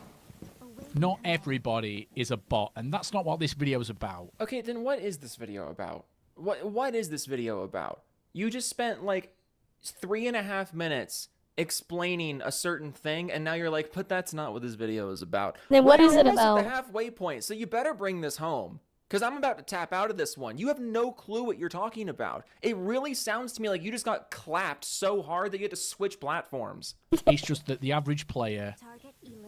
Look, like, here you go.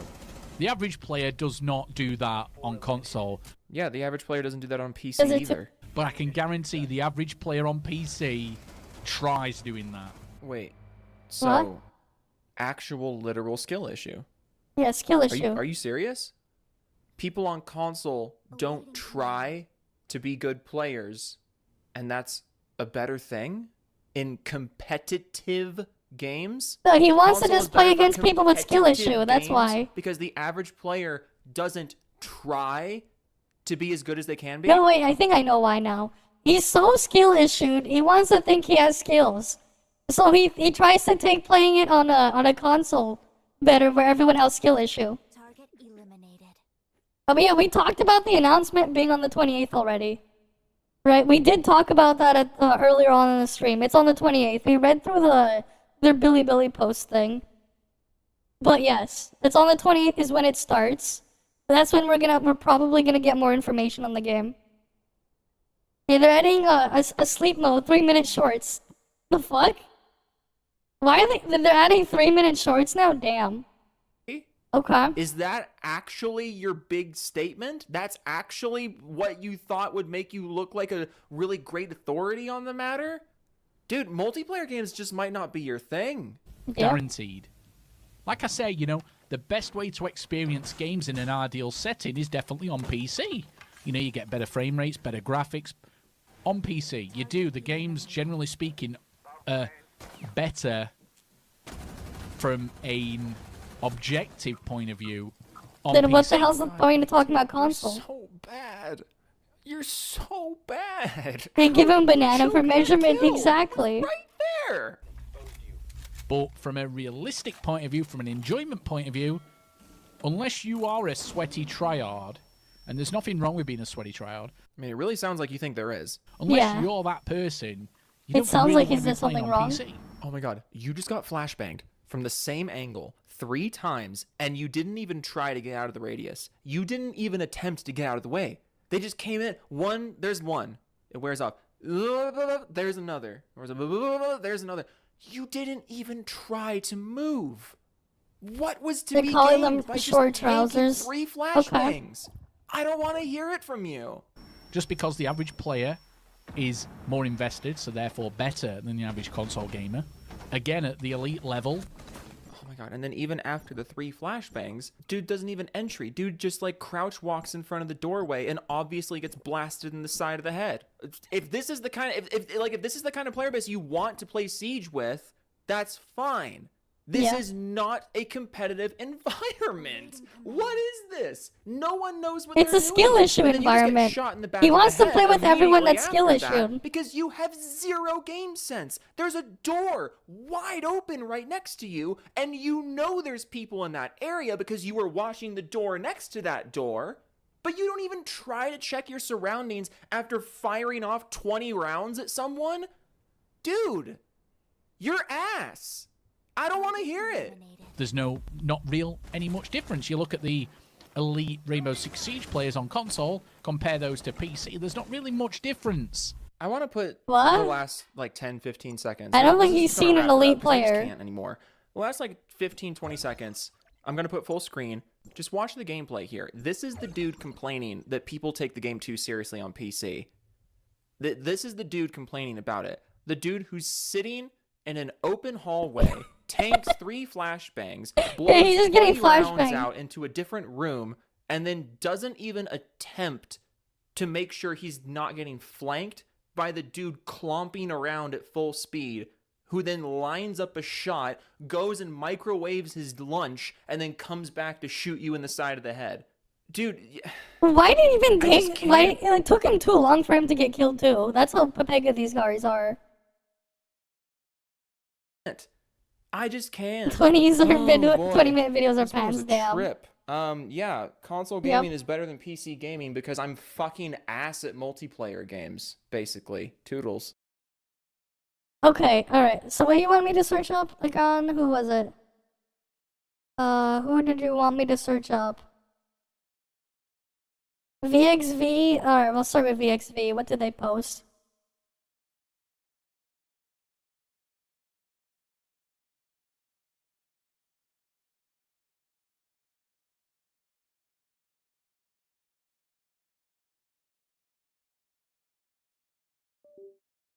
Oh, you got a new one here? What's new here? We already saw this yesterday. Oh, one sec. I need to charge my keyboard. My freaking keyboard's battery doesn't last that long these days. Okay, Baldylux, you mean Tectone? Wait, Tectone have something new? Oh no, it happened again. Oh boy. So there is something new. There is something new. Let's go. There's been a lot of mess and drama slop happening in the Gacha content creation There we space, go. which means I gotta get into it. I hope to God this shit is at least pseudo interesting. There has not been any good drama in so long. All right. Please, something He wants good, the man. drama. I Okay. want to know there's some fucking psychos in here. Drama will always be something I love. And I know Great. I said I was tired of Gacha drama, The but picker I meme, have yeah. been enlightened with the absolute abomination of a channel called Foxhole. Now, you Oh see, boy, Foxhole, from guys. first glance seems like any ordinary Gacha creator, right? Commentary videos, guide videos, all the normal shit. But when you dive in Yep, even the just slime a return. little bit, you'll start noticing how much of a Wait.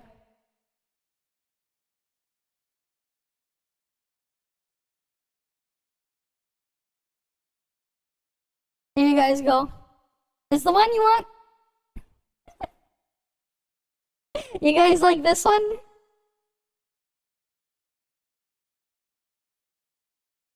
Right. hypocritical scumbag this guy is. Now, No. Alright. this guy has uploaded multiple videos on Kuro Games addressing leakers, right? And agreeing with them on how leaks are bad. With unreleased materials leak, it doesn't just compromise the hype, it undermines Oh, the entire process this goofy ass PNG. Yeah, I've seen this guy. that Kuro's team has put into building each and every update, from its characters to its story reveal. This legal action is Kuro's way of saying enough is enough, and honestly, I'm here for it. So again, in the end, Kuro's legal actions are about more than just But punishing they a made leak. videos to It's talk about about creating leaks a standard before. that represents both the developer and the player and provides them with the respect that they deserve. As a community, we should stand behind this effort, I believe, and recognize the excitement we get from Wuthering Waves is worth protecting. But in the meanwhile, he also made multiple videos containing leaks of the game. And I'm not talking about past leaks. I'm talking about recent leaks. Like, look at this. This guy made 3 videos in a row about Camellia. 2 of them containing Camellia leaks about her kit, which I'm not about to show. Man, so here's my opinion on leaks. Had them the same since day one. Leaks on Twitter, fuck that. Leaks on YouTube, fuck that. Leaks on Twitch, you give your audience a warning. Talk about it if you want. Don't care. Let me tell you why. Okay. Let me tell you why. Because leaks on Twitter and leaks on YouTube, you have a very high chance of seeing them without your want of seeing them. And that's the big issue. Okay. Now, me personally, I don't even show leaks of like animations of characters, at least not to my knowledge, at least not on purpose. But yeah, I fucking hate when I'm trying to enjoy the hype for a new character and then some low effort fucking content creator spoils that shit for me on a fucking notepad, post that shit on Twitter that I didn't want to see, or post that shit on YouTube and I get that shit recommended. That shit sucks balls. Because I'm not an idiot. I'm not about to put my channel in risk just to prove a point. But you could. Now, that being said, if somebody wants to tell me what to farm or what not to farm in preparation for a new character, hey, I'm all for it, man. You can go check yourself. You even have people calling him out in his comments. Look at this one. Quote unquote, it shows their willingness to protect the game for us all. Regardless of how determined leakers might be, punishing those leakers, we should stand behind them.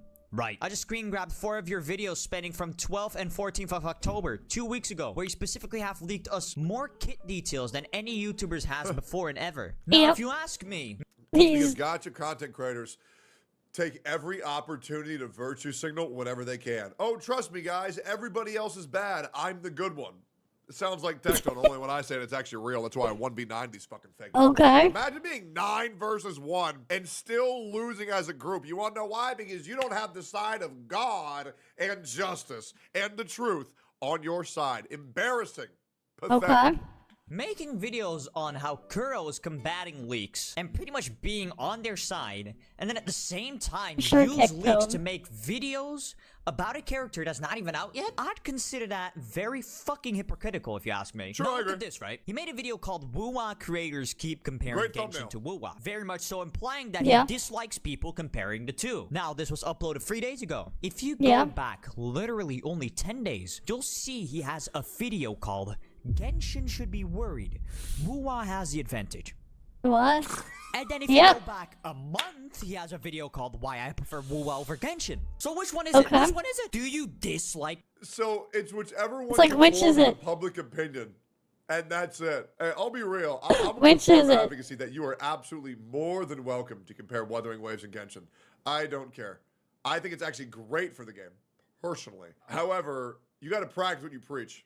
People comparing the two or not. You just can't say you don't like people doing a thing and then do the exact same thing yourself. Like, there's gotta be something wrong with you, bro. If you think that makes sense, there's gotta be something wrong with you. Now, this guy has also indirectly targeted other CCs. Now, the other thing is, you know, Hypocrite's obviously a guy in the process of change. But the problem is when all these things are so close to the same date of which he said it, it's really fucking bad. Like, for example, I mean, today I said Genshin Impact is one of the worst games ever fucking made, right? Well, it's a fine game. The game's fine. It's just completely overhyped. It has way too much budget, and they're barely developing the fucking game, so it pisses me off. It's the most underutilized game of all time. I think that's a little bit more fair. Whereas 4 years ago, I said, wow, Genshin Impact's the best game ever fucking made because I still had hope. I still had optimism. So, could someone call me a hypocrite? Sure. However, that's 4 years ago. You know what I'm saying? Not this same fucking week. Including one that I am very sure if he called out being Saint Tontaz. This guy sits here in front of his PC, boots up OBS, records like 20 videos in one day, which half of them are the same topic, makes shitty ass takes.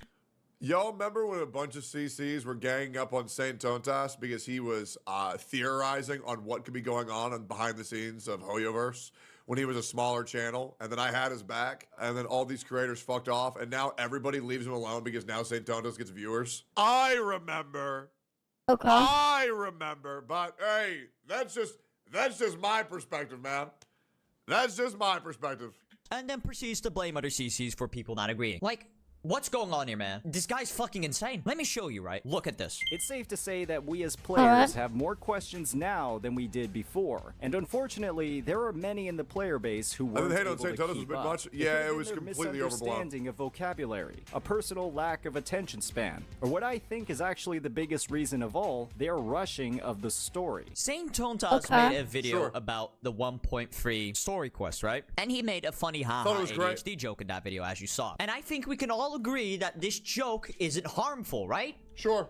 Right? Yeah. Well, apparently not. Because Mr. Foxel over here said this on his video about the 1.3 story. Oh, here we go. Today we're going to dissect some major storytelling issues in Wuthering Waves, if you will.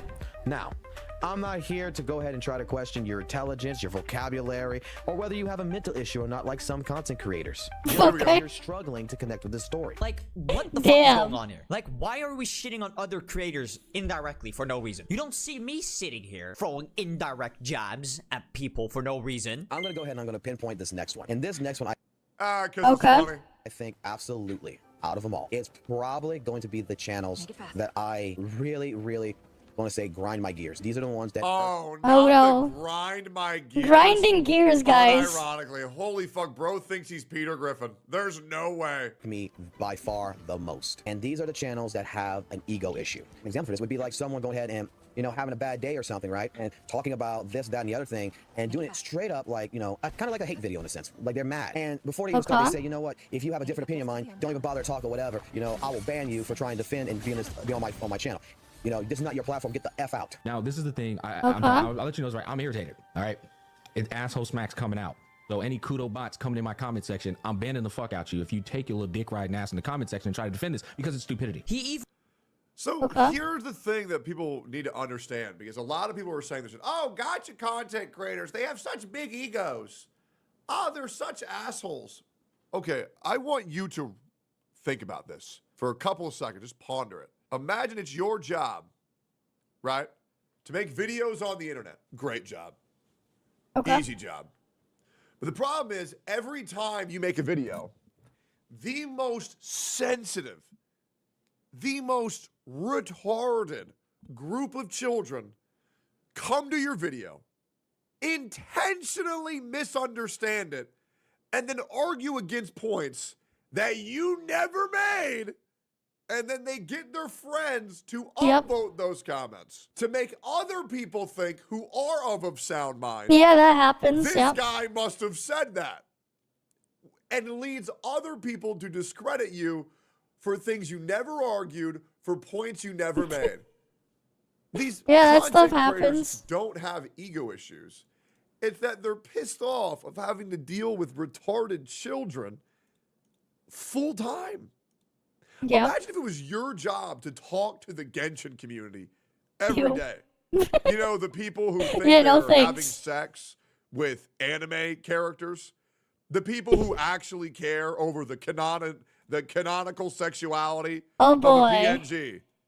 The people who think that the devs that make billions of dollars are generous because after 3 years, you got 3 polls. You're goddamn right they have a right to be upset. Oh, we have a measure from St. Tonas here himself. Oh boy, funny how it works out. Rules for thee, not for me. This guy striked multiple people who reacted to his vids. That's why I heavily moderate my YouTube comments. Oh, absolutely. Okay. What a absolute pussy. I've never striked a video in my entire channel's lifetime. That doesn't mean that I'm opposed to it, but I have had people lie about me striking people's videos. There's this dumb fuck retard, soul of an artist, who said that I striked his channel. Damn. Hey, where was the proof of that, by the way? Where was the screen? It should be a big screenshot saying this channel copyright struck your channel. Where was that, by the way? Because you could have just easy screenshot. Yeah, you get a screenshot. This video has been claimed by this person. Screenshot. Why? Like I'm like doing like my beast taming stuff. The video freaking is glitching out. Post it up. That would have fucked me up, man. You just posted it. Never did it. Wonder why that is, little pup. Wonder why that is. You get a notification. You can like just this guy's selling me my screenshot. $1 million making game. Oh, absolutely, man. I know, dude. Hoyoverse is gonna have to wipe their tears with their billions of dollars instead of their trillions of dollars. Such a shame. Even made multiple videos talking about the types of creators he dislikes. Like, what the fuck? This guy is an absolute fuck. The only person I struck was a woman, and because she fucking deserved it. What? Pest. Absolute pest. He's sitting in front of his desk, bitching about absolutely nothing, making the worst points imaginable, and shooting absolute stray bullets at other creators. This can't be real. This is not real. I cannot believe what's But it is happening. real. Like, if you told me that this guy shot a stray bullet at me in one of his videos, I would not be surprised. Before I forget this one thing I wanted to point out is the copious amount of fucking AI art he uses in his thumbnails. Now, I don't give a fuck. Use what you want. I'm gonna keep it a buck. I don't care. this is not a very big problem. Even Shanghai's channel doesn't Come made a strike, on. yeah. Is it that hard to find official art to use? Why use AI? And the AI doesn't even look good. It looks fucking shit. You know, actually, I'm not even surprised he uses AI. You know why? You know why I'm guessing he uses AI? It's because he makes goddamn free fucking videos a day. He's running out of fucking pictures to use. He doesn't want to reuse pictures. So It's because getting a thumbnail would cost him more than how much he's making off his videos. Yep. So he has to. What does he go to? AI. AI bot, make me 50 images of Jin C and Camellia so I could use them in my thumbnail. Dude, I wish I knew how to use AI, because if I did, I'd be using that shit nonstop. Straight up. And I'd be okay with the lower quality. Dude, I'll be real, man. I prefer AI. I mean, this is just my thing. I prefer AI art. Like, legit. I do. And I'm very lucky for that, because it takes seconds to make. But I actually prefer it. Print it out. Done. There you go. Now, that isn't that relevant. It's just something I wanted to call out, because at this point, it's becoming personal beef. Now, this is all go if we disagree. I've seen so far of him, right? Because frankly, I haven't looked into a lot of his videos, because he uploads every single fucking day. This guy has over 1,300 videos. The fuck? How the hell do you have that many videos? How many videos do I have? And then, like, where it's just me just streaming. It's just all stream VODs. I have 950 videos, but that's just me stream, like, that's just the VODs from streams for the past, and like some of them got broken up because the stream crashed and I have to restart it over the past, how long? Like 3 years? 3 years to get to 950 of me like streaming, and some of them are like multiple streams in the same day because I was splitting things up to keep things organized, is what I would do sometimes. Yeah, like how far back we go in? Like 3 years?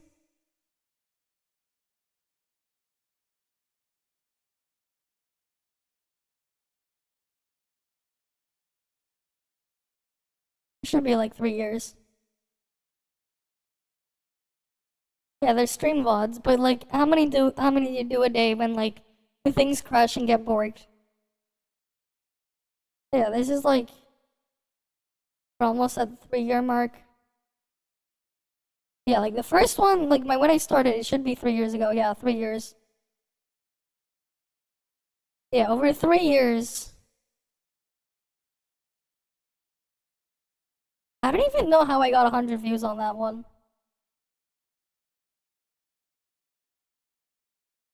Honestly, some of them I have no idea how that even happened.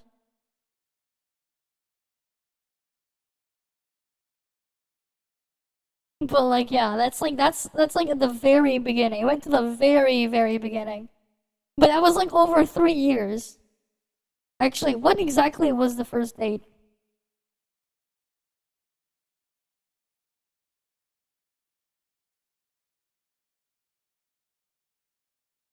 What was this timestamp? July 30th, 2021. Yeah, that's when around that time is when I started making stuff. Makes sense. Insane for me to be able to watch everything. This guy is a mosquito buzzing around into space, an annoyance, a hypocrite. So like it's more than 3 no years. Reason, throwing me. indirect jabs that no one will catch unless you know the full context. Now, there is a probability that I could have gotten something wrong or have missed something. So if you Redditors want to go and scavenge his channel, go ahead. Now, I do not condone any hate or harassment. I'm just calling out what needs to be called out. That said, I do not like this fucking guy. You can think. All right, now, Thoma, I'm gonna be real, man. I'm gonna be real. What you did right there, don't be a pussy. All right, don't be a pussy. Okay. Don't say I don't condone hate or harassment. All right, this is something that old Tectone used to do, and that was because I was a pussy. You gotta understand, the moment you call someone out for doing something wrong, you are absolutely sending hate and harassment their way. But here's the thing. You send it towards someone who deserves it. And that should make you feel better. Okay? That should absolutely make you feel better. Right? This guy did some dumb shit. Okay. Some people are probably going to bully him for a little bit. It really is what it is. Now, you can pretend that you care, but you know that you don't. And also, I want to make sure that you know that what you did in that video was, this guy sucks. He's doing bad things. Don't do anything bad to him. But also, I fucking hate this guy. What needs to be called out? That said, I do not like this fucking guy. You see what I'm saying? It's just very disingenuous. Just say what you mean. Okay? Just say what you mean. Welcome. Mean what you say. It is what it is. Get the fuck in there. We got a part 2. There's a part 2, damn. Deep and dark. Like this conspiracy that Saint is trying to push right now. This moron. There's a part 2, guys. He's got going for him. He's got a good fucking voice. Alright, here we go again. Y'all might know I made a video on this specimen of a content creator called Foxel. Now, I called him out on his bullshit. I call him out on him being a huge hypocrite and all the other nonsense. Video linked in the description. But honest to God, I thought I went in too hard. I thought that I was being a bit too mean. High emphasis on thought. Now, why you may ask? Because at this point, I think I should have gone harder. Like, I dead ass, bro. I think I should have gone in harder. I don't think I went in hard enough. Because this guy, this slime, you may say, he's had the most insane mask off moment on one of his streams that I've ever seen. Now, this stream has been privated by him, but God bless VXV Fiction to react to it on stream. So that's where I'm going to be pulling my clips from, just so you know. But what? in my opinion, this is one of the craziest mask off moments in this space. Yeah, we got mask off moment now. Off moment might be worse. Yes, Baldy is Malden. Yes, No. it's the Foxhole guy. No. They're Malden never over him. There will never be a bigger mask off moment than Enviosity and Atsu. Because everybody thought they were these holier than thou internet fucking darlings. Everybody thought, oh, they're so funny. They're so cute. Look at that. He's a little slime. I should be the only motherfucker getting praised. Like, come on, bro. That shit was insane. Like, what the fuck? You know the guy? The guy that went, I should be the only motherfucker getting praised in the Genshin community. Now, for a little context, right? You gotta love over that. Here did not agree with something Sane Tontas had to say in his video. His video being about the Gacha revenue report being a scam. Now, I highly recommend that you watch both Saint Tontas's Gacha revenue scam video and Foxel's video on that, so you have the full context of this. But let me show like 2 or 3. We already watched those before, though. This data is just fuel for the fire when it comes to a game's biggest haters. Since if the data from this website is showing that a game's revenue went down, that surely means it's reaching its end of service, right? But what if I told you that all of this data that all of these people are using to draw these conclusions is just completely made up? And the funny thing is, you could confirm that this data is complete fan fiction in as little as 3 minutes on the Gacha revenue website. Not even 3 minutes, 3 seconds. Making certain videos, especially like this one here, the Censor Tower Report is a scam video by Santonas, that the video really irks me. There's multiple reasons behind why it irks me, from straight up, you know, the why does it grind your gear? Lying by omission, a phrase that it grinds his gears using throughout the community because of this video now. And we're casting a stone at, not Censor Tower, but GachaRevenue.com. We're casting a stone at a man that pulls information from a third-party site. Yeah, and you don't like them, just don't bother them. Exactly. Revenue, but trends of... But hey, it's just funny to watch. Now, as y'all saw, Foxhole, quote-unquote, it's just funny to watch. Why I need popcorn. That guy just say, I disagree? But, and look, instead, you just watch them attack each other. Watch them fight each other. Watch them destroy each other. All he did, this guy said, this cheeseburger Free doesn't taste very entertainment. good. It doesn't have any cheese on it. It's not a real cheeseburger. And then the guy said, no, I disagree. Cheeseburgers have bread and meat and pickle and mustard and ketchup. And it's like, all right, well, there's still no cheese, so it's not a cheeseburger. It's just a burger. Like, what did he even disagree with? He didn't even say anything. Agreed with Saint Tontas. Now, honestly, boo-hoo. Like, Saint isn't even wrong. He spat. Very fortunately, he spat. Now, unfortunately for us content creators, we need the Gacha revenue report for a free video every month, so... Yeah, free video. That's true. It's a free video for the people who do that. Or in my case, 5 videos every month. It's good. I still like keeping up to date with it, man. It's good. I like to see Cookie Run on top. Still losing my mind how Arknight is making any money whatsoever. Just popcorn. Don't take our PvP away, man. But don't take it away, in the video, in my opinion. Yet again, please go check out the video so you have the full context. But after all of that, 3 days ago, 3 or 4 days ago, Foxhole decided to go live. Now, let's just say I think he had a few drinks, because the way he was acting didn't seem right. Because it's organized. A website's like a fucking brochure.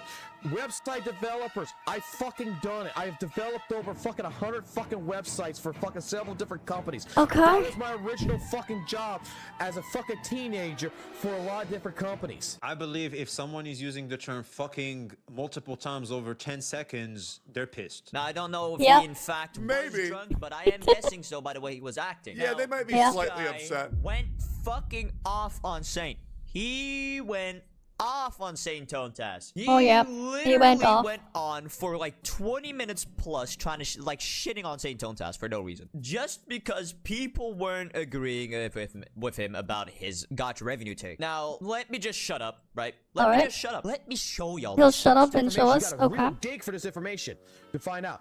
Watch. 1, 2. Wow. So deep. When he said watch, didn't he kind of sound like Boom Gonza? Put the ball in the orange box. Easy. Watch. And if you haven't seen that, I don't know what that is, but okay. Dark. Like this conspiracy that Saint is fucking trying to push right now. This fucking moron who's got like the only thing he's got going for him, he's got a good fucking voice. Like if I really wanted to make fucking videos and I really wanted to fucking go ahead and get 15k views and shit, I know exactly how to fucking do it. Then do it. Oh, is bitter as fuck. Yeah, he's bitter. You can tell. Oh my god. Yeah, I could get billions of views too. Then I do just it. don't wanna. Yeah, I could be a million billionaire. I just don't wanna. I don't know. What's the point? That's dumb. Yeah, I'd rather be poor. What the fuck? No, that's stupid. Exactly how to fucking do it. It would piss off a lot of people. I'm not Yeah, trying to man. piss people off, and that's the fucking problem. You want me to get fucking 15, 20 fucking K views? Absolutely. First video I have to go post up is why fucking Satanas is a goddamn fucking moron. That's the video. That's the fucking title, and that's me posting it and me attacking every goddamn fucking thing he's got and starting a fucking. Yeah, man. Now, I think it's pretty funny how he says, all I have to do is post a video called do it. How Saint Tontas is a moron, and I'll get 15k views. Well, I mean, to be fair, he's probably right. He's probably right. But it doesn't matter if you can get 15,000 views on a video one time. It's being able to do it in a Consistently. rapid succession. Consistency is it key. seems like you've already made a video on Saint Tontas and how about he's lying, and it seems like you only got 2k views. Yep. Never mind bro's ass. That's Never mind. crazy, dude. That is fucking crazy. Oh my god. Besides Bro, I that, absolutely it got seems like bitched. you literally got 0 views on your latest video. Oh, so, man. this tactic of yours is not working, man. So much for blowing up, am I right? Talk about two-faced. You have this calm, so-called, well-composed version of him in his videos. Alrighty, good day to all you legendary resonators. You absolute lovely bastards. And then you Hey, lovely bastards. I thought he said ugly bastards one time. toxic. Says fucking every 2 seconds version of him in a stream. When Capcom sells fucking, you know, $2.7 billion, fighter, that's not a real fucking number because people calculated that shit because they said, oh, what Capcom actually fucking says, what actual fucking developers say, you know, publishers say when they fucking send out a game to a fucking store, is that we ship this many units. Like this shit. Hey, man, can you imagine that? Somebody in the Gacha space using a PNG tuber that's fake as fuck. Man, that's number 572. Insane. Is genuinely insane. I have never, ever seen a more mask-off moment in my life. This guy has Saint Tontas living in his head.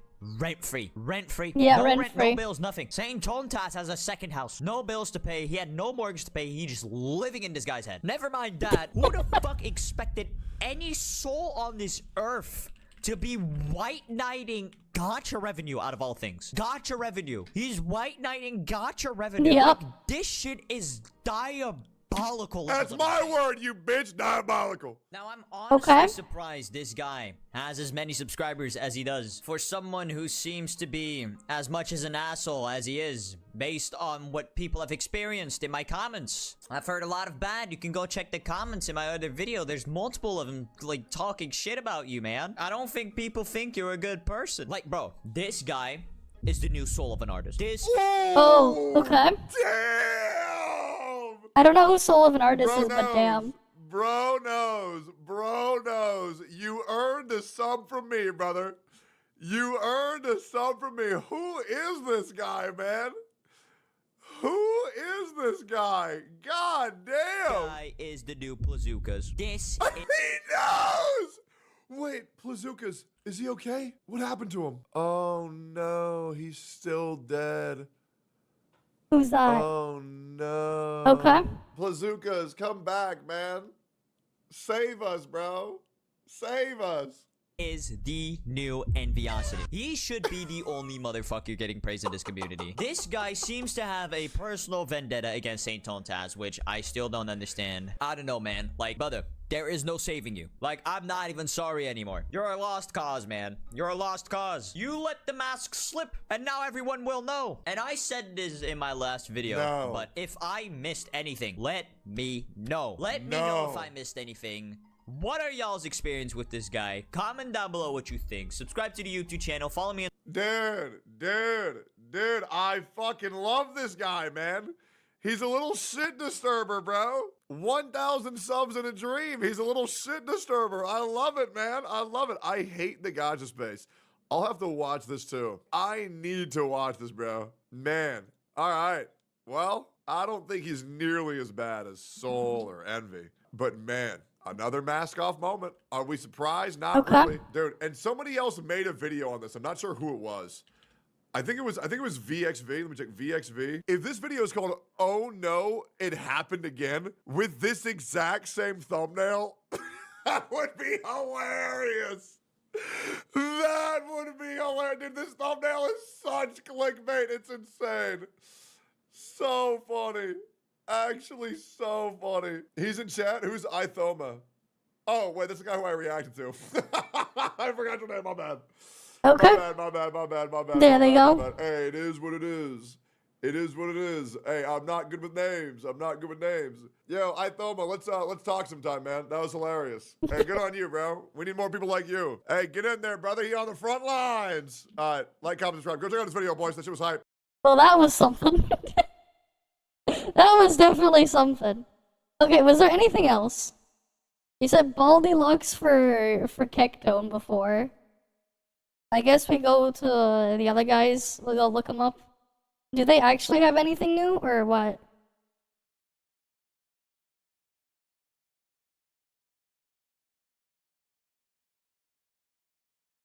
Oh, is this the one here? Or wait, which one? Which one do you want?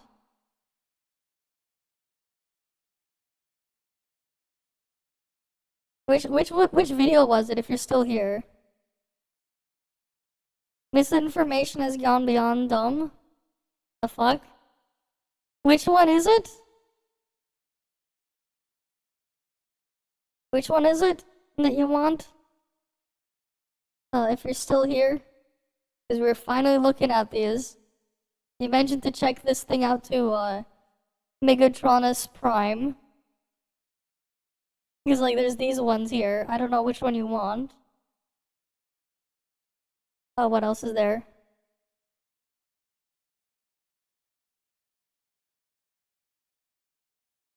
Okay, I still have to do my snowbreak stuff.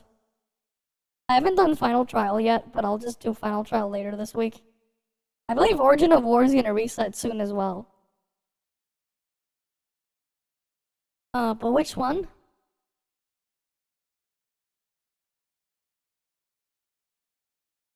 Like, which one did he want?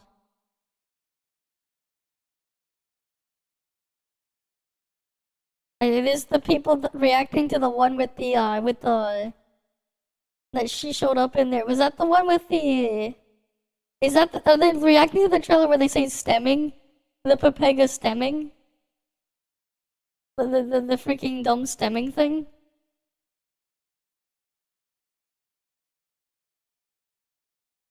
Like, is that what it is? They're reacting to stemming? Which is just kinda just dumb. The freaking... I also had like this video saved here. I saw this one. It's like, why is Gen Z so poor? I saw this in my recommendations. I kinda wanna see it. And like, the comments already look interesting here. They're talking about lack of work ethic and stuff. Alright, here, let's go watch this one. If he returns, I'll go ask him again. Degree, but ended up with 2 retail jobs. I have a business marketing degree, but ended up with 2 retail jobs. One that pays $10 an hour, and the other with fewer shifts at $25. Yeah, I know, no one reacts to Gacha Enjoyer, which is crazy, man. No one's reacting to Gacha Enjoyer. He's making peak content. Gacha Enjoyer makes peak content, man. $25 an hour. I'm He not makes making peak enough to get content. by. I'm not going to have experiences that most young adults do or did in the past because everything is just too expensive. There's so much unknown. I sometimes struggle to afford food despite working full-time and living with a roommate. Making ends meet means pulling money from savings, skipping a meal, or drinking water so that I can try and stay full. These individuals are from Generation Z, a generation who are coming of age right now. A common reaction to the previous statements are as follows. Every generation has their own issues to deal with during their time, and this new generation just simply needs to work harder. While some could say that that's partially true, it's clear that the numbers are not in favour of Gen Z. Yeah, they when never I were. first started living on my own, I was paying $280 a week in rent. My landlord wanted to increase my rent now to $450 a week. I make over 3 times the federal minimum wage, and I cannot afford to live. Where does this go in 5 years when 100 million Americans cannot buy a home and get a fixed rate, and their rent's being raised $200 every year? 6 in 10 Gen Zers feel unable to save for the future. Only 15% of Gen Z expect to be able to afford a home in the next 5 years. And 80% of those who rent worry that rental costs will keep rising beyond their capacity to afford them.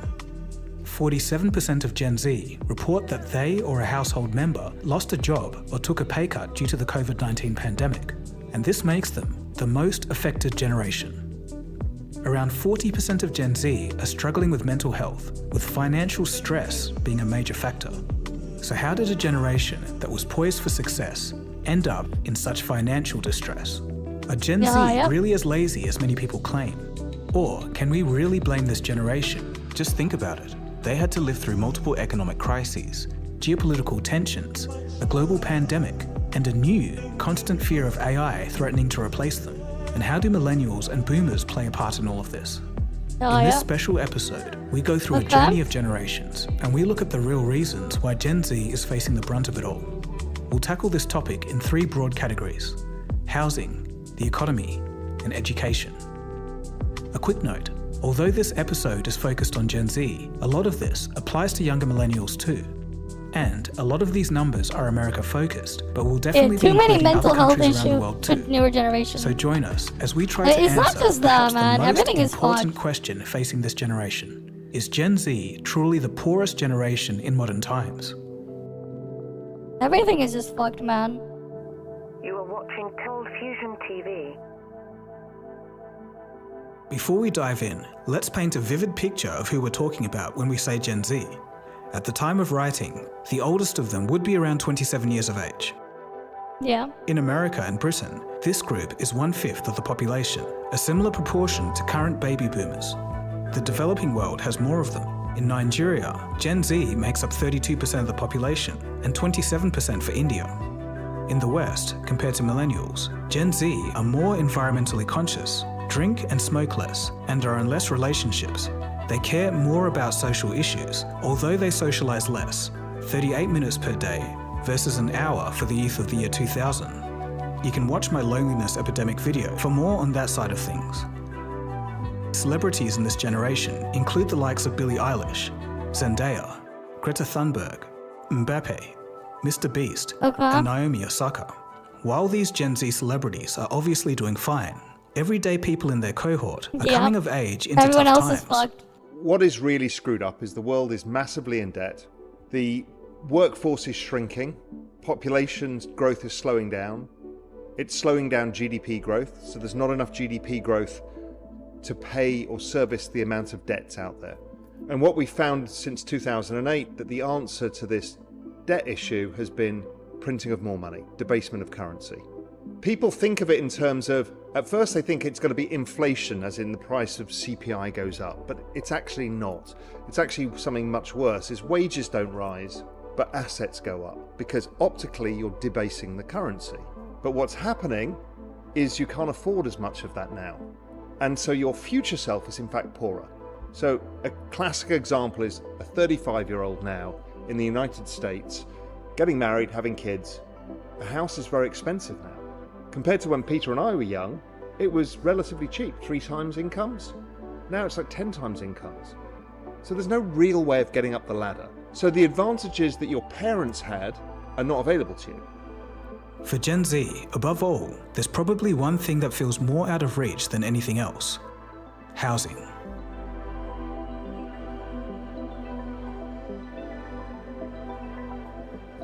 If you've scrolled through any social media feed, you've likely come across memes like these.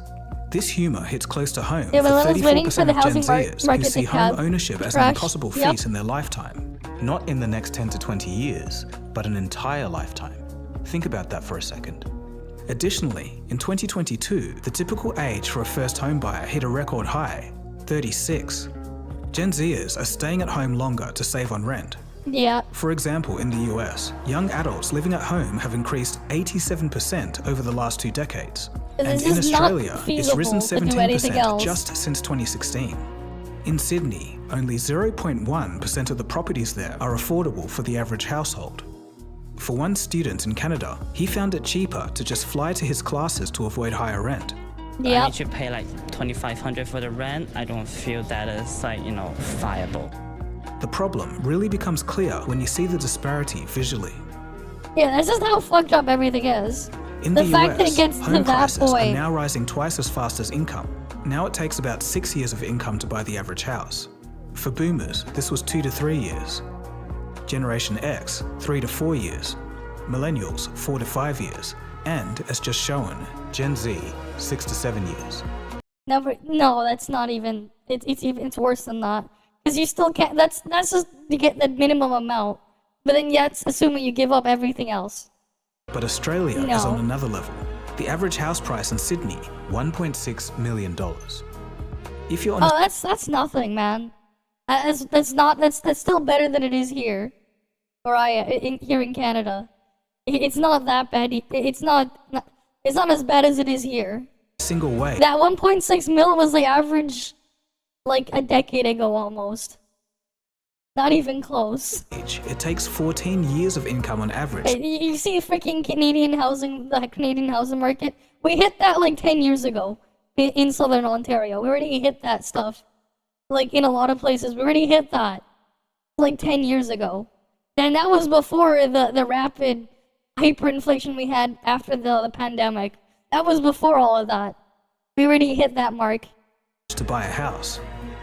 Remember, that's 14 years of work if you save 100% of everything you earn. In other words, you'd have to be homeless and eating out of garbage bins to do that. Just astonishing. And then there's stories like this. This 3-bedroom Paddington home in need of renovation, selling at auction for an eye-watering $9 million.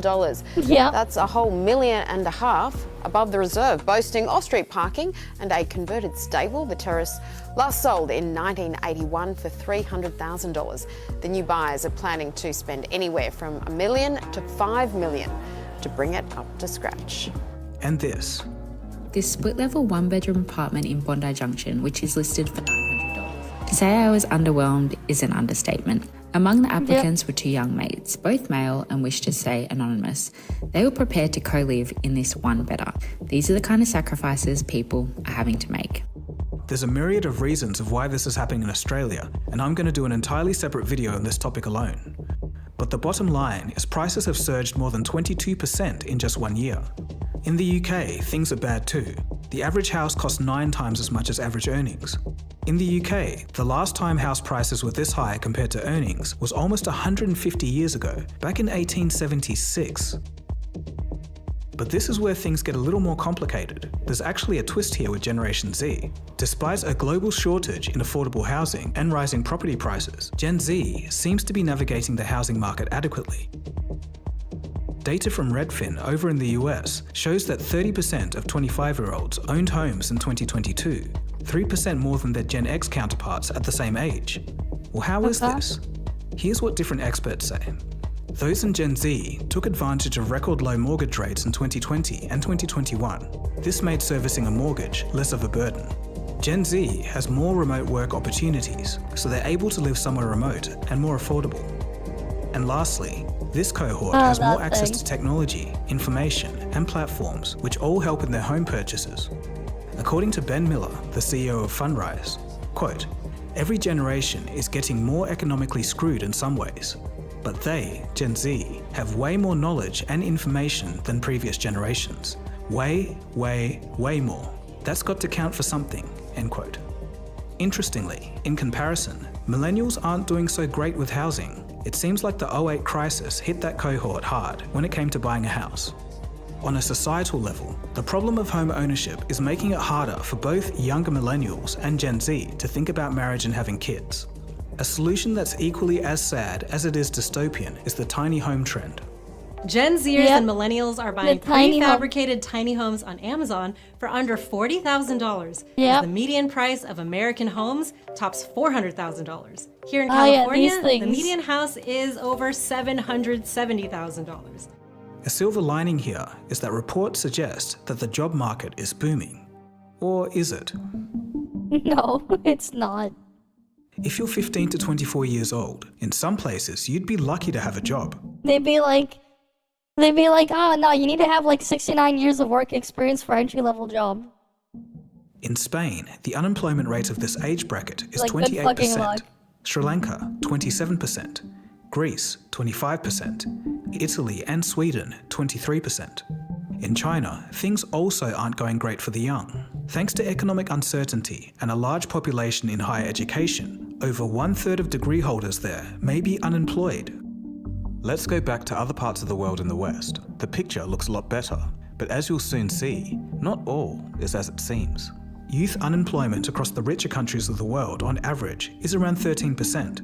It hasn't been this low since 1991. But you might be thinking, something doesn't feel right about this rosy picture. It's not like you hear Gen Z and millennials rejoicing about how good the job market is. So what is going on? Why don't the figures line up with what everyone's feeling? Well, the fact is, the figures we often hear aren't telling us the full story. For example, in 1994 in the US, the government changed the way they count unemployment. They stopped counting all of those who stopped looking for work or only have part-time employment. A lot of There other you go. countries have done this too. And Misleading when you factor information. That in, everything starts to make sense. Very bad Peter information Schiff there. explains further.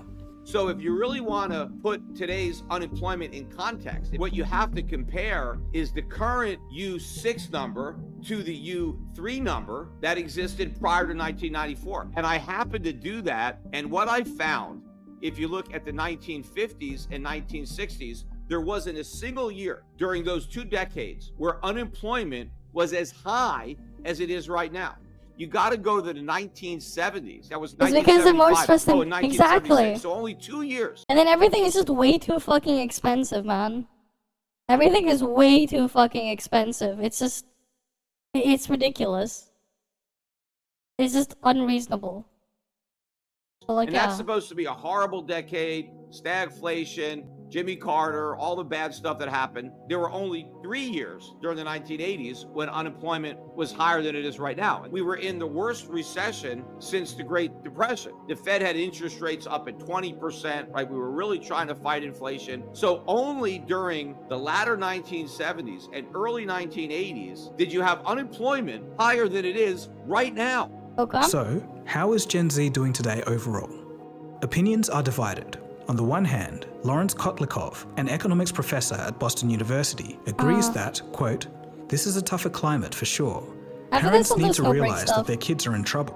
I haven't done the my Snowbreak Others like dailies personal yet. finance expert Ken Coleman believe that Gen Z has an advantage due to technology, which levels the playing field. No. Quote, "I think this next generation, this Gen Z generation, and the You have no idea how scuffed the freaking how cope that saying we have an advantage is like, you have no idea. Heck, like, despite like having like computers and shit all their lives, basically in my generation, they never taught a lot of people how to like freaking type on a keyboard and stuff. Like, have you seen an average Gen Z person like type on a keyboard, on a computer keyboard? Like, have you seen how they type? How slow they are? Like, unless they're like in a space where they're constantly like they actually are like dealing with a keyboard constantly, the high likelihood is the majority of them don't know how to fucking use one. They don't, and they have to like look at a keyboard. They have to go look down when they're typing, and they'll have like a very, very slow word per minute like count. Like an extremely, extremely low word per minute. That's like the average Gen Z person on a fucking computer. They're very, very slow for like a lot of them. They'd rather just like do the texting stuff on their phone or whatever. They're faster doing that. It's a new kind of tech illiteracy. Because just because they assume, just because they grew up with it, they know what the fuck they're doing, which is completely false, right? Like, you know what? It's like, we've had when were guns and knives and stuff like and all these types of weapons and stuff like that invented? Does that mean you automatically know how to use the weapon? Right? Like, does that mean like you know how to use a gun if you've never if you never like learned how to use the thing? Do you know how to shoot a bow and arrow properly? Do you know how to fire a crossbow? Do you know how to fire stuff out of a cannon properly? Right? Like, you find that odd? It's not odd. It's reality. The point is for people to actually get good and fast at typing, they need to actually practice and learn. But they don't teach that to kids in school. At least they didn't do it when I was in there, like when I was in elementary and high school and stuff. They never taught any of that. So everyone was painfully slow. For the most part, majority of the kids were painfully slow. I was typing and zooming way faster and like way ahead of them all because I had to fucking learn how to type because the things I was doing, because I was constantly on the computer growing up, playing games and stuff. Like, I was freaking playing PC games when I was like 6 years old, like 5, 6 years old. I was already PC gaming all the way at that age. I started playing World of Warcraft. I was still in elementary school. I think it was like 5th grade or something at the time when I started playing World of Warcraft. Like, back then, like, and it's like, yeah, you want to communicate, you need to communicate to people in MMO. And what are you gonna do? You're gonna type in chat. The point is you gotta get faster and faster at typing that stuff. But yeah. Like, the thing is, the accessibility of a lot of the tech today, they're not gonna be able to get those skills. Because it's like, yeah, sure, then what happens now? Like, how many households now as well, right? Do you see people thinking of getting a home computer? Like a computer in their homes and stuff? Not really. Like, you'll see them buy like a bunch of iPads or whatever. You know, everyone has a phone in their pocket. But like, they don't know how to fucking type.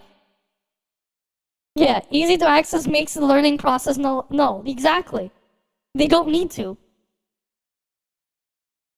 Yeah, I mean, it's a lot of people have, right? A lot of older people who were using the computers and stuff. Yeah, you learned, so you know what it is, right? You know the QWERTY, UIOP, ASDF, GH, JKL, and that stuff is what's it called?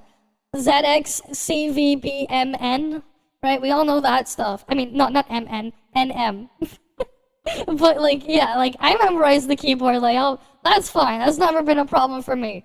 But like, I go look at my brother trying to type like one basic thing on his computer. It takes him like 10,000 years still. He plays Minecraft all the time on his computer, and he still hasn't bothered to fucking learn how to type. He has not. He hasn't learned. He'll have to look at the keyboard every single time. Right? Like, still. Right? Like, if they didn't, like, they didn't have to learn. And the thing is, a lot of them still are in the mindset where, like, they probably think it's a good idea to maybe try to learn. A lot of them aren't in that mindset. So, like, that's just the reality there. They don't know how to do it. They don't have the skill. Like, actual skill issue, but, like, they just do not have it. The kids coming up behind them, I think we're going to see an entrepreneurial boom like we've never seen. Yeah, I mean, I type with one hand. To be fair, I type with one hand, but I'm fast with that one hand. Yeah, here's the thing, when I'm typing stuff on the keyboard, I'm doing that with one hand. I can do two-hand. It's just that I'm so used to having macros on a keypad on my other hand that, like, I'd rather just not do that. Like, if I'm gonna type in, like, a number input, I don't even use, like, I just press a button on my mouse. Because I have freaking macros all up the ass, but that's me. Like, I got used to using all these macros and stuff like that. Because they made things a bit more convenient for me, and I set them up that way. Right? But, like, I do, for the most part, still type with one hand, but sometimes I'll do two-handed if I don't need to. But, like, most of the time on stream, I'll do it one-handed, but that's because I have my other hand on a different thing. On my mouse. With, like, my macro keypads and stuff. In history because of the playing field being leveled by technology, making it so much easier, end quote. While it's true that technology does indeed help even the playing field, will it be enough? It got too easy. And it could be a double-edged sword. It got too easy for some of them, so they never learned the skills. It got too easy, they never learned the skills. Macro keypads, though, are nice. They're very nice. They are very, very nice. It's like, it is really nice to have, like, a bunch of fucking buttons on your mouse. Like, I can't go back. I don't know, actually. I never checked. I'll probably have, like, a bunch of spelling errors. Like, I'll type things quickly, but, like, I'll have spelling errors. I don't know about... I'll probably try it one day. I don't know. For But, like, example, I'll AI have spelling errors. advancements, however hyped and overblown today, in some areas could provide a real challenge to working humans over the next decade. We'll have to wait and see. Okay, so that was the job market. But Well, once at least I Gen get Z to has got a charge my job, keyboard like how this. are they doing? Well, My again, keyboard there's needs to some charge interesting its stuff battery. going on. And, like, the funniest thing, too, is, like, I'm using my keyboard on a bed. So it's not like I'm even, like, pressing the keyboard buttons on a flat surface, a completely flat one. Yeah, you'd probably need, like, a wider, more ergonomic keyboard to do it comfortably. Gen Z have figured out something pretty smart. Changing jobs more often allows them to earn more, almost 30% more according to Business Insider. According to The Economist, the wages for Gen Z are rising much faster than other age groups. In America, hourly pay rates for those 16 to 24 were 7% higher year on year compared with workers aged 25 to 54 at 13%. In Britain, the pay of those aged 18 to 21 rose 15% last year, and this is far greater than the other age groups. In New Zealand, the average hourly pay of those aged 20 to 24 increased by 10% compared to the average of 6%. In a few places, including Croatia and Slovenia, Gen Zers are already earning as much as the average worker. It's all very interesting.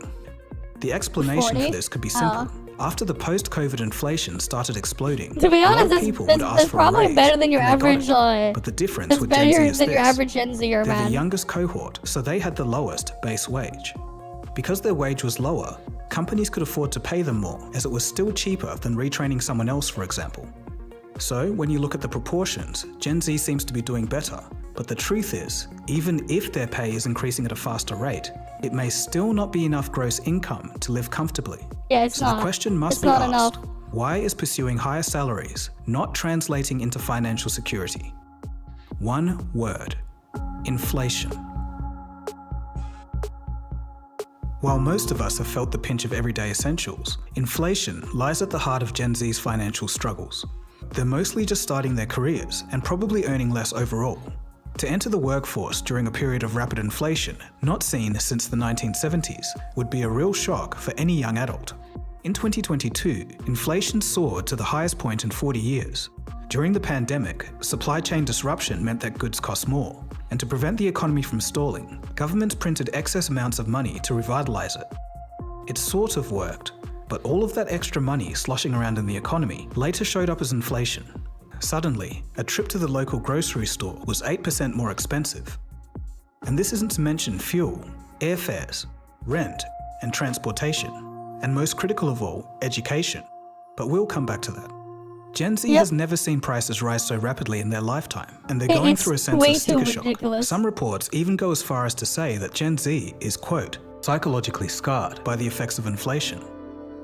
Okay, so inflation is high, but what does that really mean? Well, I quickly need to show you some lessons from history so we can understand the full effects. Barring World War II, in which life wasn't normal, the mid-70s till 1981 saw raging inflation, reaching a peak of 20%.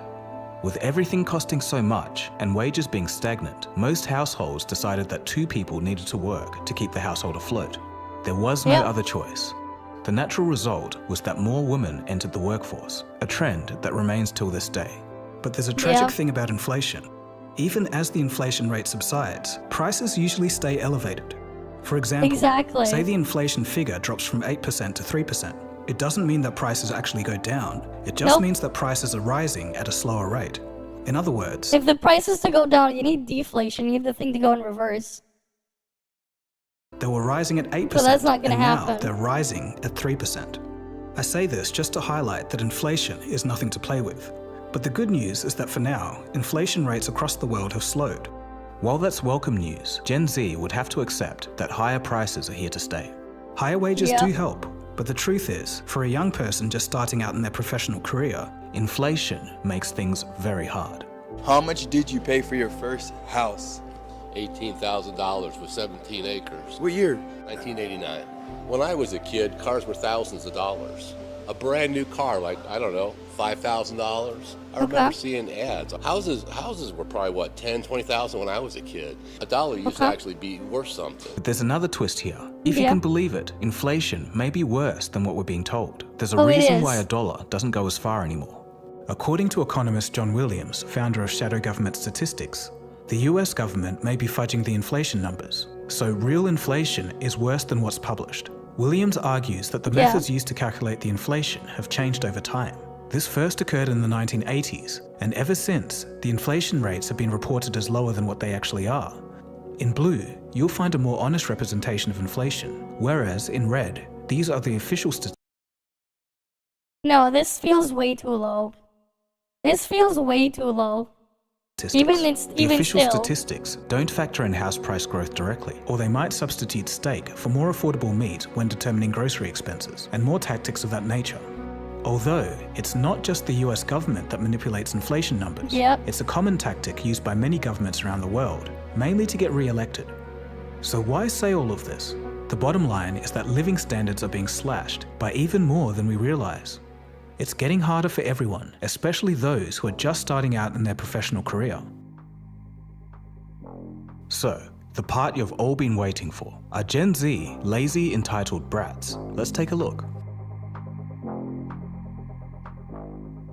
To set the stage, when it comes to attitudes among workers, employee confidence and morale is generally low across all generations, not just Gen Z. But that being said, out of all the age groups, Gen Z is the most disengaged at work. Only 44% of Gen Zers report job satisfaction, and that's compared to 67% of older workers. Last year, Gen Zers boasted about quiet quitting. This is where they put in just enough work to not get fired. I mean, that's not quiet quitting, that's just fulfilling your end of the deal. That's fulfilling your contract or whatever it is, the terms. That's not quiet quitting, that's doing exactly what you were asked to do. Let's talk about bare minimum Monday. Like, the bare minimum should be the expectation, not going further. Especially if they're not gonna pay you enough for it. This same type of behavior is occurring all across Asia. In China, they call it tangping, or lying flat, and we've covered that on this channel before. A 2022 survey found that Americans aged between 15 and 24 spent 25% less time on, quote, working and work-related activities than those in 2007. This next statistic is very telling. The share of American 12th graders, aged 17 or 18, who see work as a central part of life has dropped sharply. Why is this? Well, Gen Z wants a workplace that has mentorship, genuine connections, flexibility, and a work-life balance. For them, the world has changed, and the traditional office job with a commute just doesn't cut it anymore. Well, no, because they ask for way too much, and you get so little out. That's the problem. Expenses and everything is just way too high. They ask way too much for very little. That is the problem. You get very, very low compensation. Right, and they ask way too much. The half of the import Twitch dying. What? The fuck? Generations look at Gen Z's attitude with scorn. To them, it appears like a pure lack of work ethic. In fact, 3 in 4 managers consider Gen Z the most difficult age group in the workplace. Are Gen Z workers lazy, or are they simply changing the work culture? Lazy. A new survey has found 60% of US bosses have fired their Gen Z workers, complaining that the younger generation wanted to leave early, start late, and expected to be paid a fortune. Well, now bosses in Australia have the same problem. They're not bad, they're different. That's all. Like, they're growing up in a world where they're probably not going to buy a house. Ever going to be able to afford it. They've gone through COVID. I think they've just got a bigger sense of YOLO than we did. And that's not a bad thing. It's just different. So I think older bosses are like, no, I worked a horrible job all my life. You should too. And the kids are saying, no. But I think the work ethic comes back to finding a passion. And that's no different for any other Gen Z worker. And I think that's why, you know, some of this trend may have happened. Maybe this work wasn't their passion and it's not something that they really wanted to do for the rest of their life. And I think that's where it comes back to. If someone finds a job they love, they'll put in their all. And if it's something that they don't really love, I think my generation nowadays are just well, more have fun inclined with to be that. like, look, this isn't for me. If you're gonna be a soldier. And I'll find something else that is. We have to take better care of young people's mental health, and also the older people in the workforce need to communicate maybe in newer ways and or teach younger people how to communicate in older ways. Okay, but here's the truth of the whole thing. Most of these companies would lay you off in a heartbeat if that is also true. it affected their bottom line. And Gen Z knows that. They might even be the first generation to enter the workforce knowing that. I'm not telling you to be lazy on someone else's dime, but a lot of these companies don't give a damn about you, and it's perfectly acceptable to not give a damn back. But who's actually right? Well, we have to look at both sides of the argument first. According to surveys of managers and employers, Gen Z has a combination of perceived entitlement, short attention spans, and a tendency to critique beliefs held by other generations. And this next one's going to be controversial, but there's a common trope that Gen Z is too soft. According to CNBC, 25% of Gen Z say that they need a therapist just to deal with the stress of filing taxes. So who do you think is right? Who has the valid points? I mean, to be fair, filing the taxes should not be what it is. It is intentionally made to be an awful process to deal with. Just so they can justify having a really, really terrible job exist that really shouldn't. I do think it's interesting to see how age plays a role in one's thinking. But one thing is true. Gen Z actually works harder than most people think. Almost 4 in 10 Gen Zers have a side hustle in addition to their regular job. So it seems that Gen Z will do the work, but it's just on their own terms. And now we can move on to education. Let's start with South Korea. The youth of South Korea are the most educated in the world. Nearly 70% of those aged 25 to 34 have a tertiary degree. That's the highest among OEIC countries. Just imagine the stress and fierce competition.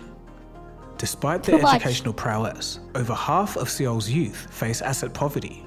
That means they lack enough liquid assets to cover their basic needs for 3 months. It's just too expensive everywhere. Moreover, in a country where working 18-hour days isn't uncommon, 18 hours a day, I'd be like, yeah, fuck this, man. skyrocketing house costs are pushing many South Korean Gen Zers into smaller 18 hours. Yeah, like they're living like this. Like, what's even the point if you're gonna be stuck like this? apartments just Like, look at this, look at this. The fuck is this? Like, what is this? And like, they probably don't have a washroom, or like a bathroom or anything too. They probably have to like share it. This is like the size of a small bathroom. That is their room. Like, actually, yeah, probably even smaller than a small one. And then this is just where they are. 50 square feet. That's almost 1/10 of a standard studio apartment. So the United States, of course, is an interesting case. Education there is extremely expensive. Tuition costs have risen faster than the costs of medical services, childcare, and housing. Student debt is no joke with these higher interest rates. It's so bad that 39% of recent graduates said that they would choose to spend a week in jail if that meant that they could erase their debt. So since about 2018, some Gen Zers are simply turning their backs on traditional higher education paths and looking towards a career in trades. Community colleges are also being looked at more. It is so weird to me that everyone wants to go to a highly ranked college. Usually the professors there, their number one focus is not teaching. They're incredibly smart, but what they really care about is their own research. As you guys know, smarts does not equate to skill when it comes to teaching. It also does not necessarily translate to motivating young people. That's why the most impactful teachers are usually at community colleges. Way cheaper, way easier to get into. You can likely live at home if you go to community college. Overall, I think that's pretty much the move. But in most Western countries, those who are going to university are being smarter about it. The economy isn't as secure as it once was, so there's been a drift to more easily employable degrees. Science, engineering, and medical degrees are rising, and the humanities are falling out of favour. And all of this isn't to mention Gen Z's debt levels. In the US, for example, with inflation and interest rates rising, Gen Z has the fastest rising debt levels of any generation. Between 2022 and It's very 2023, fucked so up. just in 1 Exactly. year, boomers' debt went down by 1.3%, millennials up by 8%, and Gen Z up by 15.4%. In addition, Gen Z is also making $7,000 less than their same age group was a decade ago, adjusted for inflation. They really haven't got it easy. We can all agree on that. You have to put, So yeah, in you have to go conclusion, harder for I less. personally think that Gen Z is in a very interesting situation. There's multiple stories going on here. On the one hand, there's financial headwinds, inflation, and rising rents. But on the other hand, their wages are rising faster than any other age group, and home ownership rates are higher than millennials during the same age. But at the same time, when compared to Generation X and Boomers, they're still a lot poorer.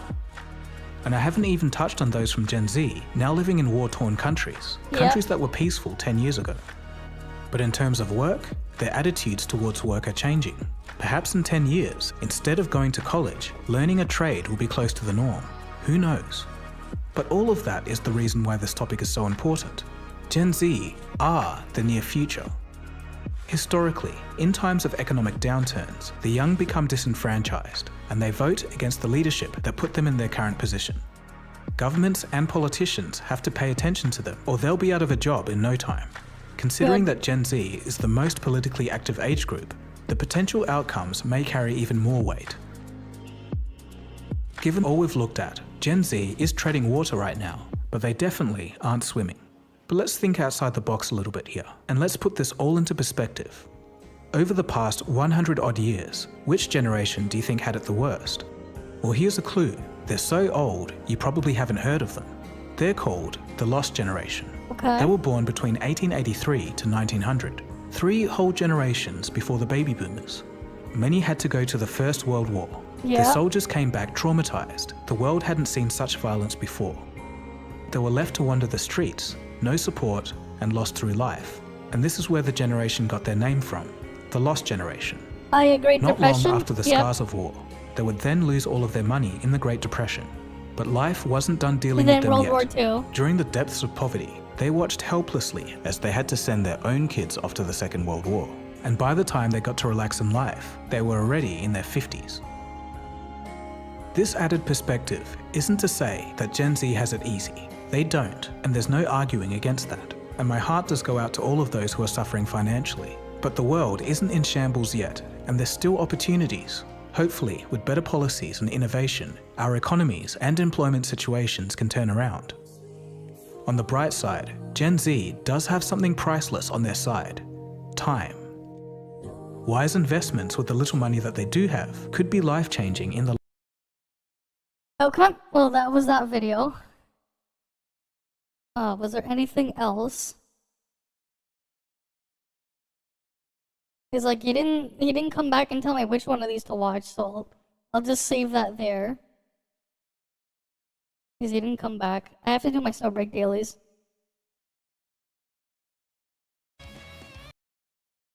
Alright, let me boot up Snowbreak. I haven't done my Snowbreak dailies yet. Alright, let's go to Snowbreak S game.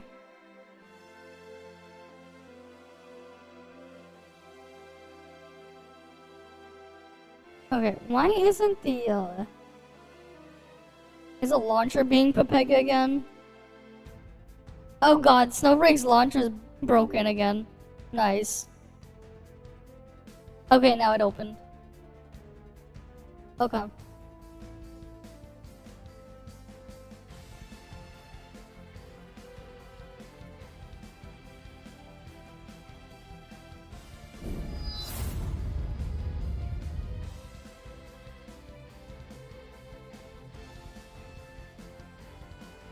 Alright, let's go in here. Yeah, the launcher, like the regular launcher for the PC version has always been borked.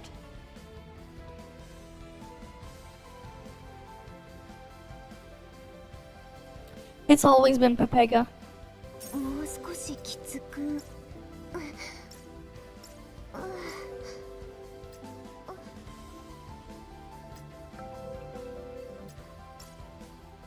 Alright, what we got here? Claim this. Neural sim stuff, whatever.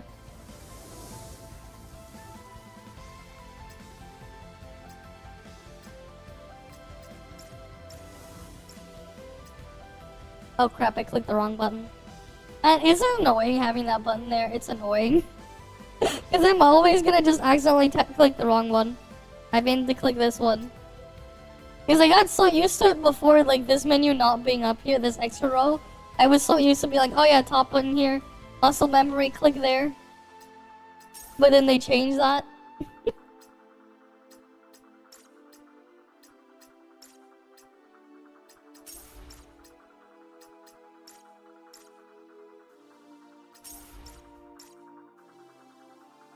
You guys get it, right? Muscle memory. Once you develop the habits with muscle memory, you know, Found you, adjutant.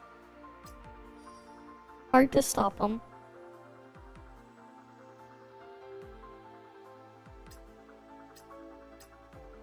Alright, that's what we have here. 3 days and all that stuff.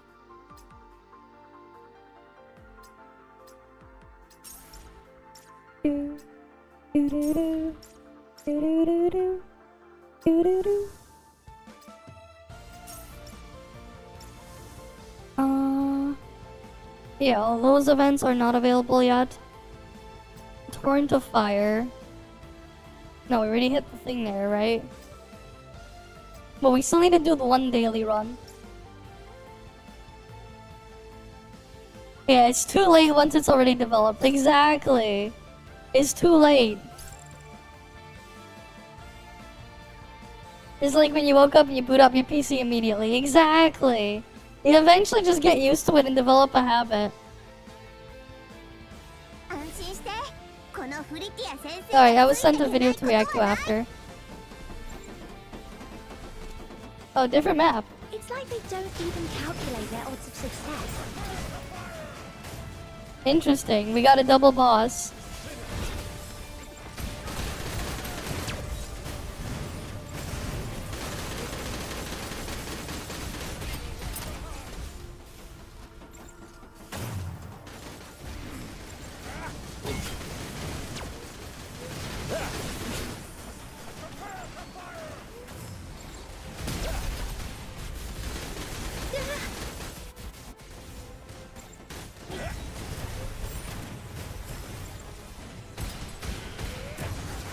Fuck, how did it miss?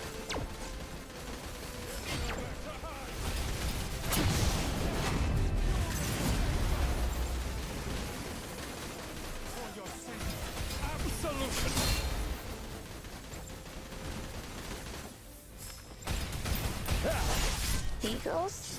Am I seeing things? Great, let's pick up the pace.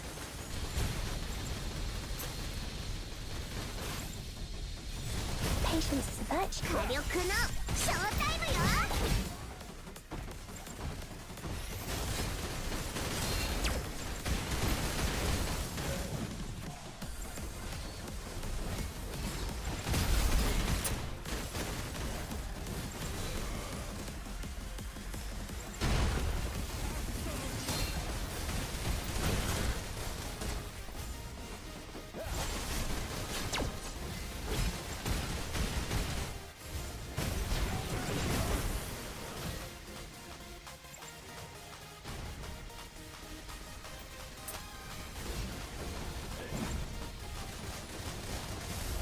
Yeah, I'll just use it. Ult.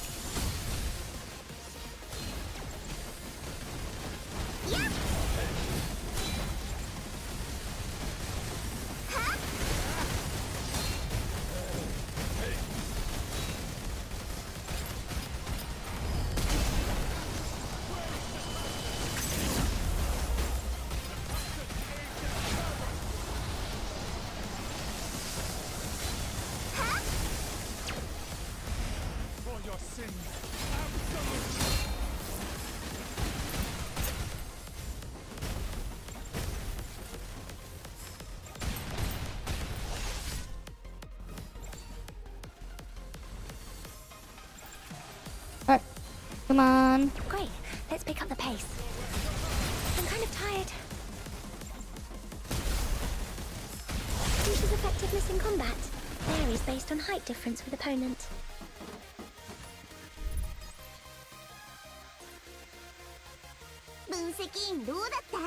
And I still did half the damage somehow. The fuck? How the hell do I still do half of all the damage, man? How the fuck do I still do half? God damn.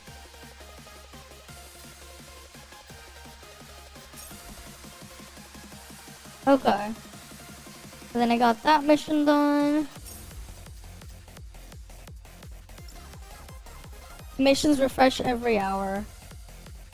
I see. Yeah, no, we're not doing that one.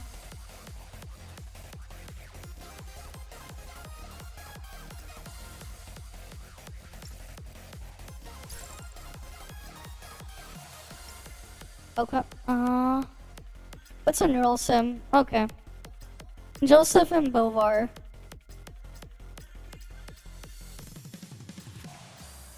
I'll put that there. Claim that.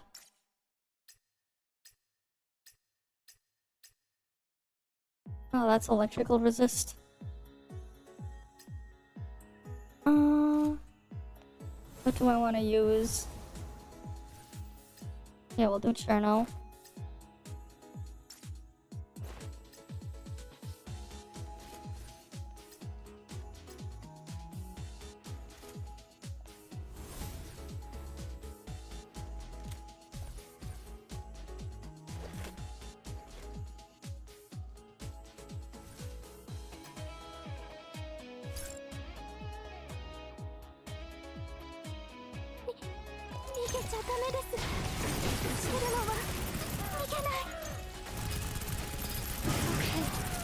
Pull myself together.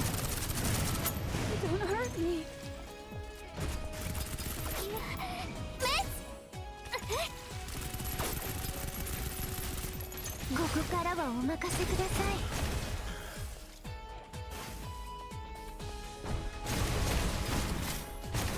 Don't be scared. I can do it. Huh? And you did it? Alright, cool. Easy.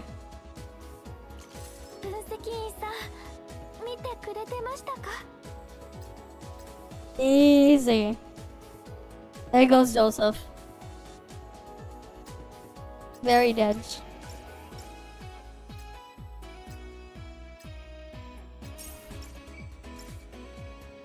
Alright, very, very dead.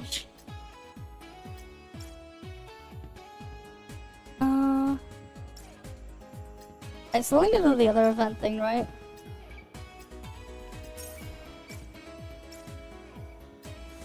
What other events we need to do?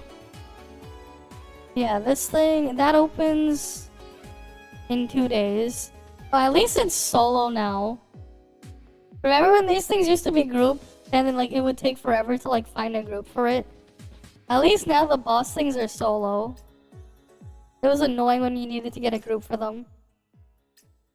Because sometimes it would just take forever to get a match.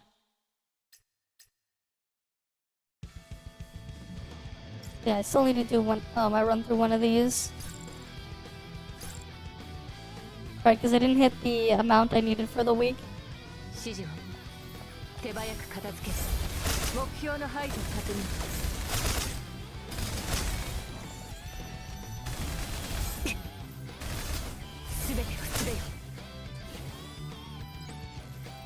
Easy.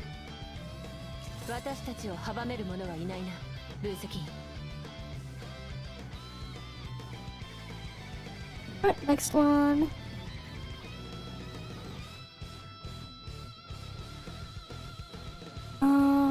I want that one.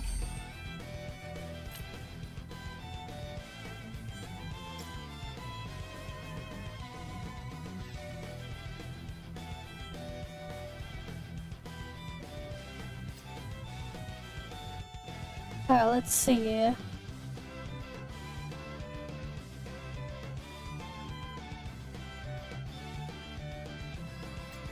Yeah, I'll take that. We'll go down there.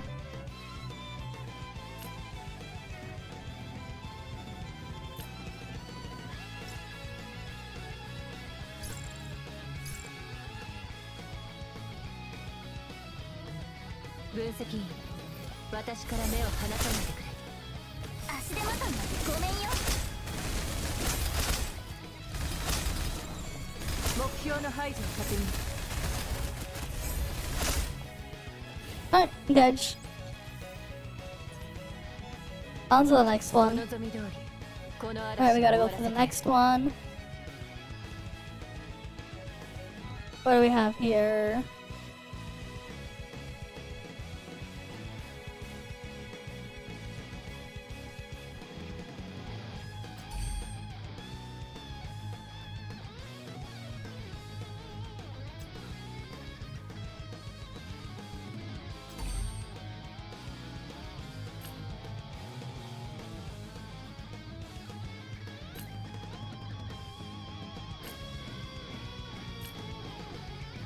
Yeah, I guess that'll work. That'll have to work. Here. More space.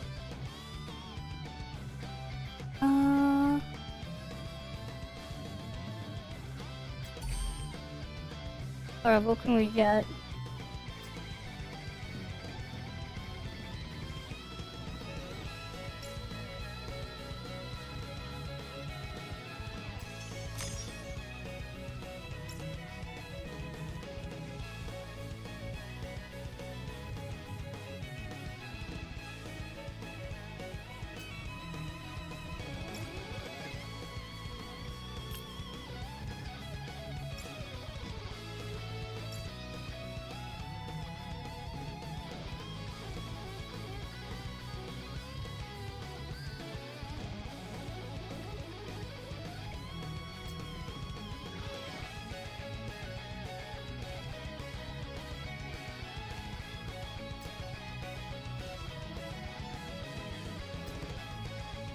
Yeah, grab that. What else is here? Okay, those are not worth grabbing.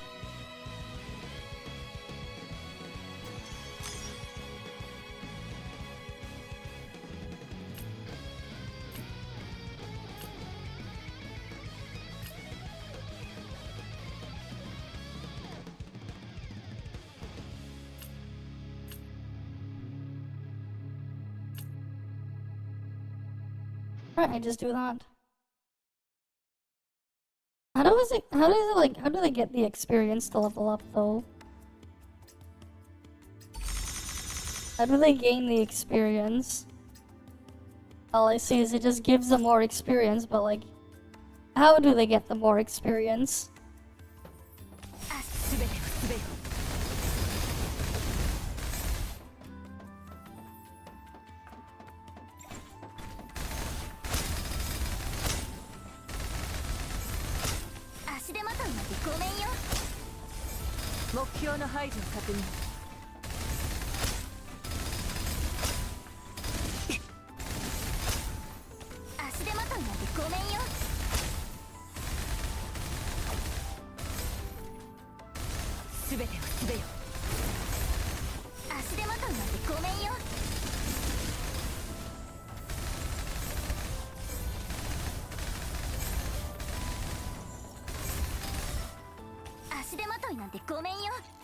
Okay. That thing's dodged. On to the next room. On to the next room.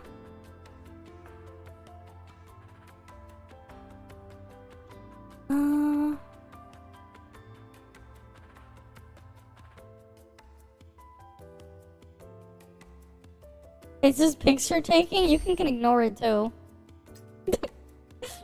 Why even do that? Just do the AFK one. You know, if you kill a bunch of random aberrant trash mobs, they'll drop a material you can just use to claim the AFK stuff instead. The AFK points. Just do the AFK one.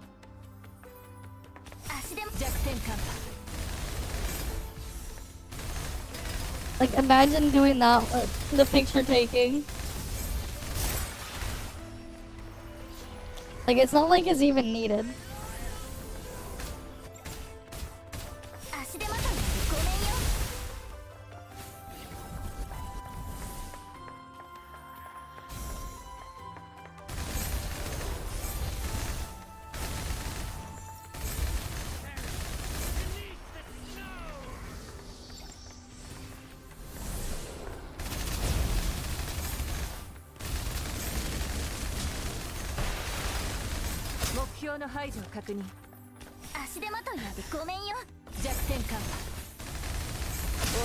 Yeah, I don't know what even is the point.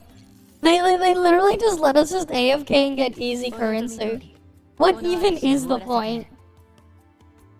Right, like what even is the point? We get the easy AFK stuff. I'm not complaining though. Easy AFK stuff is easy AFK stuff.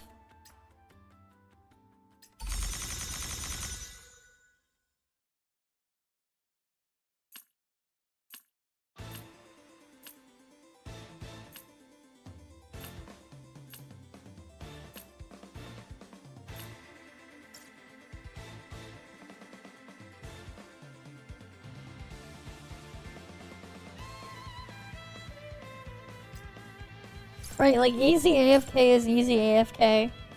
It's great. It's just great.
Okay, I'll just put it this way and then...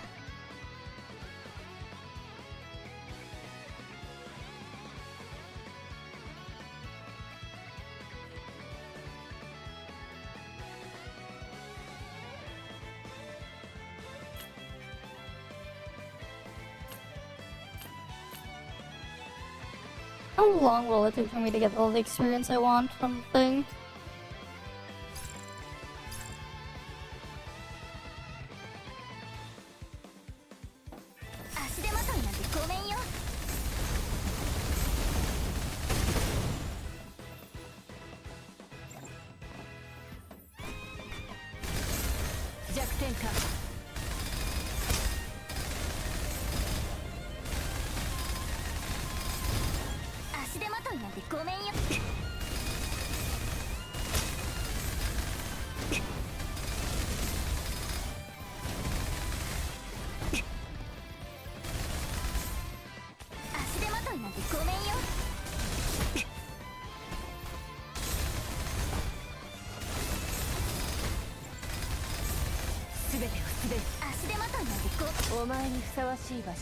Alright, Dedge.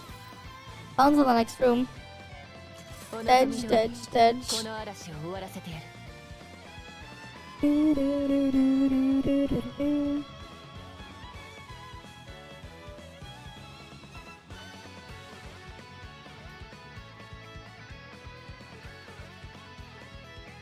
Oh, let's see here. HP, yeah, I'll just take the defense pearl.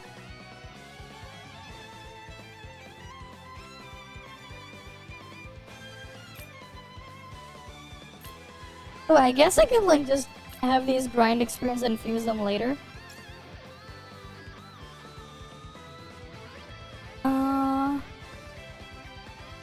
Yeah, we go here.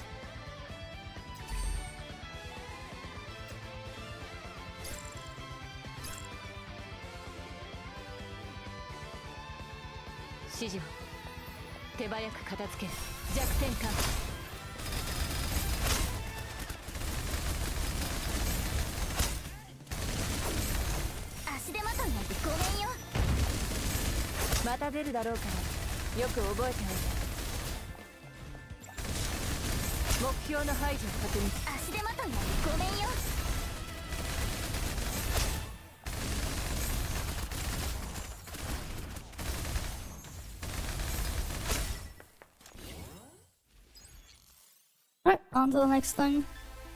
私たちを阻める者はいないな、分析員。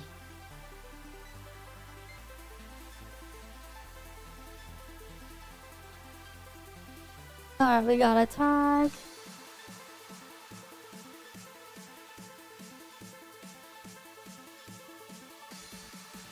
Oh yeah, this one gives the XP here, XP here.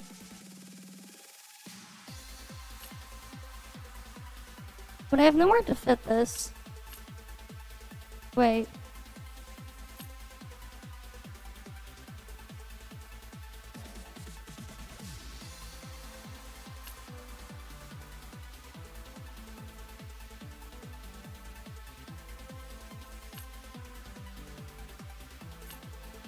I can do it this way.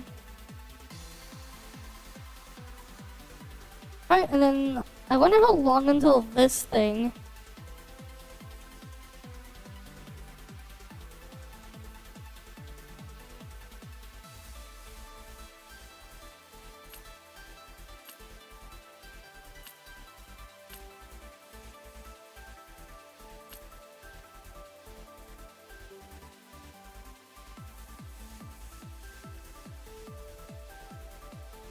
No, wait.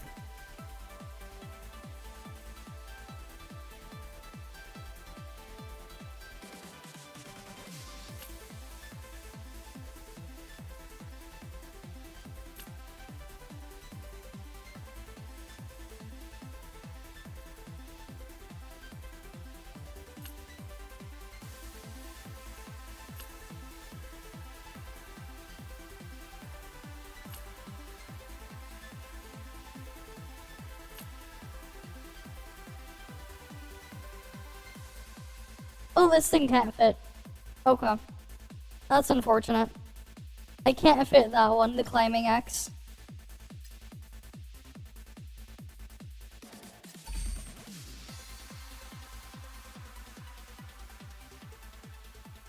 Doesn't matter. I guess we go top path.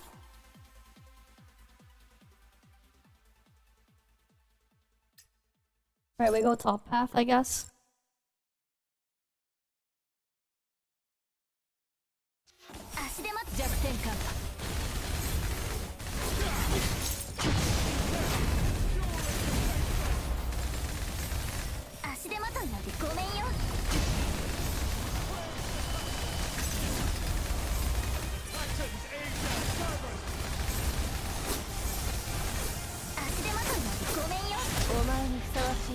And edge. Edge, edge, edge. Next thing, come on.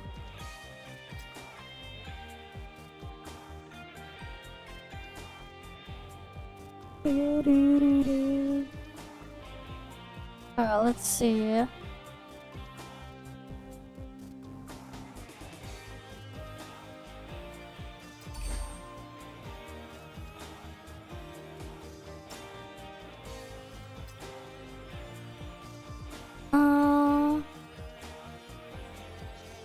Yeah, no, I just want more bag space. Now I can fit that there.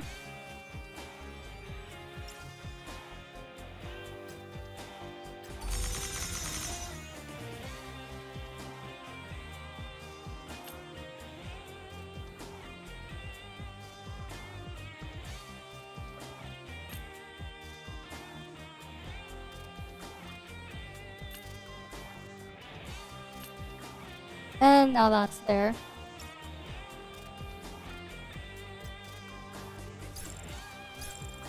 Easy.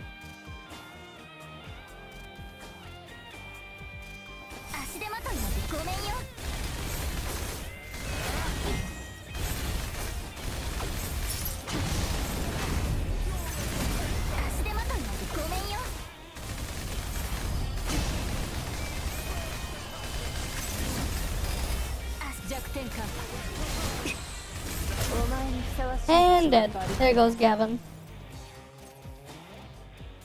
私たちを阻める者はいないな、ブースキー。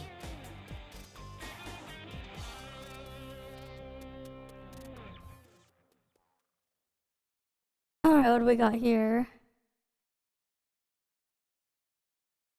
Seal experience. That one could be interesting.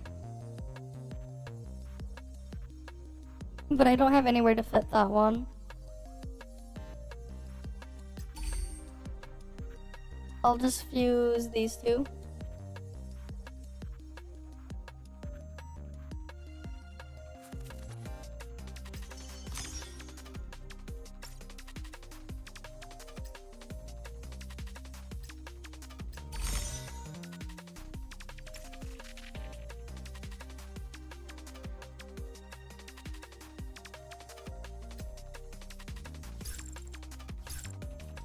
Alright, now into the middle path. We'll fight the boss again.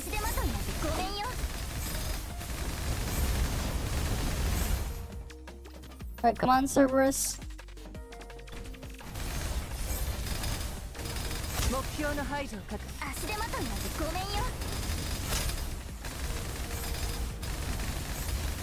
弱点カウンター。足手まといなんてごめんよ。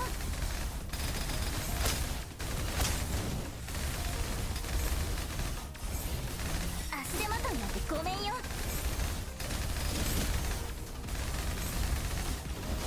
慌てる必要はない。足手まといなんてごめんよ。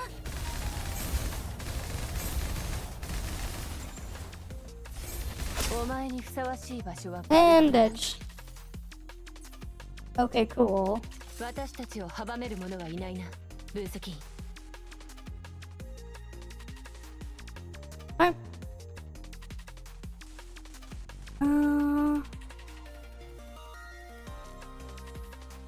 I guess I take that one. And then we go down the bottom path.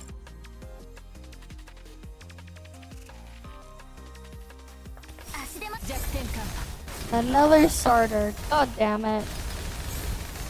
Why does it have to keep giving me starter?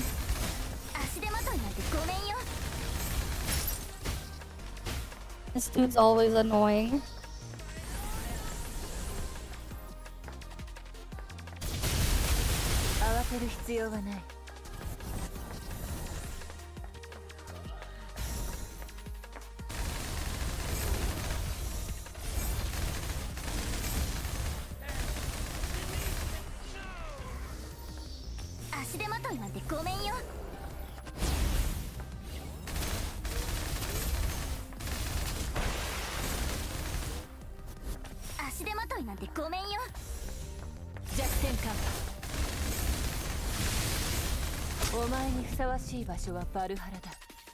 Oh, at least he's dead now. At least he's dead.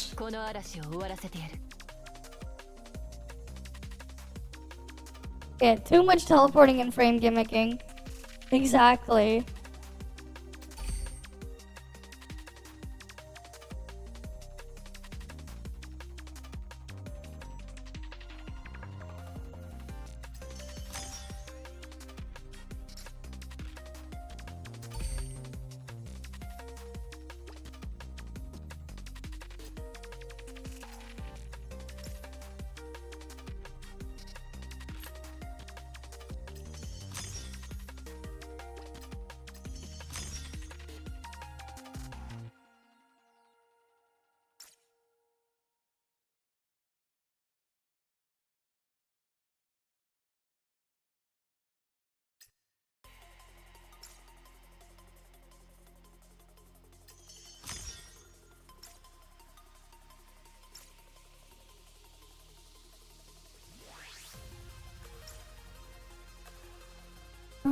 Which one was else? What else was here?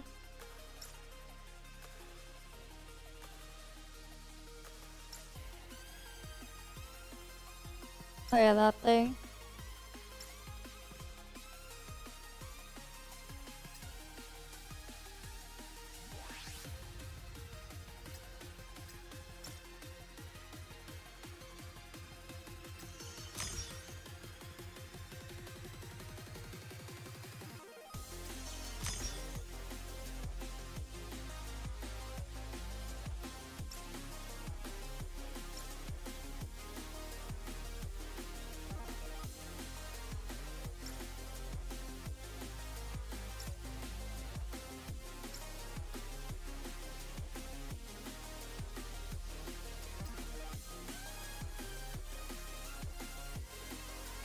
Fucking hell. Now gives me that.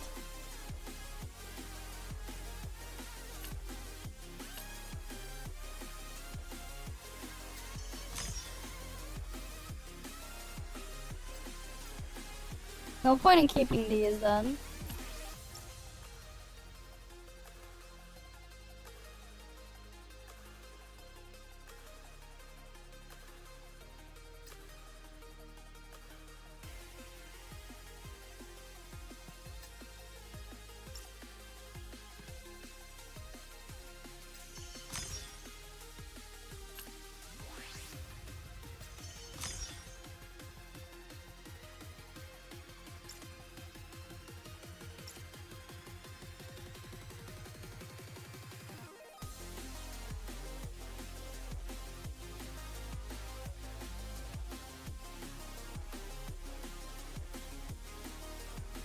Wow, like literally impossible to get like the triple thing for me, man.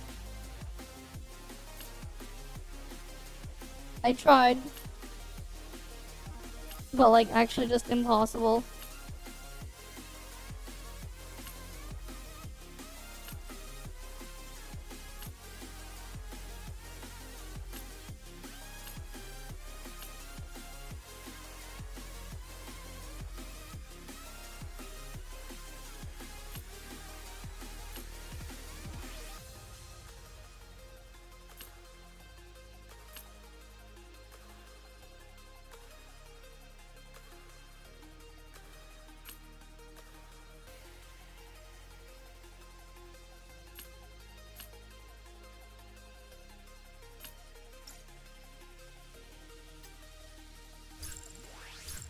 I tried to see if I could get the triple seal thing, but nope. RNG problem.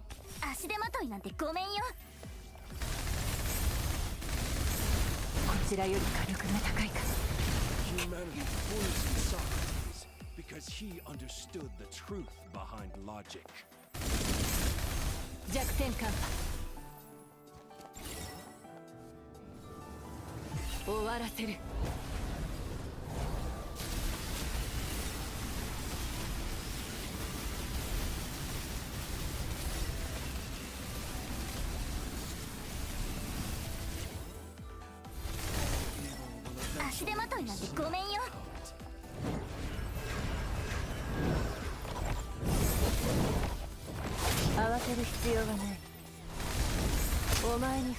And dead. There we go.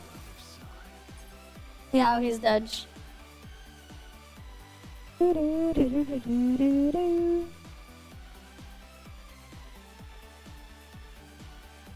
Right, we got 4 level 5 treasure thingies.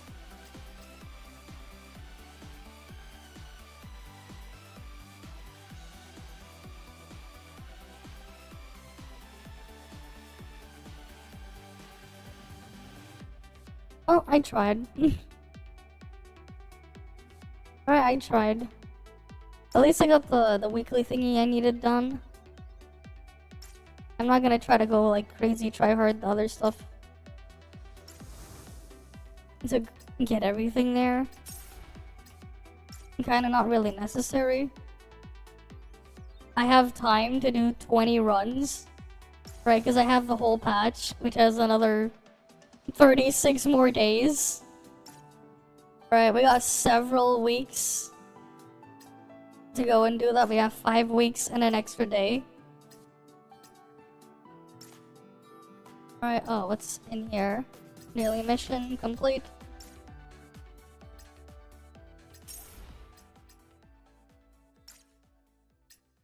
Nothing else there?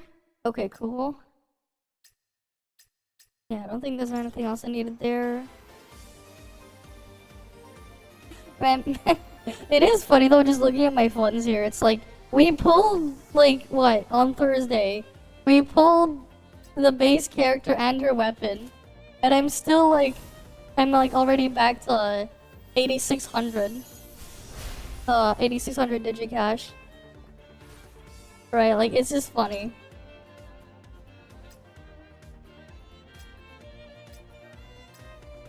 Oh yeah, I should buy these. The cornet. Another happy customer. And then a winter solstice. Why not? No reason not to.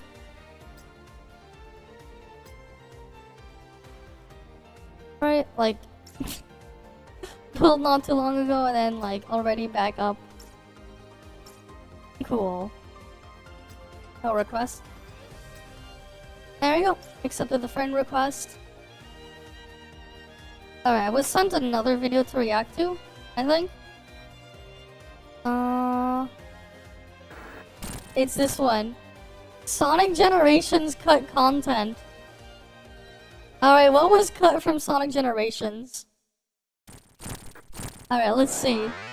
What was cut? Hey guys, and welcome back to another Tara Lost sent Bits this video one. right here on TetraBit Gaming, the series where we explore the unused, altered, and unseen content in gaming.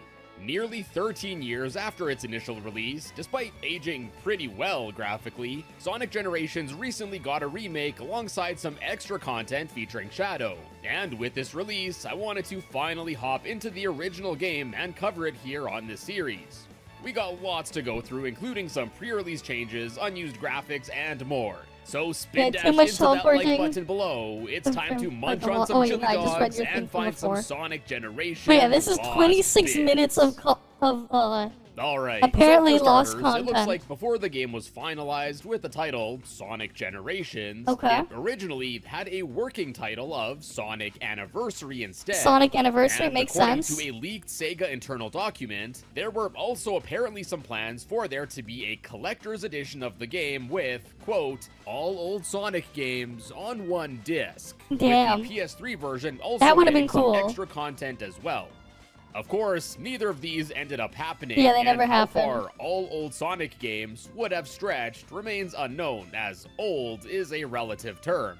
Yeah. Would this just entail all mainline 2D Sonic games? That would've been cool if Every they did single do game that. ever, including arcade and handheld games? Who knows? Then another plan for this game, which was seemingly scrapped, is for Sonic Generations to have also been released on the Nintendo Wii, DS, as well as PSP. As according to this article on Sonic Paradise, allegedly at Game Fest of 2010, Sega staff, believed to have been the marketing and communications director at the time, mentioned that the game would release on PS3, PSP, DS, and Wii. And this also predated when the game got the go-ahead to be released on the Xbox 360. Now, this was before the 3DS was released, so the DS version was likely reworked for the 3DS, but yeah, the PSP and Wii versions of the game, I guess, just never came to be. Yeah, they never and came. What's extra They cool never is happened. that in 2017, a backup of a very old PSP build of the game, dating back to late 2009, was actually obtained by Obscure Gamers, a group dedicated to preserving games. And although the disc was damaged and most of the disc's data was irrecoverable, what was salvageable was pretty awesome, including a few leftover level assets, some UI graphics, remnants of a debug menu, and what I think is the most interesting, an old logo for the game with its original name. That was the old logo, Moving things forward a little, on June Sonic 23rd, Anniversary, 2011, around 4 months before the game's initial release, a demo of Sonic Generations was released. And if you're a big Sonic fan, you'll probably know that June 23rd is the anniversary date of Sonic the Hedgehog's original release. The GameCube best way to play every old one, however, the CD special stages are impossible. You sure? Because, like, there was a remastered version, the Christian Whitehead remastered version of Sonic CD on PC. No, a couple years ago that got delisted. There's also, like, if you wanted to play the original Sonic 3, right, the full complete one, with the cut levels put in, I believe Sega made, like, the mobile port, or the older mobile ports of Sonic 2 and Sonic 3 had, like, extra stuff in there as well, because they were, like, cut levels that they actually re-implemented and finished up in those versions. I don't know which version of the mobile versions of Sonic 2 and Sonic 3 Knuckles, but that was a thing, right? So there's that too. Like, there's stuff like that. You'd have to figure out a way around it though. Date To get on in. the Sega Genesis. Up And and this running. happened to be the 20th anniversary. And for some reason, somebody thought it would be a cool and clever idea for this demo to only be available and playable for 20 days following release. So after 20 days had passed, the demo essentially just became a trailer. Now there are apparently still some ways to play this demo if you happen to still have it downloaded on an Xbox 360 or PS3, but I don't and I couldn't figure out how to emulate it, so thankfully there's also a restoration mod for the Steam version of the game, that's also unlisted now, which I'll be using for demonstrative purposes here.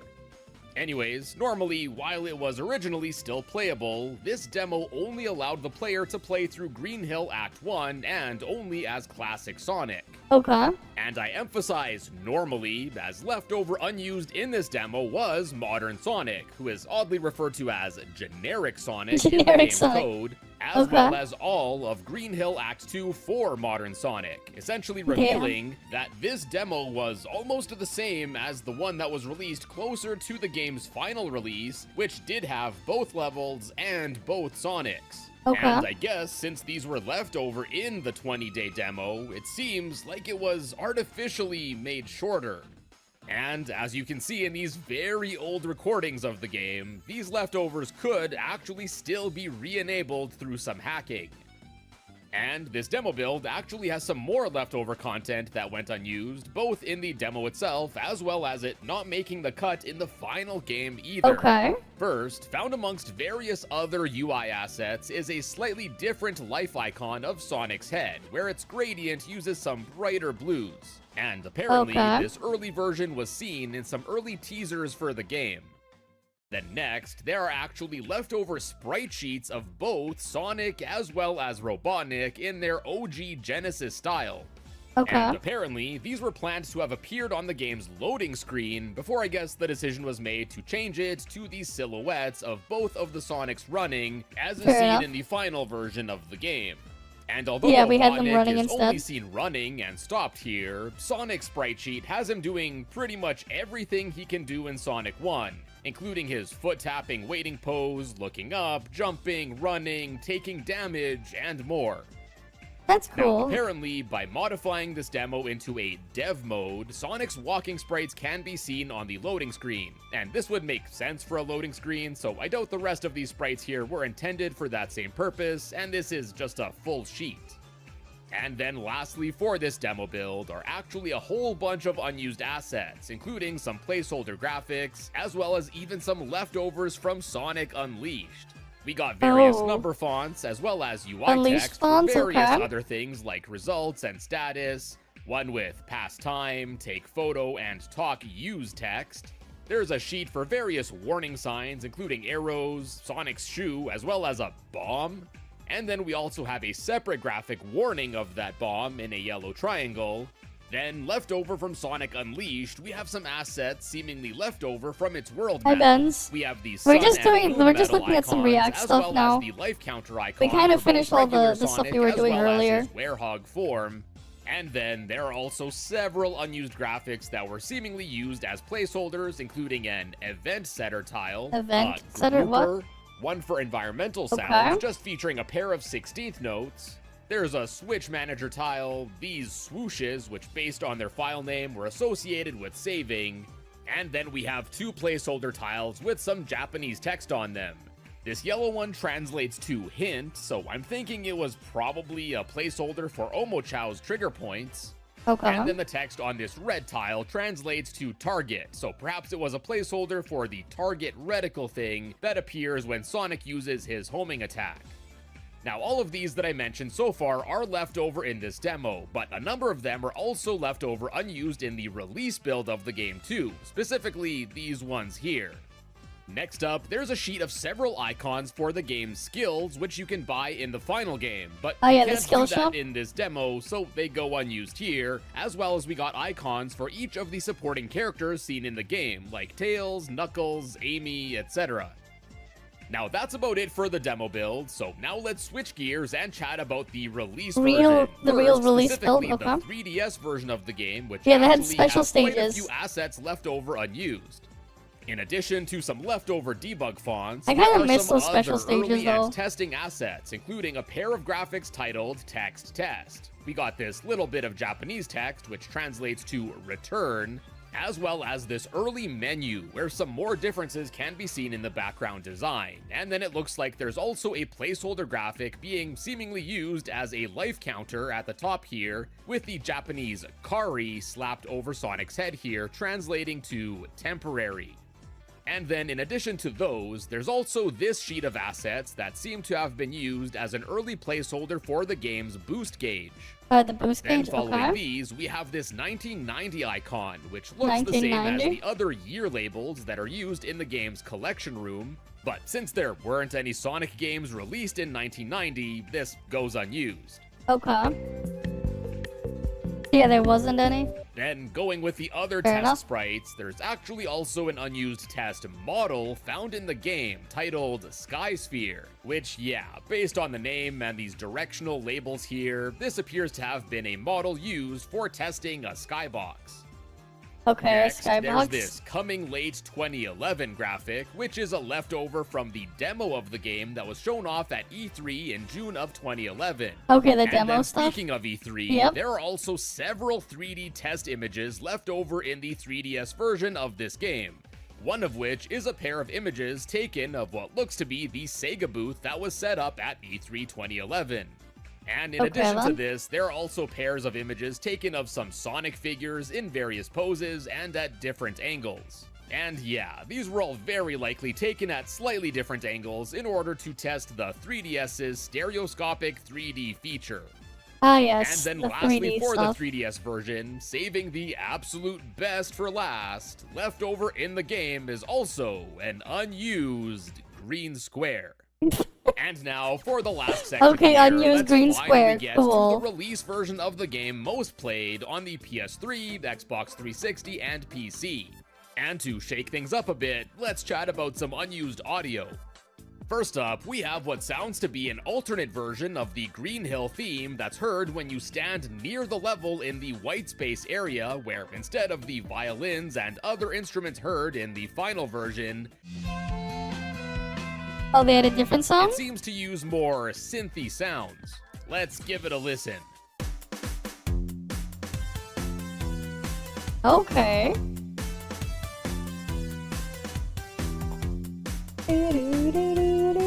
And yeah, based on the file name, this looks to have been a placeholder track for Green Hill Zone in the hub area. Next, we have an unused invincibility theme for Modern Sonic. Oh yeah, because there's no invincibility. That just sounds like the classic one, invincibility. Kinda. That sounds like the same, almost. Oh wait, no, there's that little rift in there, but almost the same. Now this track goes unused here for the simple fact that there aren't any invincibility power-ups in Yep. any of the Modern Sonic stages. There are none. Next up, there's an unused track Yeah, that they was should've planned kept to it. have played whenever the time break ability is used in the game.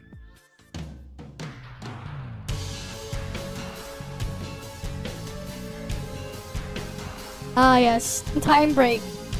The rip-off version of Chaos Control. When you want to use Chaos Control, but don't. But you can't because you're not cool enough like Shadow. And despite being unused in the game, it even made it into the official soundtrack for this game. And this track is also actually a remix of a track titled Cybertrack from another Sonic game I covered recently, Sonic Advance 3.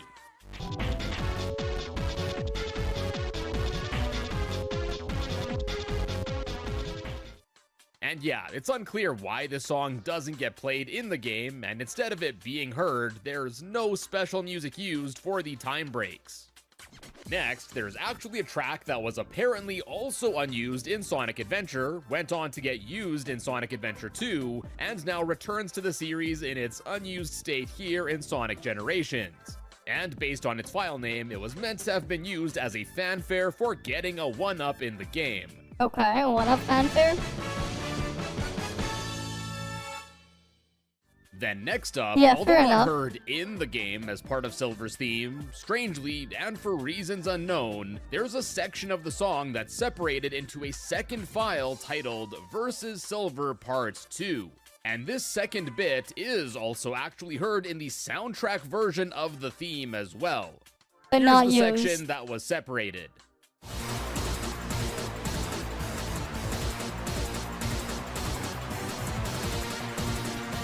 But it's like unused.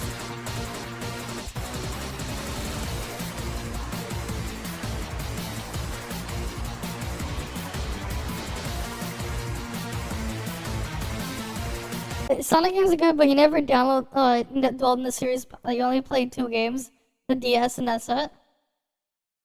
Fair enough. Just ignore the art, man. And Just don't yeah, look at the it's art. unclear what this part 2 Ignore was that meant the to fact have that the been, art but I'm exists and you'll thinking be maybe for a fine. second phase or something. And then lastly, for the Just audio ignore stuff, the there's art, actually a whole and you're ton good. of sound effects and voice clips that go unused as well, some of which are left over from previous games in the series. The unused sound effects include stuff like a fanfare for apparently doing a trick, Okay, yeah, one trick for effect. apparently a grind rail breaking, Oh yeah, a they didn't have jump-like breakable sound, grind which, rails. based on a part of its file name referencing a cannon of some sort, may have been related to that. Okay. There's a bubble sound effect, some sort of hint sound effect, some for spring pads, and one that sounds like a sound effect for selecting something. Then for the enemy side of things, we have unused sound effects for the spiny enemies seeking, turning, as well Well, the as high-pitched charging. noise is annoying. There's a glitchy sound for the buzzer enemies shooting out a projectile, a punch-like sound effect meant for enemies in the Crisis City stage. We got an unused heartbeat sound effect found amongst those for classic Sonic's rival and boss battles. Alright. Why a heartbeat sound? For sure. Then we got a pair of unused roars from Time Eater.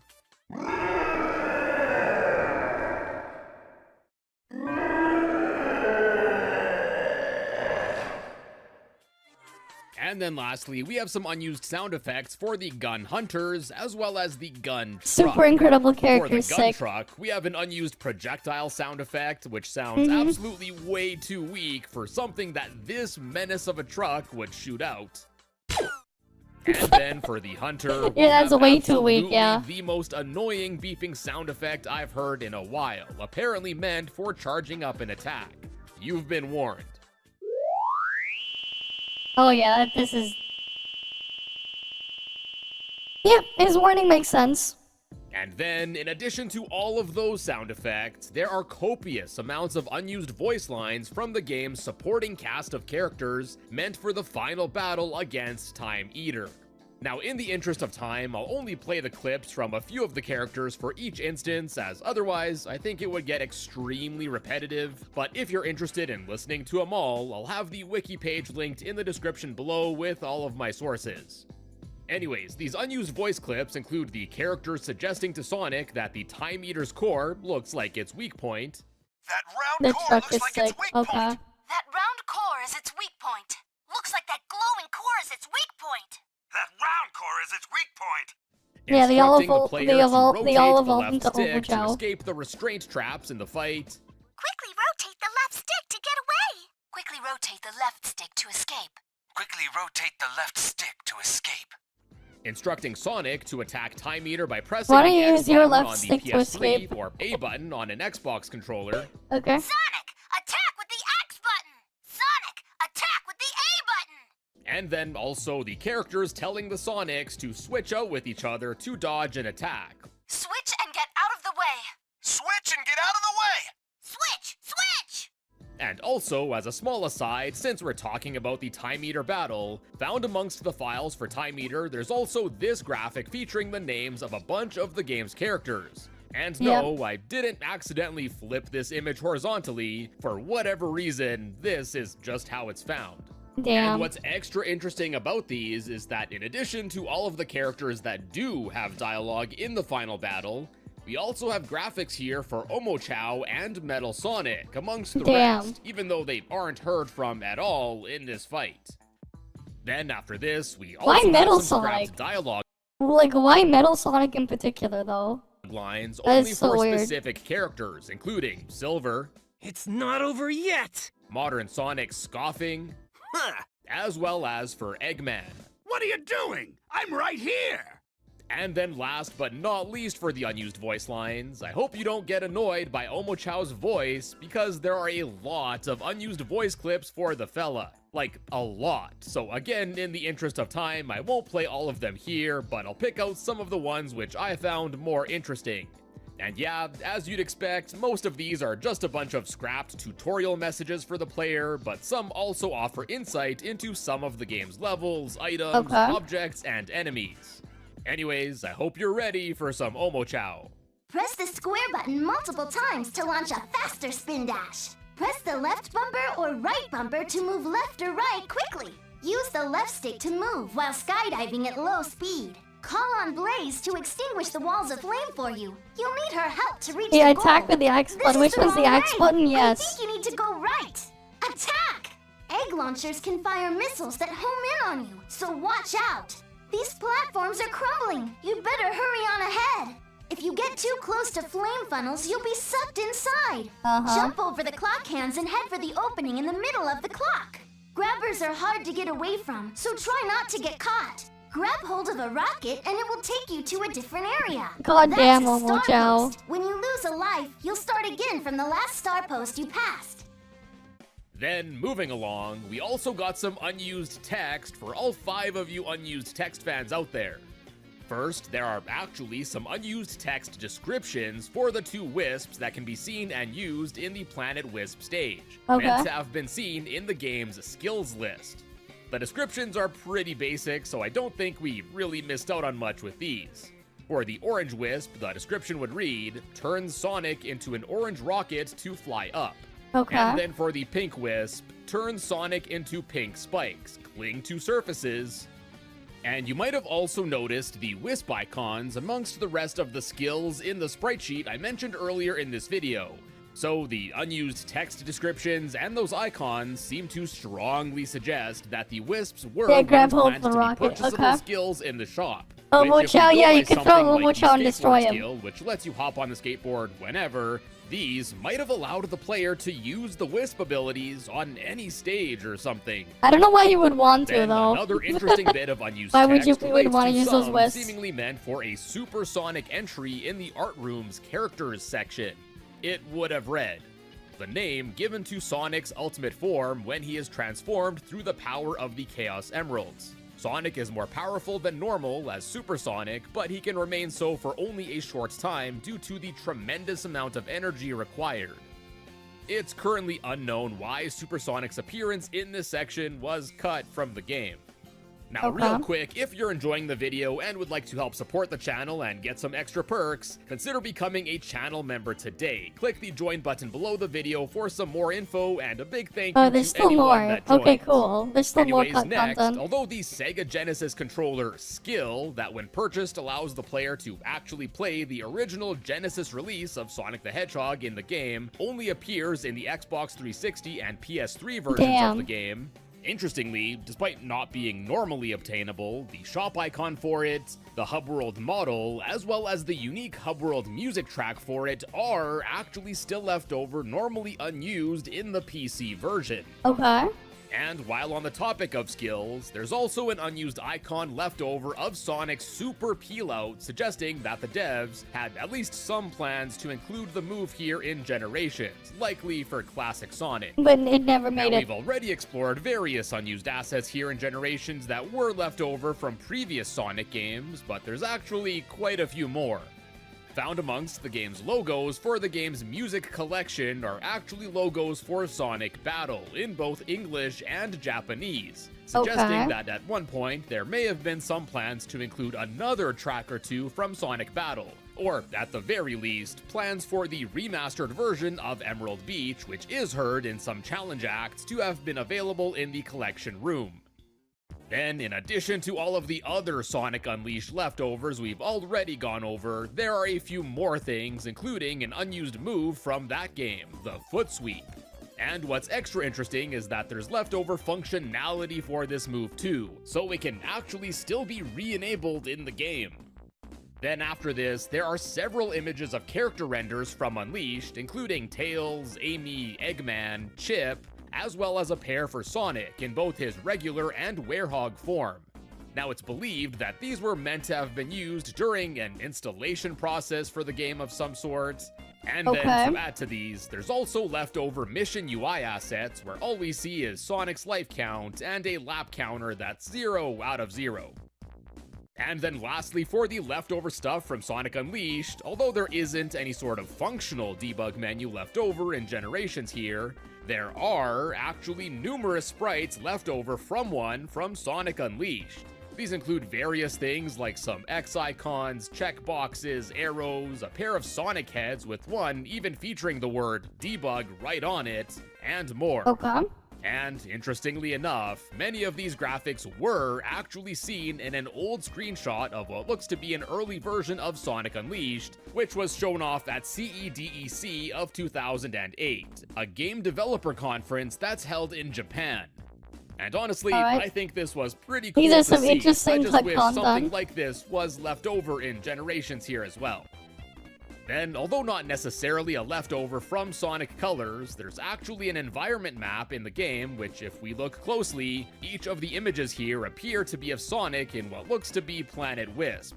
And although the resolution of these images certainly leaves much to be desired, if we look closely enough, we can also notice a red 3D rotation tool around Sonic, suggesting that these screenshots may have been taken while using a debug mode or stage editor of some sort. Now, I looked around the map and I couldn't find where this environment map could have been used, and I even asked some members of the Sonic modding community and they also couldn't find where it was used. But if you may know, let us know down in the comments. And now, last up for this video, there are actually a few animations left over in the game that go unused too. The first of which are several of classic and modern Sonic's boost gauge meant for the final battle against Time Eater. We probably won't look at them animations though. of the gauge simply sliding to the right. But like, yeah, I Sonic's wouldn't be gauge surprised if filling, you have a lot of them. Sonic's filling, the player switching either to classic Sonic or switching to modern Sonic, and then an animation of the gauge sliding in and then starting to glow. And unlike all of the rest, this one doesn't have the Xbox Y button on it. And then to wrap things up, there are also two unused animations for Mr. Miles Tails Prower, and these aren't anything super crazy, as they're just of Tails simply walking as well as running. Now, it's not 100% clear where these were meant to have been used, but since similar animations were used in the game's cutscenes, these may have been early or alternate animations for those instances. Okay. And we'll wrap it up there for Sonic Generations, and I hope you enjoyed this video. If you did, check out some... Okay, cool. That's all of it for there. Oh, what's this? I saw this on Discord. The, here, Gaming on Phone Awards. Most anticipated mobile game of the year. I mean, yeah, there's Project Mugen, NTE, Arknight's Enfield, Honor of King's World, Assassin's Creed Jade. When's this thing even coming out? I heard this thing was like a thing like years ago. How long have they spent working on that one? There's Delta Force, Need for Speed Mobile, and then Destiny Rising there. You can go fill it out and vote, right? Of course. That's the thing. They have like the award stuff in here for voting. Then you can pick Innovative Mobile Game of the Year. What's innovative? Oh look, I thought this, you know, they would say innovative, creative, or whatever. Wuthering Waves was that for the gaming and stuff like that. They're not in here. They're definitely not. You can't vote on them for that. Right? You can't vote on them for that. I think Delta. I don't know. Delta something. Oh, what are the categories here? Mobile Game of the Year. Here are the options. You got Honor of Kings, ZZZ, Heroes of History, Fall Guys Mobile, WoW WoW, AFK Journey, One Punch Man, Bloodstrike. Right. Ongoing is you got Monopoly Go, and you got all this other crap here, HSR and a bunch of other stuff. Right. Indie Mobile. What's Indie Mobile? Slash Quest, Baltro, Gun Show, Brock the Investigator, Kingdom Rush 5, and then the boxes Lost Fragments, Auto Pirates, and Halls of Torment Premium. And then there's Premium Mobile Game of the Year. What are these? Okay, these are the Premium Mobile Games of the Year, whatever that means. Whatever that means. I guess this means you have to buy them to play them or something? Are those like buy to play or something? Right, and then you have Mobile Game Community. Oh boy. I don't think you want to have the Hoyo stuff in there. I can see Minecraft stuff going. Pokemon Go, yeah, with all that controversy. Yeah, I'm not sure about that Pokemon Go. With all the things they had to deal with this year. I'm not sure about Pokemon Go. Right? Let's see. Apple Arcade game, what the fuck is this? Okay. Sure.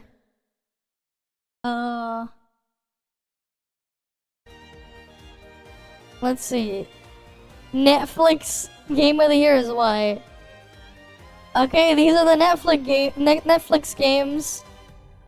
What the fuck is this? Rainbow Six Small. What the fuck? The fuck is this? Rainbow Six Small. What the fuck? Visual Spectacle of the Year. Sure.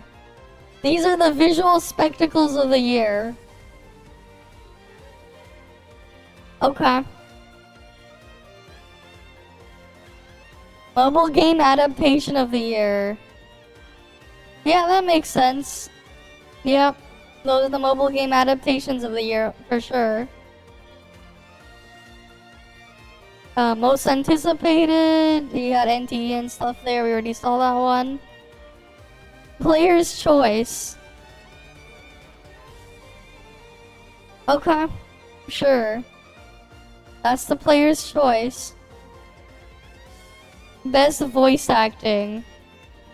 Yeah, I don't know about Wuwo voice acting. I'm pretty sure that voice acting in Wuwo was pretty bad. But sure. There they go. That's the voice acting award thing.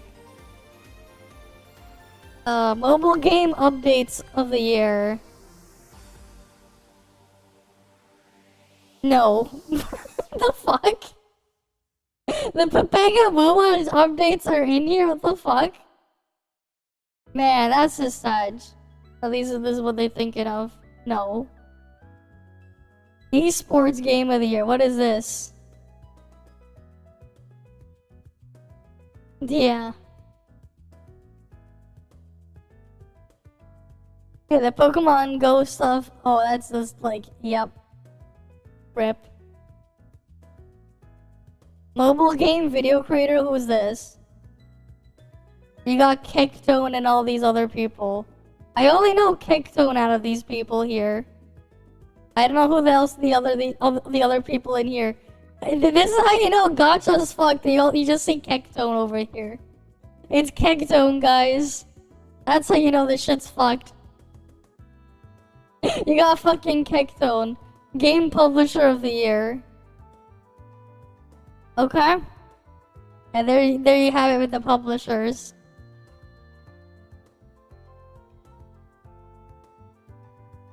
Best IP crossover. What are they? What do we got here?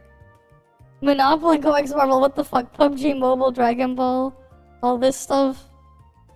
Okay, sure. Alternate App Store and all this stuff. Oh, here you go. Here's the Pepega DEI one. Here's the DEI awards. Damn. There you go.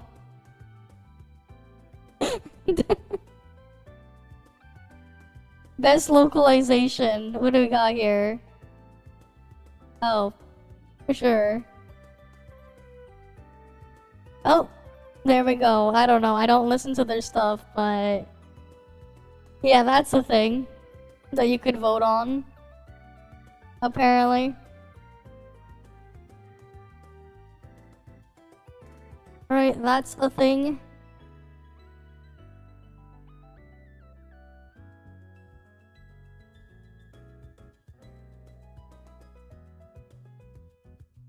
Alright, it sucks because you have to explore, damn. That's funny. Elden Ring sucks because I have to explore. The fuck is this? That just sounds Pepega. It's not that you have to explore. Well, I guess to find the bosses, but whatever. What's this one? The education system failed her. I don't know why I had this saved here. You know, I kind of want to see this. Alright, what is this? Girl drowned herself in debt because she didn't know what it was. Oh no! Oh no, what the hell she do? I've heard of this. What happened? People living like this, they don't know about credit, and then they. Okay, well, hold on. We'll just watch the video. Credit card, I maxed that out to 4,000. What do you mean you max it out? Max it out or maxed it out? I got confused with the credit debt and credit limit. So my parents got me a credit card. Oh fuck! How do you did your confuse parents that? Get you a credit card. First of all, that pause. Why did your parents get you a credit card? Yeah, why? Ended up getting a max credit limit of $8,000, so I could spend up to $8,000. Doesn't That's know. what that means, right? Me and my boyfriend, me and my friends, we would go out, and I'm like, oh, I'll pay for everybody. I got it. It's just a credit card. I would pay. Okay, so then how are you paying that off? Pay, and then I called my mom one day, and I wanted her to be proud of me, so it's just like, hey, I've got $4,000 credit on my credit card. And That's how much you owe. she's like, Look, at least it was well intentioned. You know what I'm saying? She could have been buying, I don't know, shoes. Like credit limit or credit debt. I was like, what's debt? And she's like, that's bad. I'm like, I thought that was good. And she's like, No, that is not good. no, She even got a limit at the time boyfriend, was yep. 8,000. So I was like, okay, well the credit limit's 8,000. That's good, right? And she's like, yes, but you were $4,000 in debt. And then they were like, screw it, you're not gonna pay this off in time. Give it to me. So my parents took it, and they're still currently paying it off right now. Credit Why card. are they paying it off for her after she made a mistake? Yeah. Why? Damn. Someone explain that one to me. My person, if I f***ed up, unless it was like, you know, life or death, maybe their name is on it too. Yeah, that's actually possible. They could have co-signed it. That's yeah, probably you actually why. know a good point. They could have co-signed it. That's probably why they want to pay it off, because it'll ruin their credit. Some people really shouldn't have kids.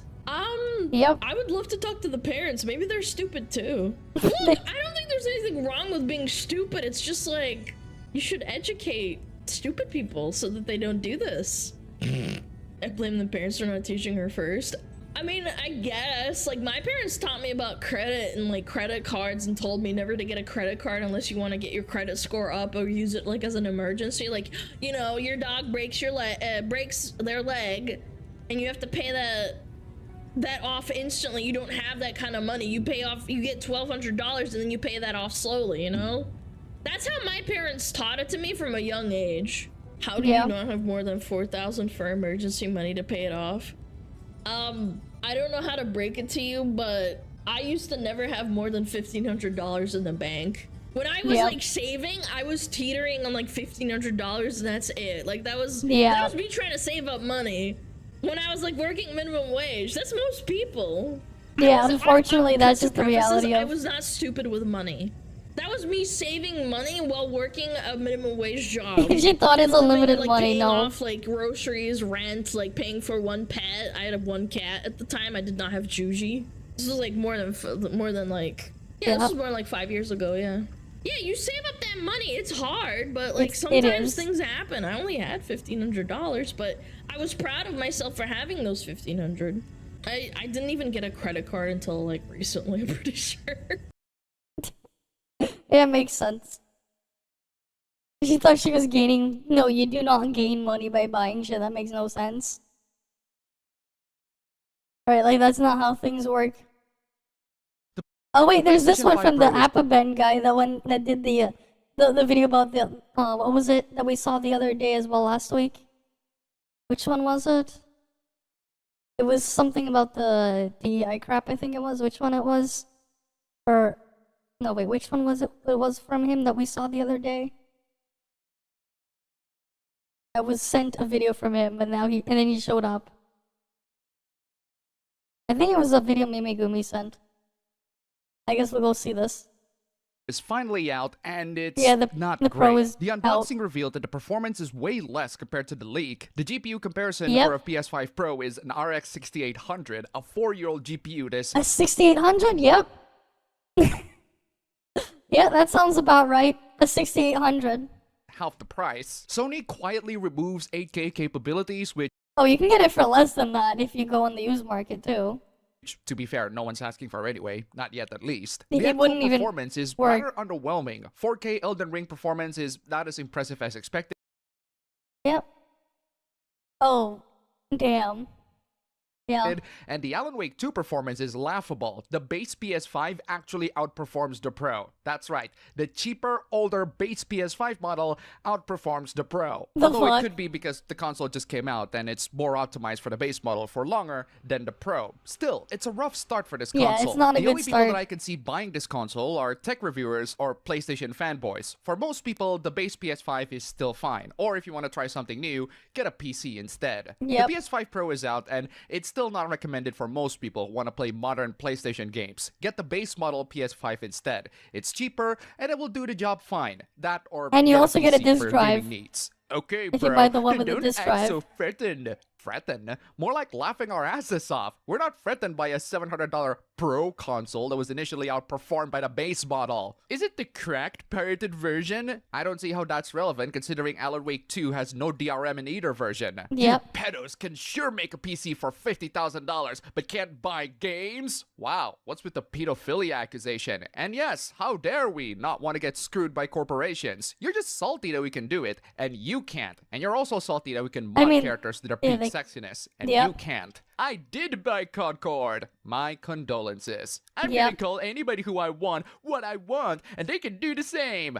Fair enough, child molester. The PS5 Pro is a luxury product that is not good value for the average consumer, which is why if you're buying one, you're not the average consumer. You're rich, deep in pockets, you got money to burn, and you're loyal to the PlayStation brand. I'm fine with brand loyalty as long as you're not spreading straight up misinformation, but that's what fanboys do all the time. According to this person, the PS5 Pro is the best place to play. The guy highlights a feature where you can enhance the image quality for PS4 games. I saw plenty of videos talking about this, and the PS4 enhancement features on the PS5 Pro are so subtle that they're barely noticeable. It's definitely not the best place to play when the PS4 is a lot cheaper. That's also a feature that genuinely baffles me about the PS5 Pro. Enhancing PS4 games is a feature that the base PS5 should have by default. Exactly. If I buy a backwards compatible console like a PS5, I expect the PS5 to be able to run my PS4 games much better. And then Bloodborne came in and was like, nah, I'm fine running at 30 FPS everywhere. Imagine gaming on a PC. Ugh. Imagine gaming on a $700 console that barely improves on the original and advertises features that the base model already does. It sounds like a waste if you ask me, but hey, it's your money, fanboys. You're the ones screwing with your wallets, not us. Contrary to plenty of the PC master race, I'm not anti-console. There is undeniably a market for all the console gamers out there, and the innovations made for the consoles are things that I'm definitely looking forward to, mostly so that I can use it on a PC. It's just that the PS5 Pro is bad value, and it will always be bad that value compared to the base PS5. If you're in the market for a PS5, get the base PS5, not the Pro. And if you are gonna trash PC gamers, you're in for a rude awakening. Fanboys think PC gamers are wasting their potential. Funny how a lot of PC enthusiasts have their $2,000 plus machines, but they kept playing on their crappy IPS monitors. I don't see what's funny about that. It just means people have priorities. I, for example, don't need high resolution or high refresh rate monitors. A 24-inch IPS 1080p 60Hz monitor is perfectly fine for me and for most people. They cost around $60. I can save the money on that. I mean, I still use my main display is like an 8-year-old 4K IPS monitor. It still works, and it's like decently color calibrated too. I still use it. I don't see a reason why I need to buy a new monitor.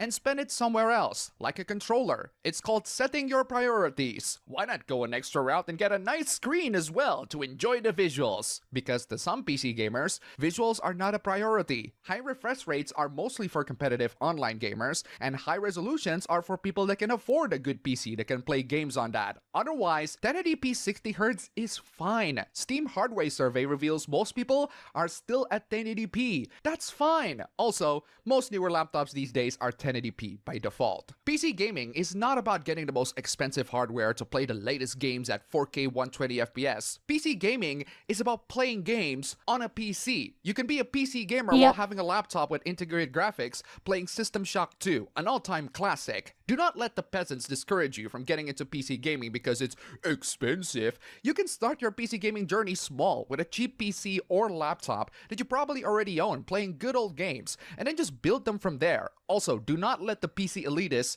discourage you from PC gaming because you have a potato PC. This comment from a Hardware Unbox video has a really insane and out-of-touch take. Why are there no tests in 4K? Because it's a CPU test, not a GPU test. A 1080p gaming test will make the CPU do most of the work, which will let us measure the CPU performance. Putting it in 4K will make the GPU...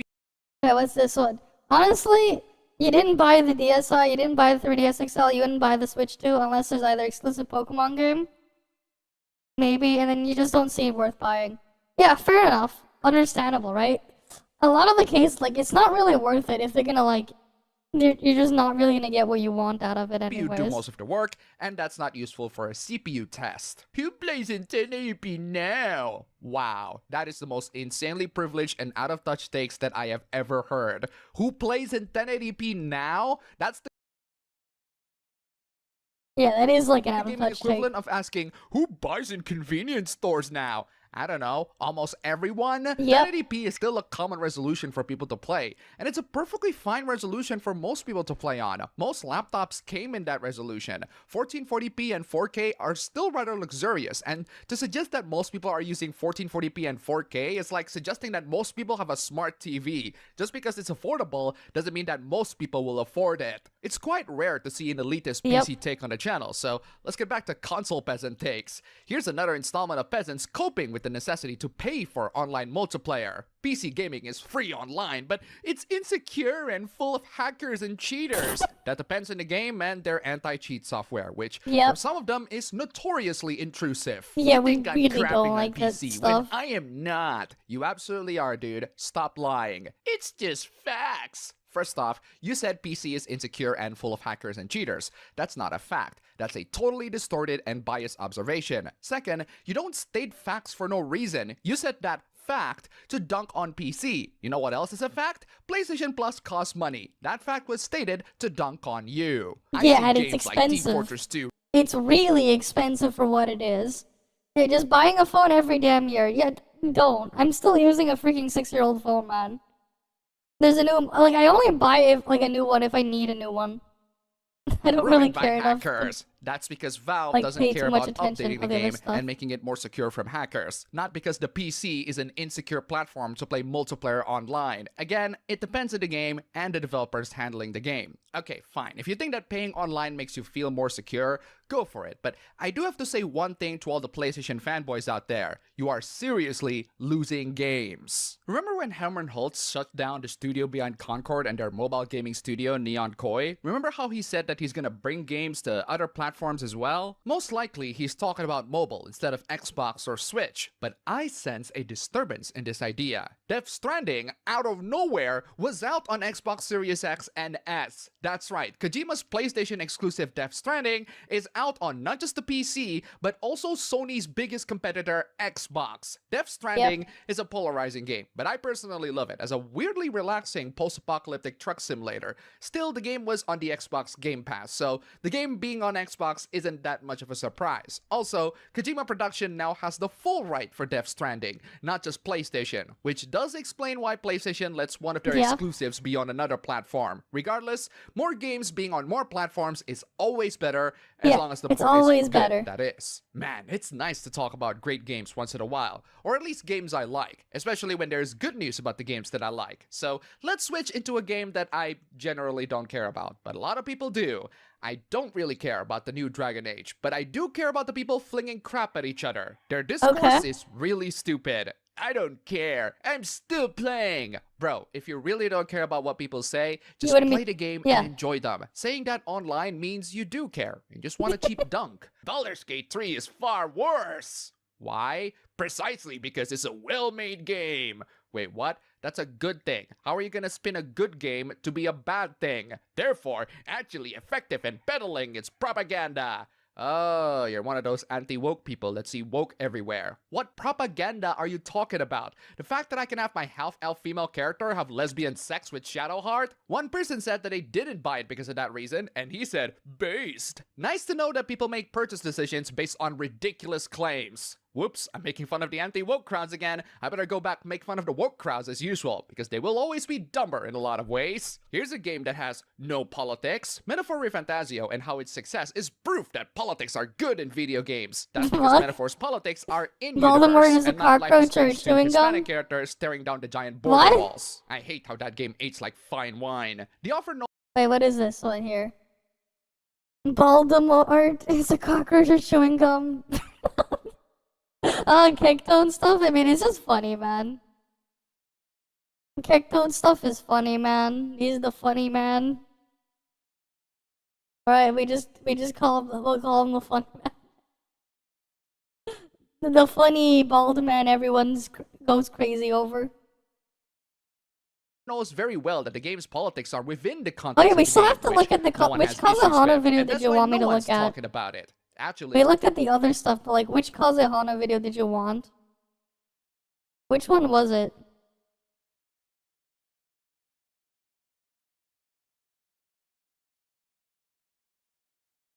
They call him the chewing gum of Genshin community. Wait, why chewing gum? The latest one? Okay, well watch that after this one. It's because most of those reactionaries never thought you'd see the day where people don't like good games. Media. I wouldn't be surprised if they don't even know what metaphor You've seen the average gacha gamer? They don't care if the game is good, man. Since when has the average gacha gamer cared? They don't actually care about the game, man. They're too busy fighting over random stupid crap. You look at the average gacha gamer and then think back. Because, yeah, that's just the reality. They don't actually care. The average gacha game doesn't care. They keep sticking on Genshin stuff and won't let it go. Well, it makes him money at least. Hey, it makes him money, it gets him views. So at the very least, he has that. That's his defense.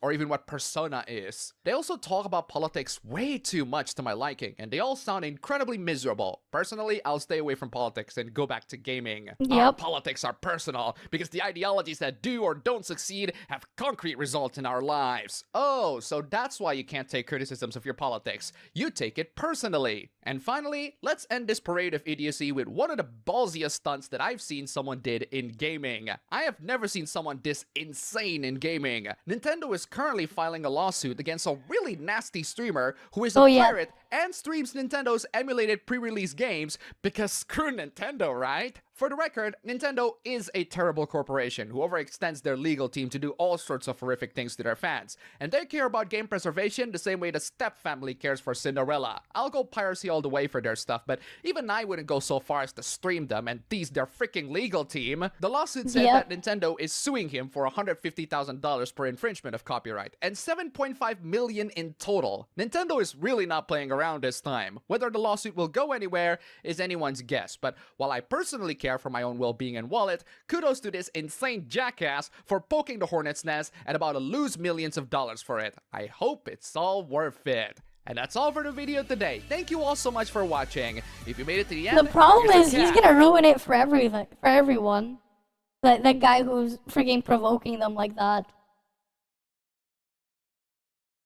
So this one, will his kids be amazing with this update? This one?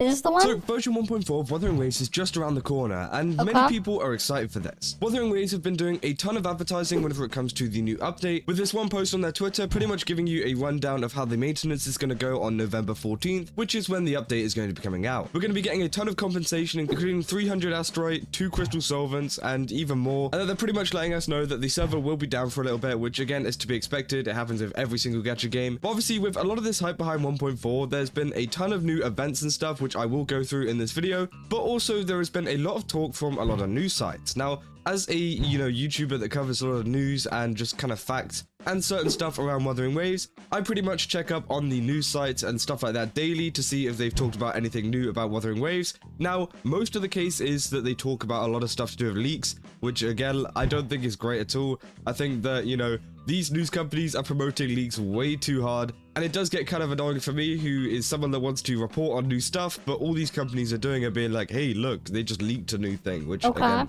sucks. But we have this new news article from a news company which pretty much talks about the pros and cons behind the rerun banner, and they pretty much go into a big discussion about it. And this only comes around because it's almost version 1.4, and these companies do tend to just like step up the news articles on it every update and then go silent for a bit and then go back to making news articles.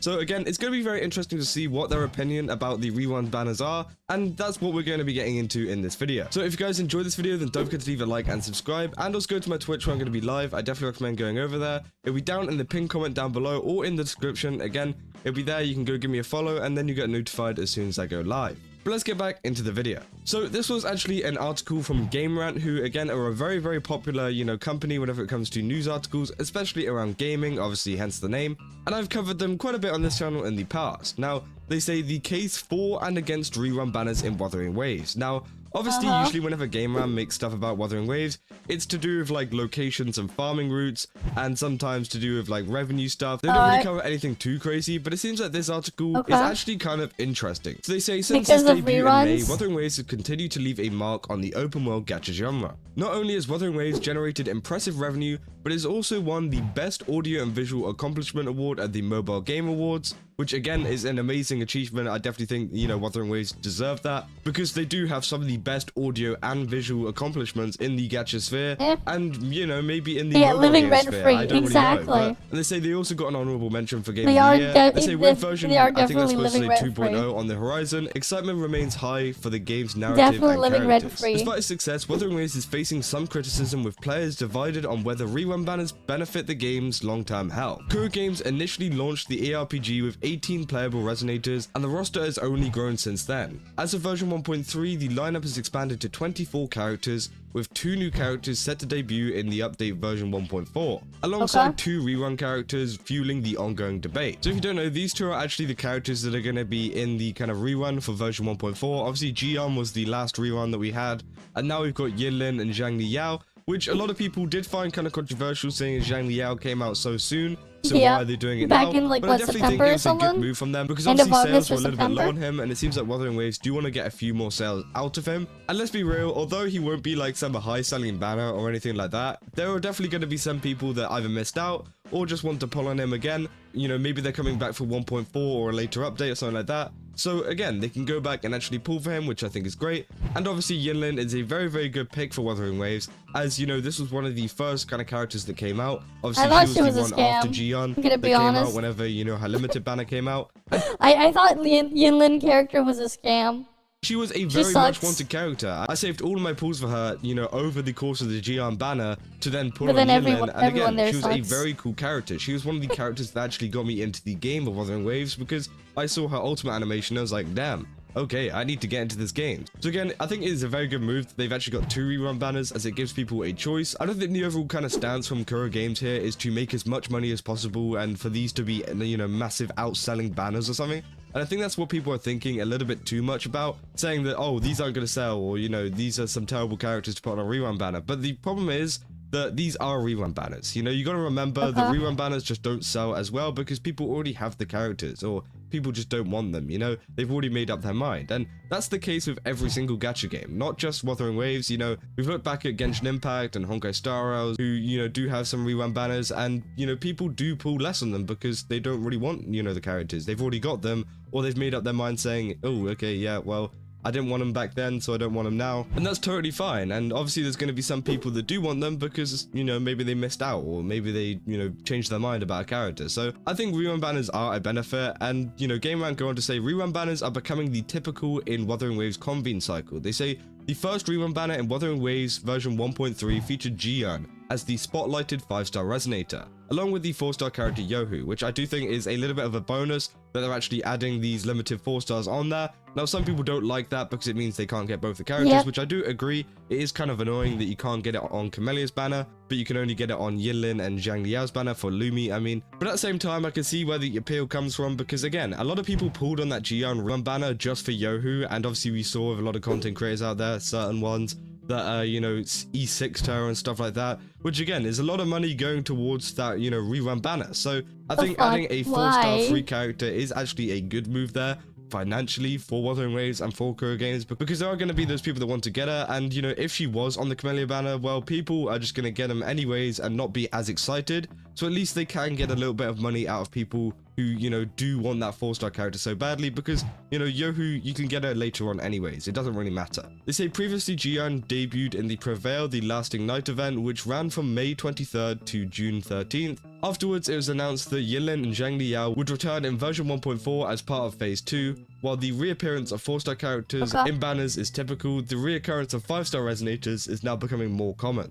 And then they go on to talk about the case of actually removing rerun banners from the game. They say that some players have voiced concerns about the time between Wuthering Waves updates, arguing that the wait for a new 5-star character is too long, especially if the second phase is reserved for mostly rerun banners. They claim that this reduces just do them all at the same time. The FOMO feeling, as it seems as players won't have to wait long for a rerun of a character that they like. Additionally, there is a statement to be made that frequent reruns could limit the introduction of fresh content and result in a more stagnant experience for the player base. They say given that each Wuthering Waves patch typically lasts around 37 to 46 days, it can feel like a long wait without someone to get excited about, while the developers could shift focus towards creating more replayable content, companion stories, and fresh events in the meantime. It's understandable that players who either already have a rerun character or chose not to pull them previously might not want to see them return. Overall, this can lead to frustrations for players seeking new and unique content, though the wait between versions may ultimately benefit the quality of work produced by Kuro Games, which I do think is true. I think that, you know, having a lot of these rerun banners do allow them to work on these characters a little bit more and make them the best that they can be. I think that, you know, a lot of these rerun banners are actually necessary, and that people, you know, still want to put on some of these characters. Now, I don't think that, you know, this should be a super common thing, and that, you know, it should be slowing down the game or anything. I do agree that a lot of, you know, having rerun banners and stuff can kind of stagnate the game, but also Wuthering Waves is working to improve that in many other ways, where they can actually, you know, kind of keep you engaged in the game without it just being about pulling for characters. For example, you know, in the last update with the Encore story, I definitely think that dragged me into the update much more than it would have if it wasn't there, because obviously the story was so great, I got so hooked to the update, and again, it was just an amazing one to play, and there wasn't really a character that I wanted. It was during the Jiyeon banner patch, it was during the Jiyeon banner reruns, so again, you know, he wasn't really compelling me to pull him or anything, but playing the Encore story, playing some of the other events that they put out, not just the Encore story, there's so much more. I think that's definitely where, you know, Wuthering Waves are trying to tap into, so that you have other stuff to be more excited for, and, you know, you don't have to rely on being a limited character. But again, I do see why people are frustrated, because again, it is a gacha game, so they should be putting out a few more characters, but honestly, I don't think the pacing is... They don't get rid of them until they have at least 3 we don't want, too bad, and I don't think it's going to be the end of the world. They say the case to keep Wuthering Waves rerun banners, so they pretty much go on the flip side of this and say, conversely, some players see rerun banners as a way for newcomers to obtain resonators they've missed, while also giving others another chance to pull for a character they couldn't get before. This is often due to limited conv materials. For free-to-play players, gathering the necessary asteroid or tides can take a considerable amount of time, and knowing which temporary banners are coming in advance allows players to plan and save their materials for the characters they want. While it doesn't guarantee a resonator, Wuthering Waves pity system is designed to increase the chances of obtaining them, which again I think is great. I think that, you know, increasing the chances is a very good thing that Wuthering Waves does there. And they say Kuro Games' open world title has been praised for being friendly to free-to-play players, even over long term. As a result, continuing to introduce rerun banners would likely satisfy the portion of the community, as FOMO is often used in the game to encourage spending, something that isn't always feasible for anyone. And I definitely do think that is a big factor. I think that FOMO is a good thing for selling banners, but at the same time, it is also kind of predatory, you know? Companies want, you know, characters to be FOMO. They want them to have this kind of FOMO around them, so that people, you know, pull for them. But at the same time, you can see why that's a problem for a lot of players, because they'll see that as kind of like bad for the game, as, you know, there is this kind of whole FOMO thing. And I definitely think that is a kind of, you know, detriment to some of the gacha games that are out there. But I think Wuthering Waves has a good little balance at the moment of, you know, what's FOMO and what's not FOMO, which I think is great. And they say furthermore, others have compared Wuthering Waves to Genshin Impact and other Hoyoverse titles, arguing in the early stages these games featured an overabundance of characters who rarely get time in the spotlight due to their mass production. With new 4-star characters continuing to be released alongside a 5-star rerun banner, supporters of rerun banners argue that there is enough to keep players satisfied while waiting for Wuthering Waves' next update. Not wrong. So, Genshin was like again, that. very interesting article there from Game Rant. I think it does talk about a lot of the issues that are going on with the rerun banner, but also highlights a lot of the kind of positive sides of it that the community, you know, really need, and that the community really want, and that they've been talking about. I definitely think this is a kind of like more closer to the community kind of article. I don't think this is like created by someone who doesn't know what they're talking about. It definitely seems like they exactly know what they are on about, and, you know, they're kind of involved in the Wuthering Waves community themselves. So again, very, very good article. I definitely think it brings up an interesting point. And yeah, just let me know in the comments what you guys think. Do you think that, you know, Wuthering Waves does have this issue with rerun banners? Or do you think that the current schedule of rerun banners and new characters is fine? Because again, I really want to know what you guys think. But if you enjoyed this video, then don't forget to leave a like and subscribe. And as I said, go over to my Twitch where I'm going to be live. Alright, is that it? Was there anything else you guys wanted me to look at? Because, like, there's, like, nothing here. It's just talking about reruns. That's, like, nothing. And this one is just this guy talking about that Pepega game that I don't give a fuck about playing. That Korean game. Whatever it was called. Right, the Remamento thing. Who cares? Alright, like that one is just, yeah. There's like anything else? Because we've been live for like 7 hours again as well. We kind of already just like finished everything.